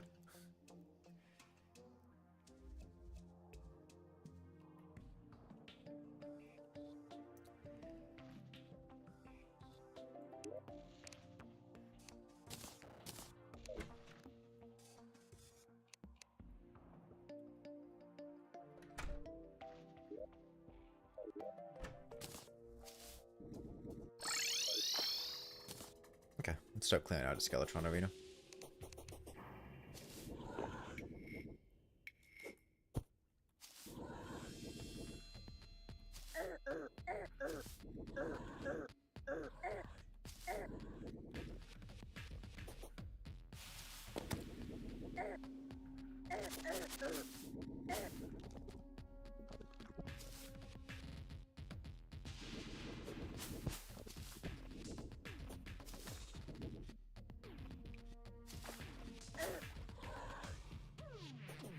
Let's not walk past it this time. Completely unrelated, but in pre-hard mode, is it possible to get the opposite world evil on a normal world? No. It can only be done in hard mode. Anything about the crafting recipes for the bottles? Yeah, fine. I don't normally have any thoughts on them. It's nice that they exist. I use the Blizzard in a Bottle crafting recipe sometimes. Don't really do the Sandstorm one too often. It's hard to bank on Sandstorms existing. Man.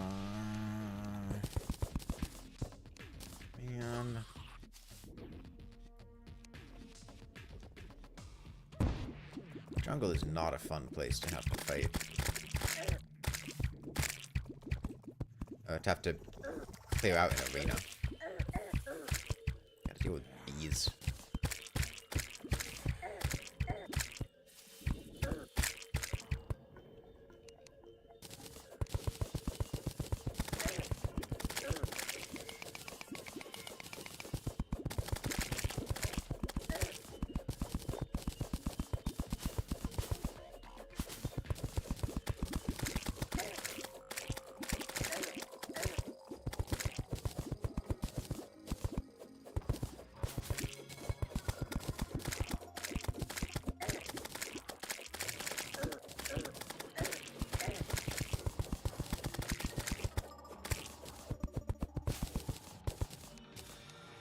Okay.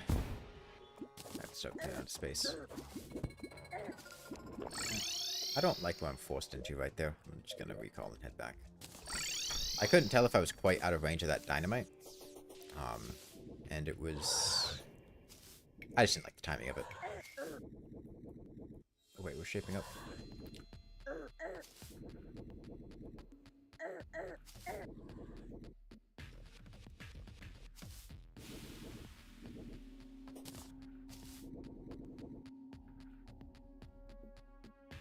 I will say the one thing that Forbidden Cores... What are they? Forbidden Fragments? Forbidden Fragments have going for them is... I do think the Sand Elemental is easier to fight, like actually fight, than Ice Golems are. Ice Golems are really annoying to actually fight. They're knockback immune, their laser is high damage, it freezes you. Whereas the Sand Elemental is much more, like, engageable. However, Frost Golems are unbelievably easy to cheese, because they just follow fighter AI, and you just trap them and then shoot them.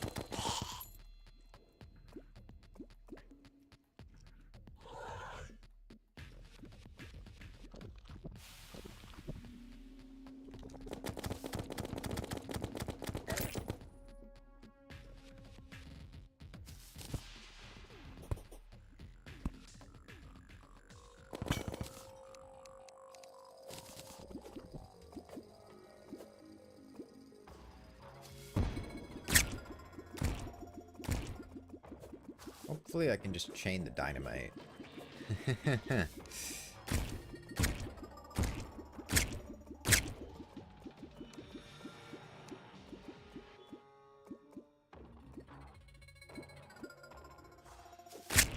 Just a grenade.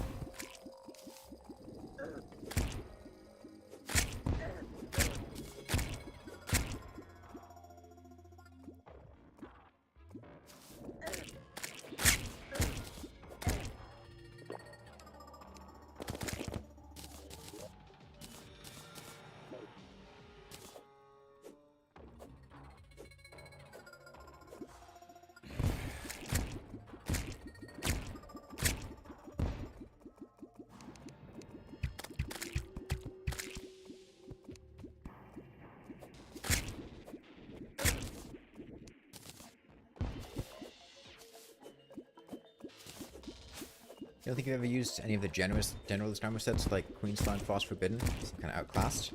I mean, I wouldn't consider Frost and Forbidden to be generalist. That would be like calling the old ones armor sets generalist, I feel like. They just provide buffs to two classes. Frost armor is good for either of its respective classes. It's quite a tanky option for Ranger. The stats are solid. The buffs are nice.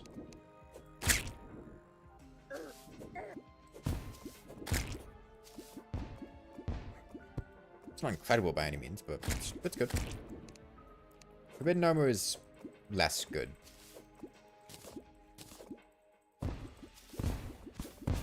It's still not, you know, bad. But I can't think of many situations where I would take it over either spider armor or just an ore mage armor. I could see in hybrid setups, especially, I think it's very good against the destroyer, because its set bonus, I think, does really well against the destroyer. Hollowed armor is lower damage than adamantite. Yeah, Hollowed Armor is not a damage set. Hollowed Armor is a defensive set. It has lower damage than Spider Armor, too. I imagine it has lower damage than most of the Tier 3 armor sets. It's not meant to be like a super offensive set. I think it's designed to be a weaker defensive option.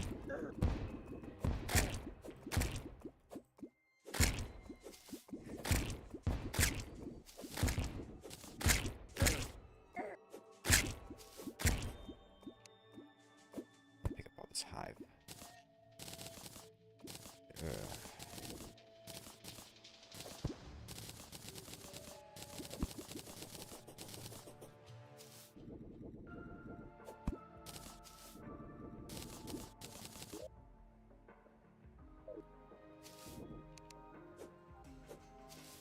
Oh, candy canes and huts dropping? That's a celebration American thing. Causes these seasonal drops to occur year round.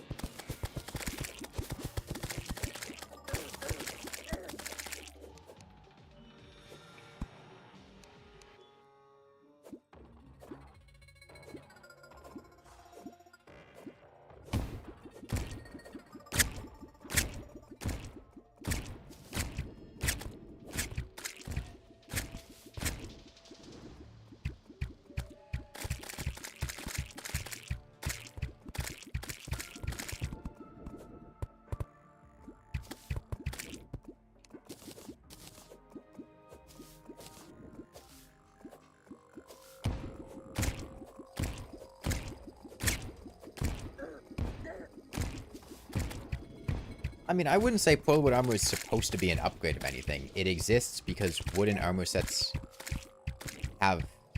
Or because woods have armor sets.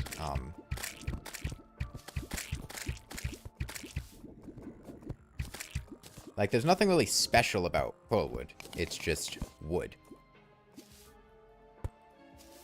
And it's amusing that it exists. Like, it's a funny concept going, oh, hey, this is the hard mode wood armor set. It's basically just wood. It's not very good.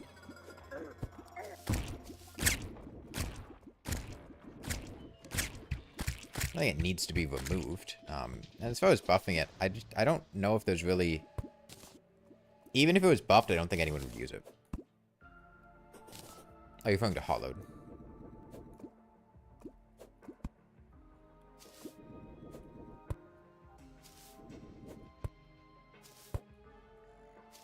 Spooky armor is also wood? Yes, but the point where spooky armor comes in progression dictates it to actually be useful. I don't think there's any situation in which you would meaningfully buff Pullwood armor to the point of it actually being something people want to use, because you're coming from free hard mode and have good armor sets, Molten, Necro, Jungle, whatever.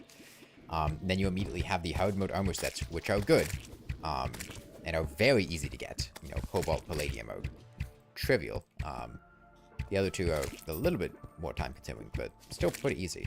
And then even if you don't want those, you have Spider armor, you have Crystal Assassin armor. Like, there's already a good density of armor sets in early hard mode. And I don't see any situation where you would meaningfully buff Pullwood armor to make it desirable. I think you would just make it less entertaining as a, here's the funny armor set, it sucks. And nobody would use it anyway.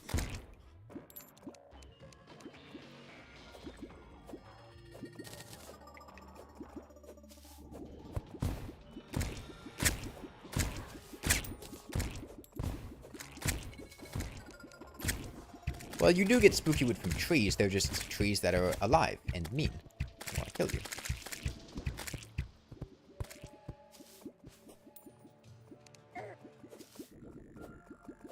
I mean, to be fair, it's not remotely difficult to get ore armors. I get what you're saying. It is really nice being able to just get spider armor, but it's not like the ore armors are difficult to get.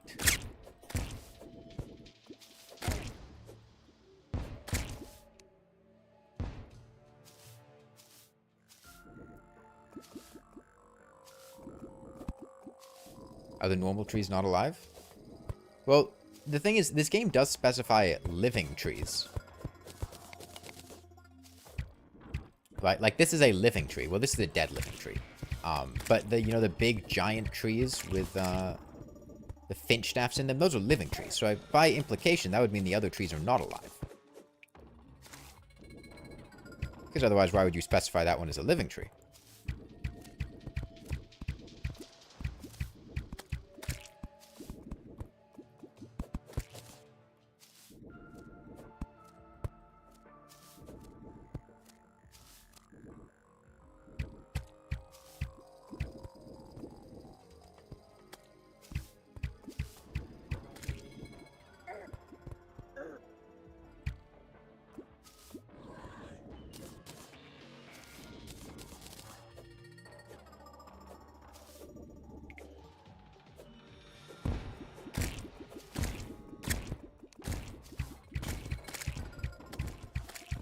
This is probably enough space.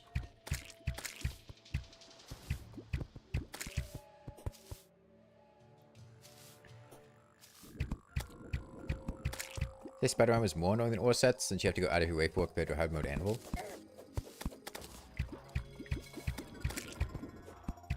I mean, if you're playing Summoner, you're not going out of your way to kill spiders, because you're going to get a spider staff anyway, right?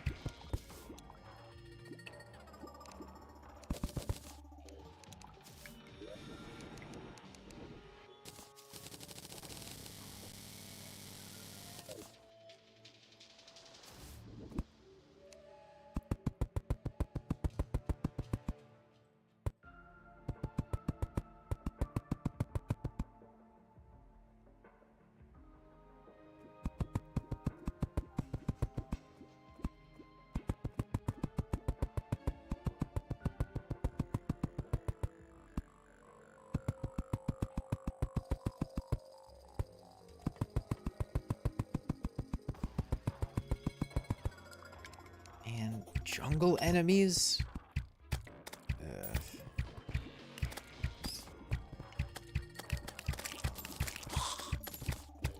I might honestly just grind the banners for these enemies here.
Spiders suck and don't even work properly? No, I like spiders.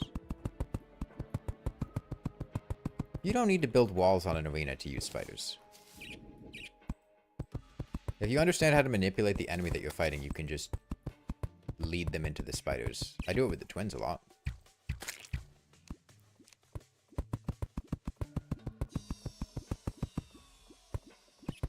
Spiders better without walls. I like them more without walls. They're more mobile. Plus, I can never be bothered to use walls.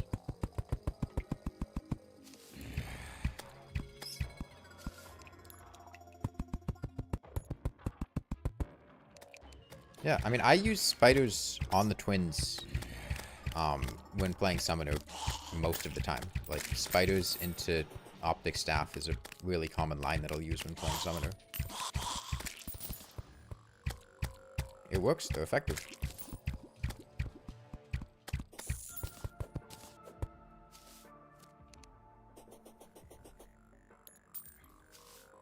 Get more DPS past 3 spiders? Well, that means you don't need to devote more accessories or armor to obtaining that many summon slots. Right?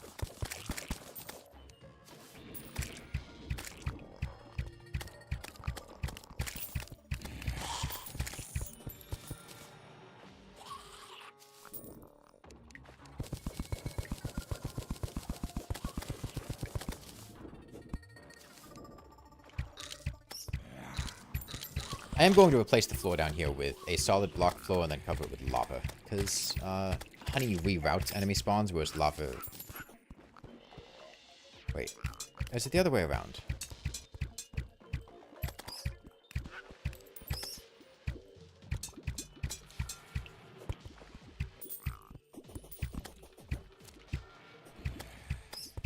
Does honey reroute spawns or just lava reroute spawns? I don't remember now.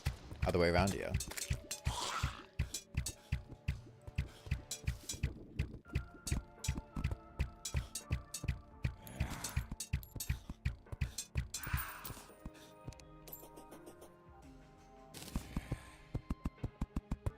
In any case, let's even this out a bit. I want to be able to shoot Darkcasters if they fall down there.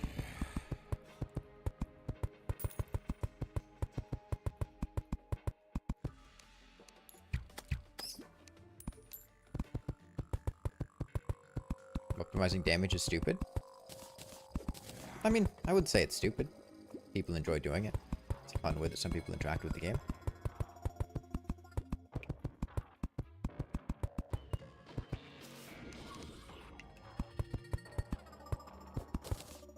Not something I particularly enjoy, though.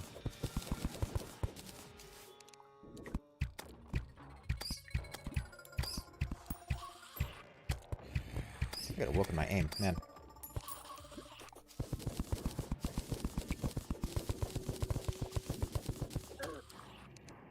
I feel like it was obvious when I was fighting the Brain of Cthulhu, but I haven't really played Terraria a lot recently. I mean, the last time I actually played Terraria was probably the last time I streamed Terraria, which was, I think, before I went on vacation to Japan with my friends.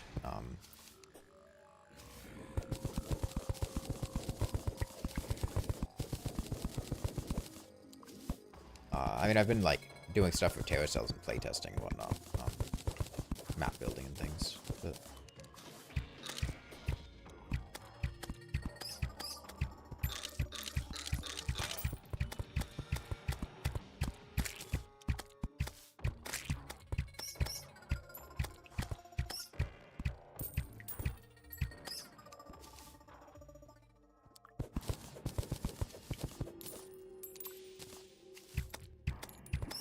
I mean, jungle bats are the main thing that would be annoying here.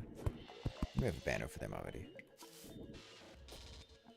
Optimizing defense makes you so strong it feels like cheating. I mean, optimizing your build in general is going to make the game easy. The game's not particularly difficult, and if you're doing a lot of optimizations, you're going to trivialize things. It's just how it goes.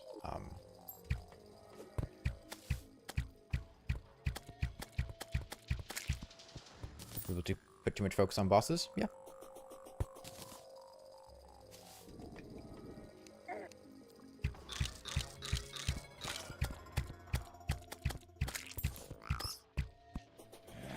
There was something fun I came up with. I'll show you guys. Hold on.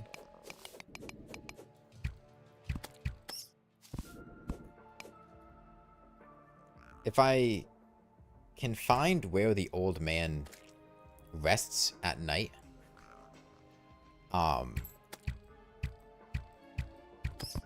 I could put a hoik underneath him and cause him to immediately get hoiked out here, which is pretty entertaining. Is that a Halloween hit pickup? Yeah, that happens because of Celebration Mark 10. Is that where he stands? That looks like where he stands. That seems...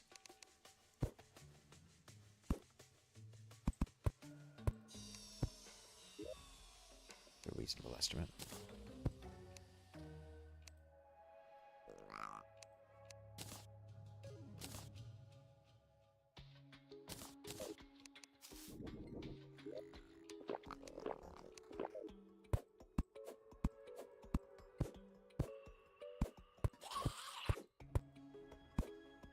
This is too high up. They're just gonna send me into that wall.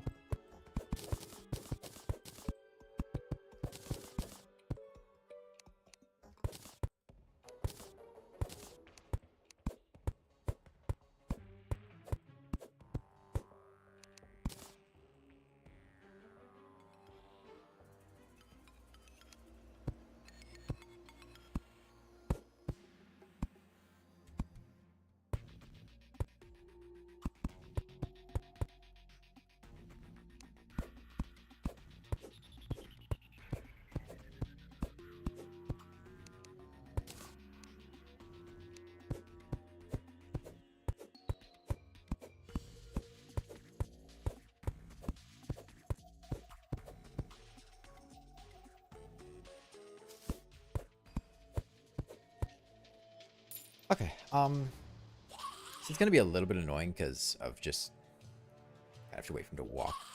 If I could get one in there, where he's standing right now, maybe I can if I want him to move. I want him to move. Whatever. Okay, I think that arena's pretty ready. It's be raining. That makes sense.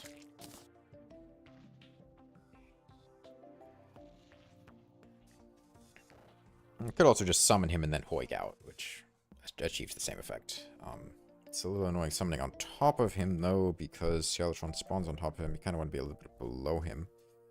Oh, we got this. Let's, a little preparation here.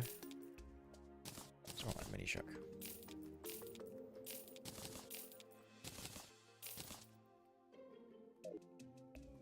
Keep this depth meter for consolidation.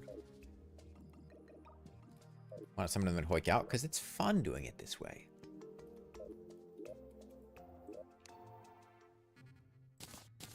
Okay, Iron Skin, Dangerous Sense, Night Owl, Shine, why not? One Night Owl. I want a major food buff on Skeletron. I'll take a major food buff.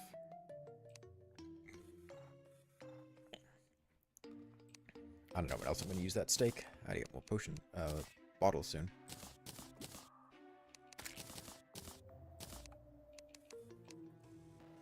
And archery. Do I have archery? I have archery.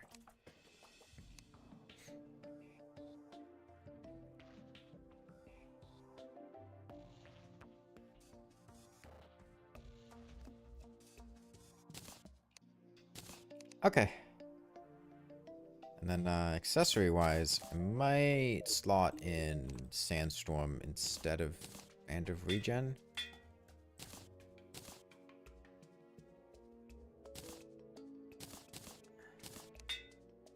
Definitely want Panic Necklace.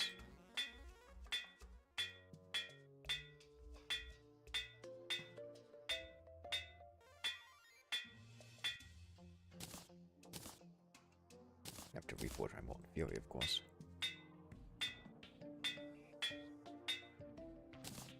Okay.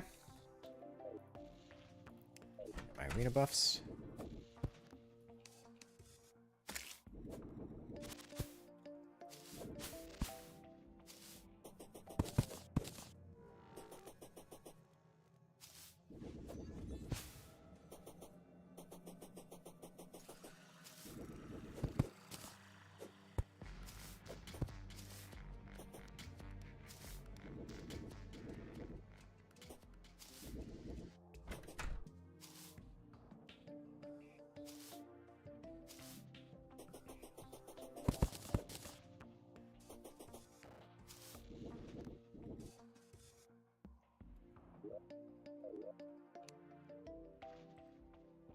Okay. Anything else?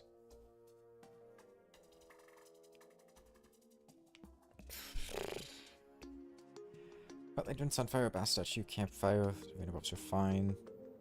Idol, Shine, Danger Sense, Hunter, Archery, Swiftness, Iron Skin Regen, Food Buff. Swap Panic Necklace. Probably swap Sandstorm.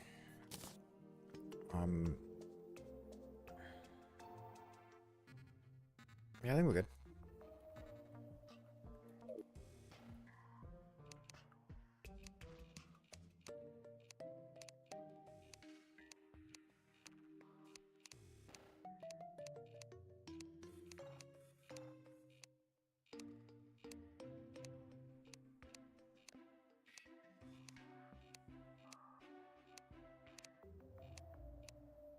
Accuracy's a little off.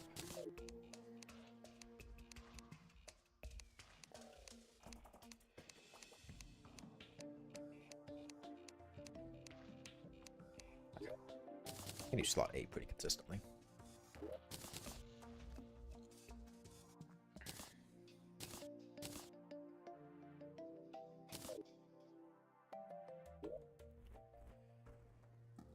Okay, guess we're gonna have the tavern keep in there as well.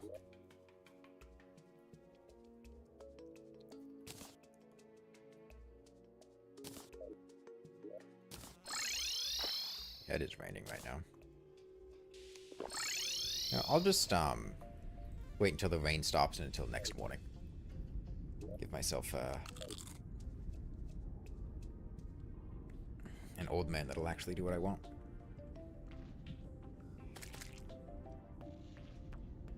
Like why I'm gonna use explosive traps to bully most bosses. They're really not effective at bullying most bosses. You can kind of bully the Destroyer.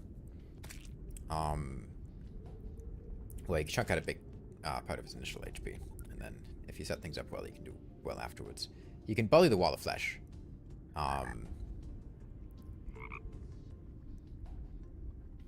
Past that, they're not really very effective against bosses. Problem is, using an explosive trap will destroy any nearby explosive traps, so you have to repeatedly place down explosive traps or lead the boss along a path that has explosive traps already placed, which is very elaborate, and they only deal like 400 damage, so you're going to need a lot of them. So it's not super effective. Do I know Nangishu? No, I don't. I mean, like, I've heard of them, but I'm not familiar with them at all. I don't know them. There are very low percent runs, but they focus on bosses or achievements, not gear. You don't want to try to do some wiring building only run. We don't get the Skeletron power. You may be able to find speed runs for older versions, never mind low percent. I'm not super familiar with the history of what other people have done with challenge runs or speed runs, so I can't really help you there. Look, whatever rule set you use can be humanly impossible, if not theoretically. A low percent? I mean, I think a strict low percent would be...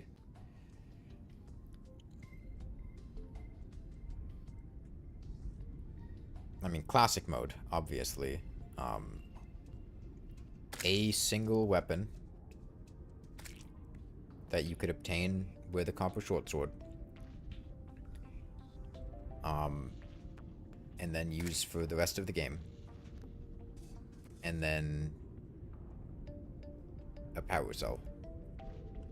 I don't know how you would work that out, but in theory, in a sandbox, if you had a means to kill the enemy, I think a hammer. I think if you had a hammer and were able to hoik, you could probably use hoik to cheese things. And then you need to find a way to kill the Wall of Flesh.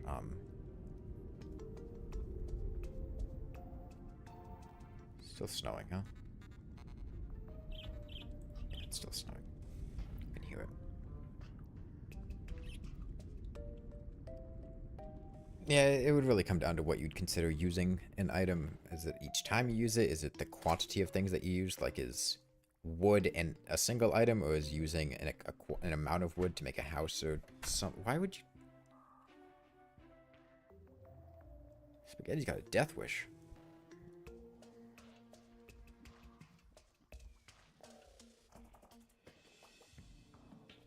We done? He's got 42 gold for me.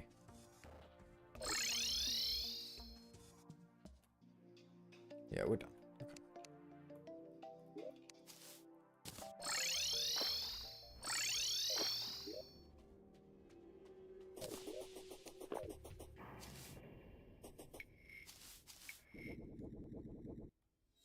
Okay, I'm really not sure how this is going to go. I have not fought for the Worthy Skeletron in a very long time.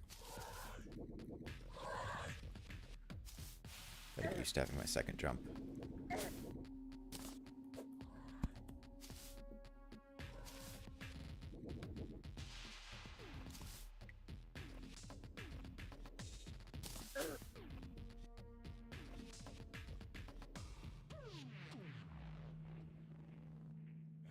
You can press conch twice. What, like conching to one ocean, then just going back to the other one?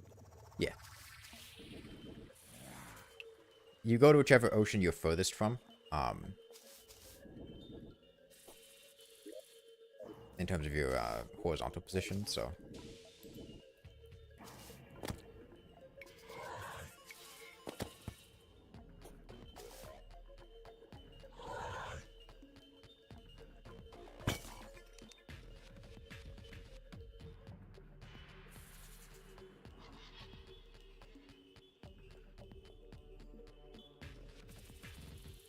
What happened in the last 30 minutes? Not much, just preparing for Skeletron mainly.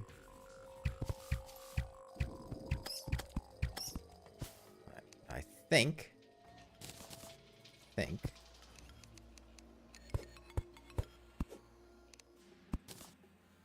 think if I do this...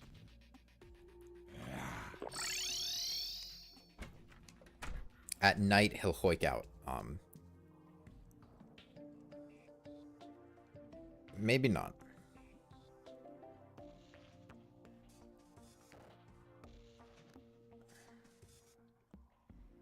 Oh, I think I want to get there as he's walking back to his spot, so I'd probably leave it like 6 o'clock.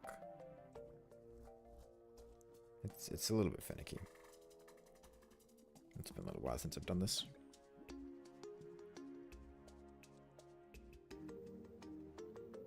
It is nice having the tax collector at a point in time where the money he gives is actually kind of useful.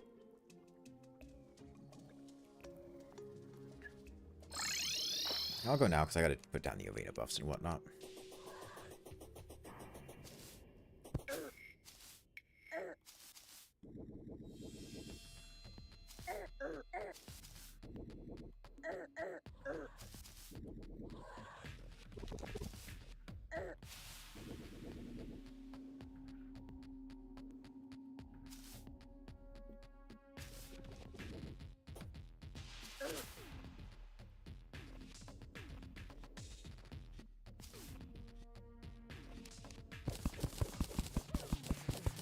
Long playthroughs you just mess around with building and stuff?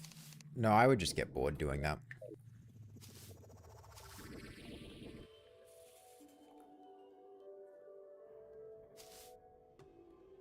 I'm not much of a builder.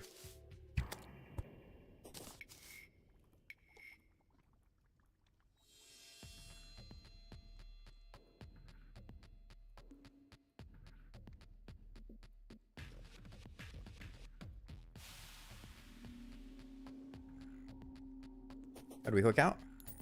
Nice, there he is.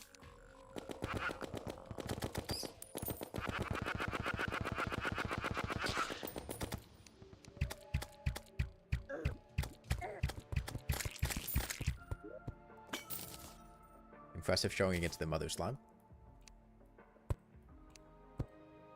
That's enough to cover the whole arena. Yes, actually.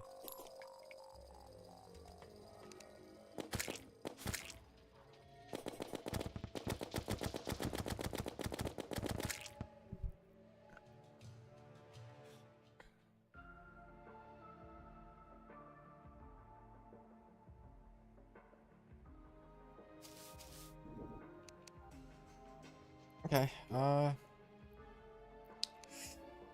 yeah, I think this is about as ready as I'm gonna get. I don't...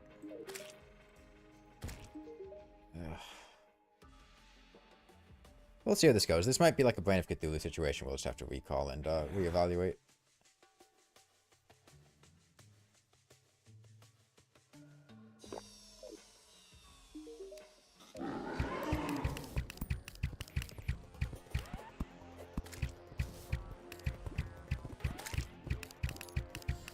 Come on, Tavern Keep, get him.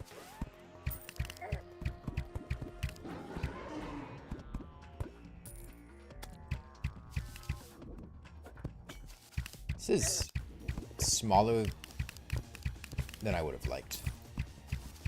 Looking at this arena space. Yeah, I should have made it a little bit bigger.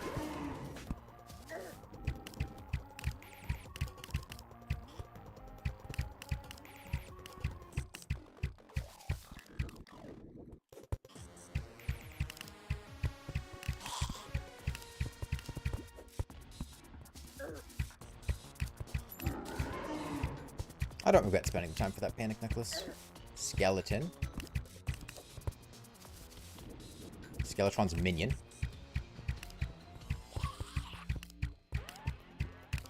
The tavern keep dying actually kinda sucks.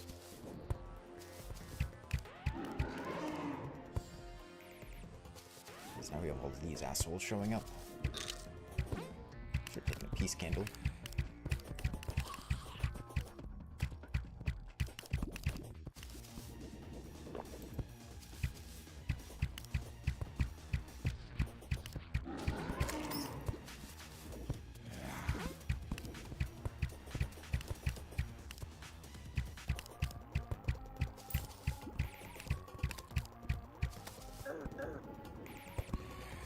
no fail bite. That's good. Fail bite would have made this a mess. Hit. One. Kill the other hand.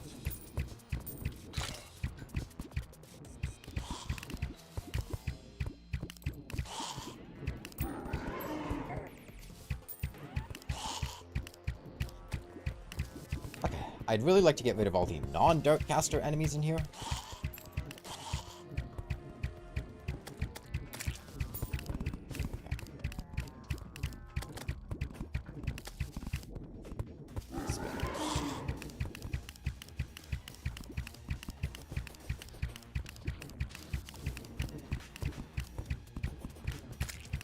Slimes I want gone.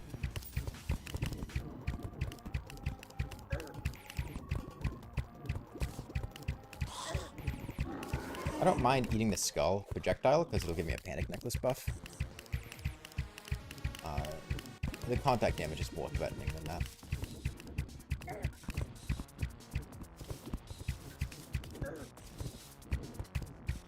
I'm being too agile. Should slow down a bit.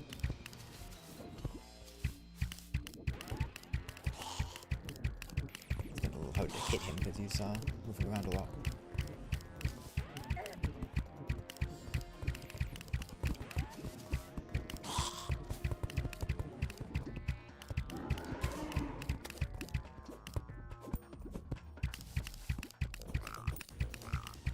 I should stop killing these Dark Casters, because it's clearing out spawn slots for jungle enemies to spawn, and I would much rather deal with Dark Casters than fucking jungle bats. Dark Casters are really predictable and telegraphed.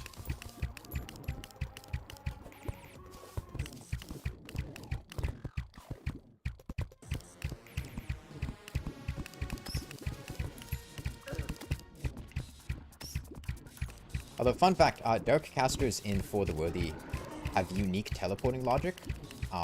They can actually teleport inside of solid blocks and shoot you from inside them if there aren't valid spots for them to teleport to. It's kind of silly. Okay, easy fight. That was plenty of space. Yeah, please don't discuss 1.4.5. I'm aware that they're adding new reforgers.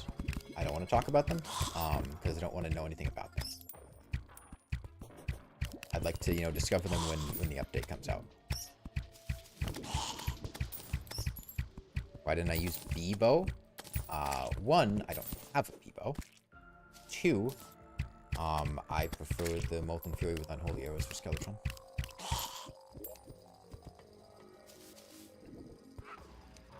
Oh look, our best friend has already come to annoy us.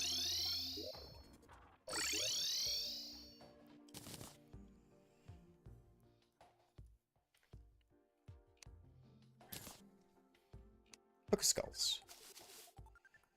Okay, at 7 o'clock, which is in about half an hour, I'm pretty sure I have plans with friends. Let me double check. I haven't checked Discord in a minute. Yeah, 7 o'clock. So I've got about 20 minutes, which probably isn't enough time to get much done today. So I think I'm going to call it there. Tomorrow we should get through Dungeon and Wall of Flesh. Probably up to the point of preparing to fight Mechdusa the stream after that. Would be my guess.